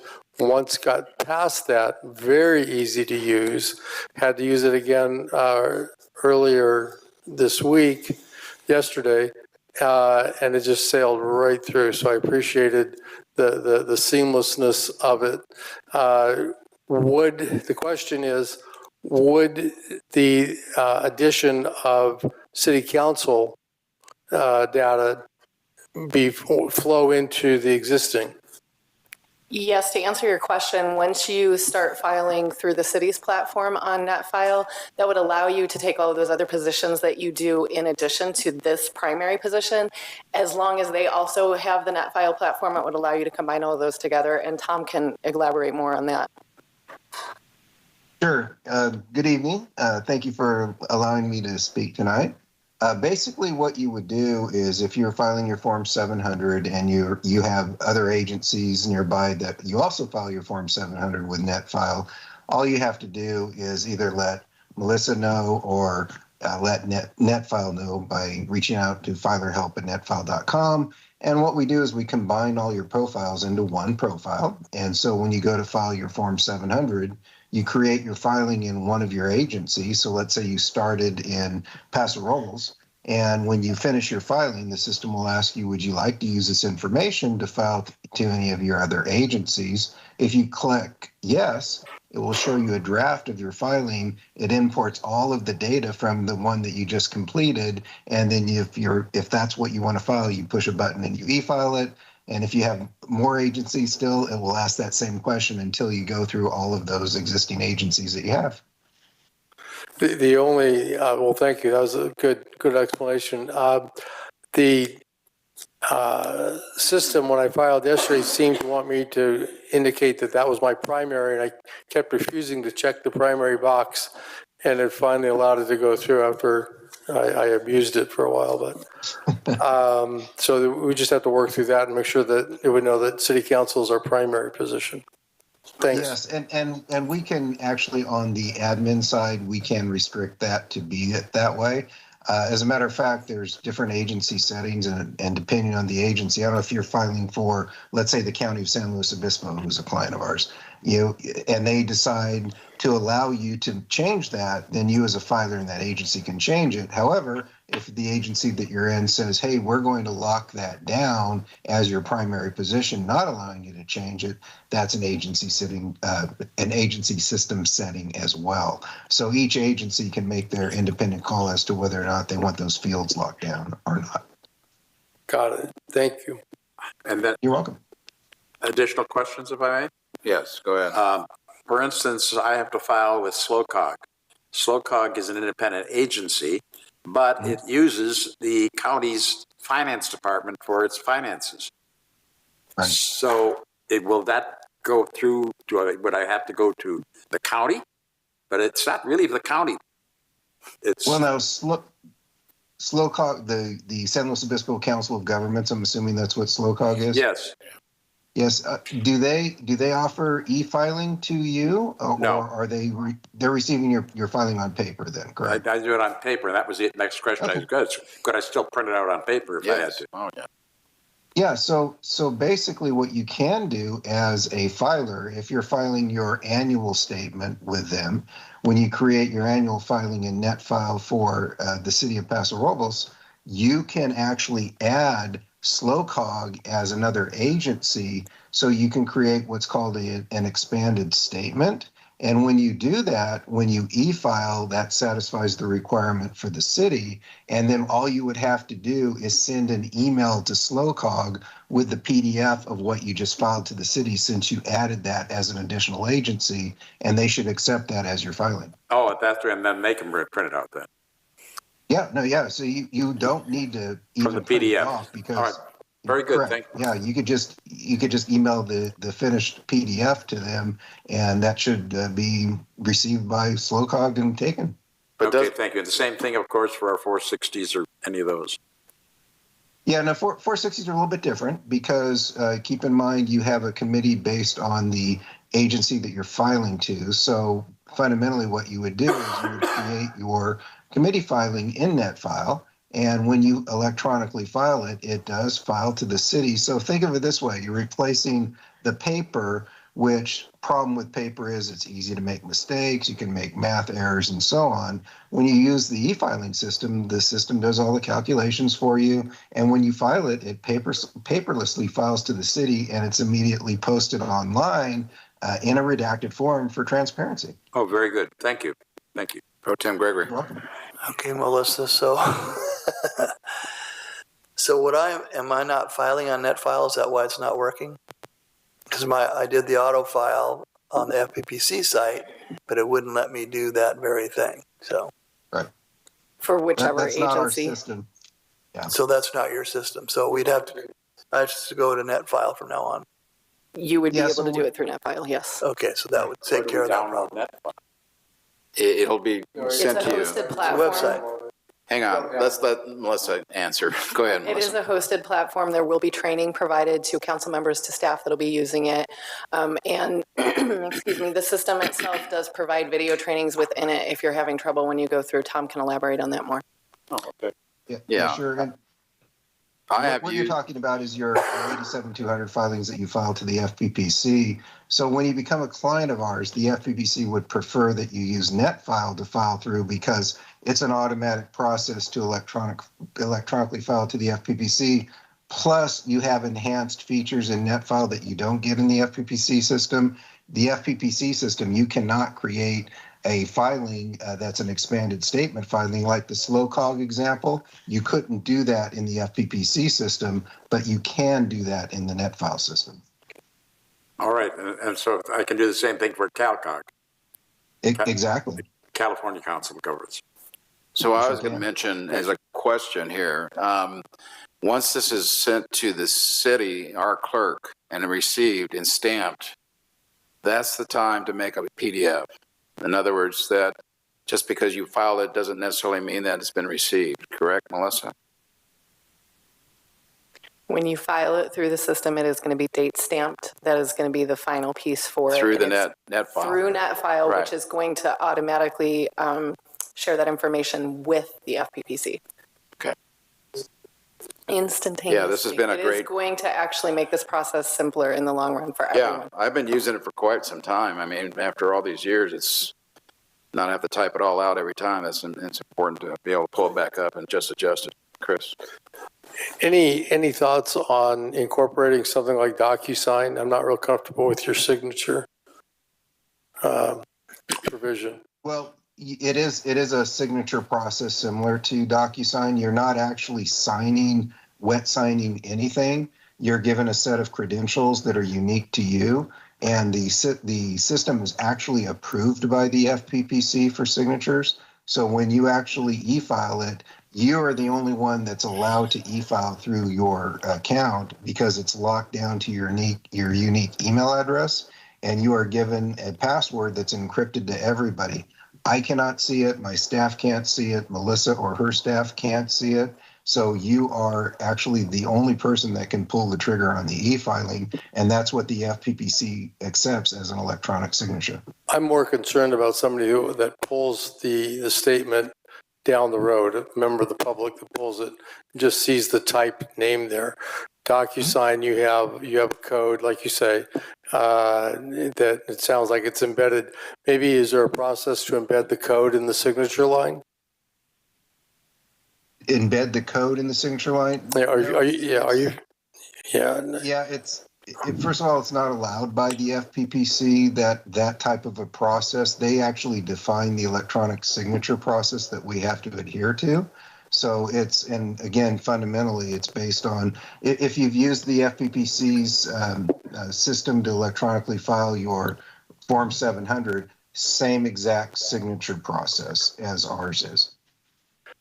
Okay. I guess I've created on the FPP site, created that, and then DocuSigned the PDF. I don't think when I first started doing this, they had a electronic signature. This goes back 10, 12 years.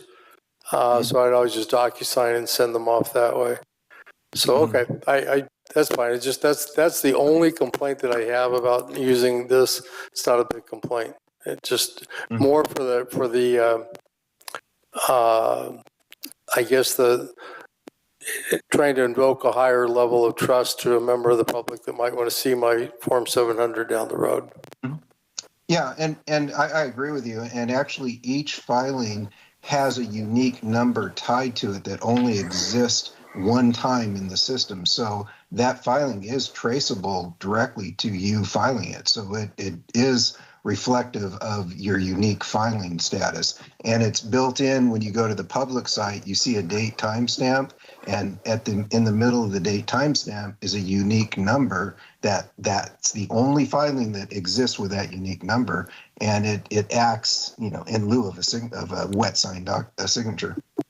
That also holds the case for any changes or amendments as well, too, correct? Correct. Yeah. Thank you. Okay. All right, so motion. Questions are done here. Anybody in public wish to make a comment? No? Bring it back to council. What's our direction?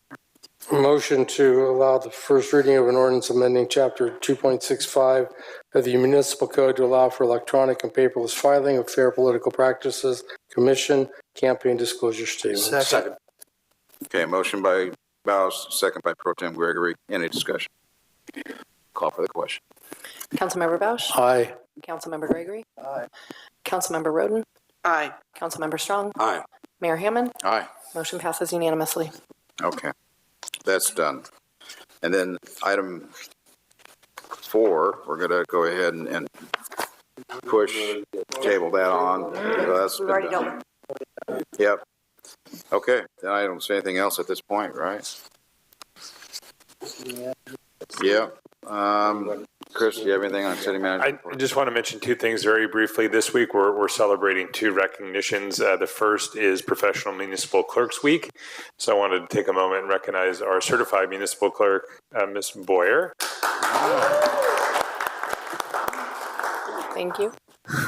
And then the second is it is also a Public Service Recognition Week. So this is a week-long celebration of public servants. And so this week we're celebrating our nearly 300 public servants that we have here for the city of Paso Robles. So a big recognition to them as well. Thank you.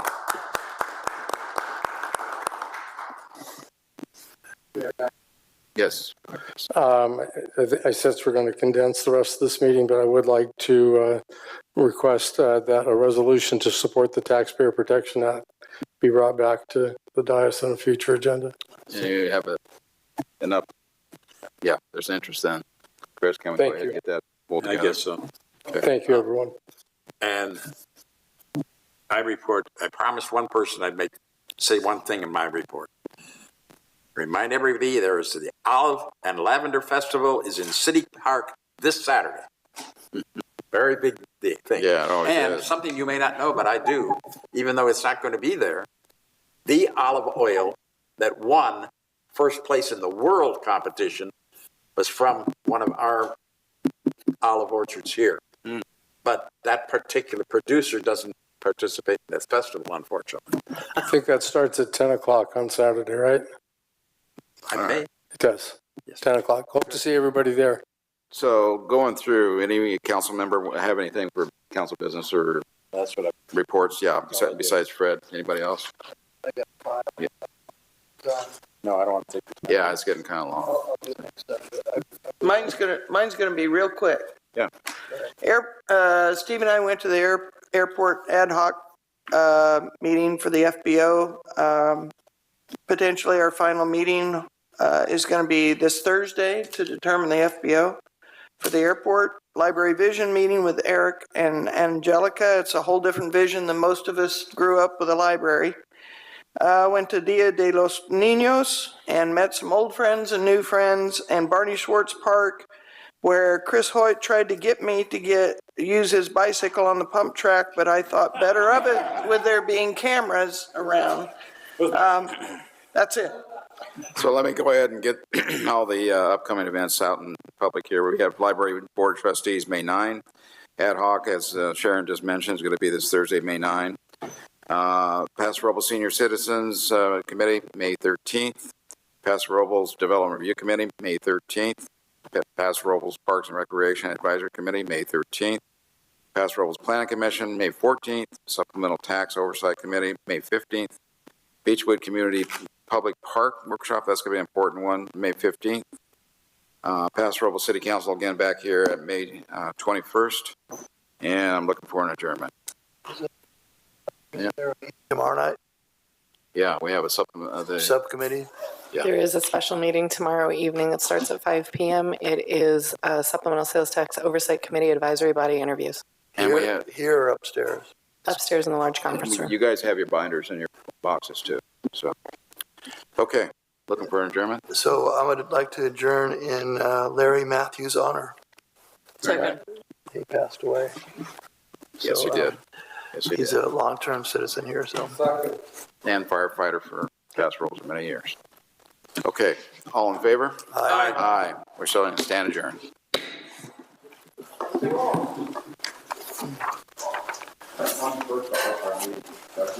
How is he? Yeah. Is negative for any issues that are still running. At least it's down. So the chiefs And just release him. Okay, all right. Well, I was gonna say I'll run down there right now, but it sounds like he's stable. Yeah, they were heading down. they're done. Yeah.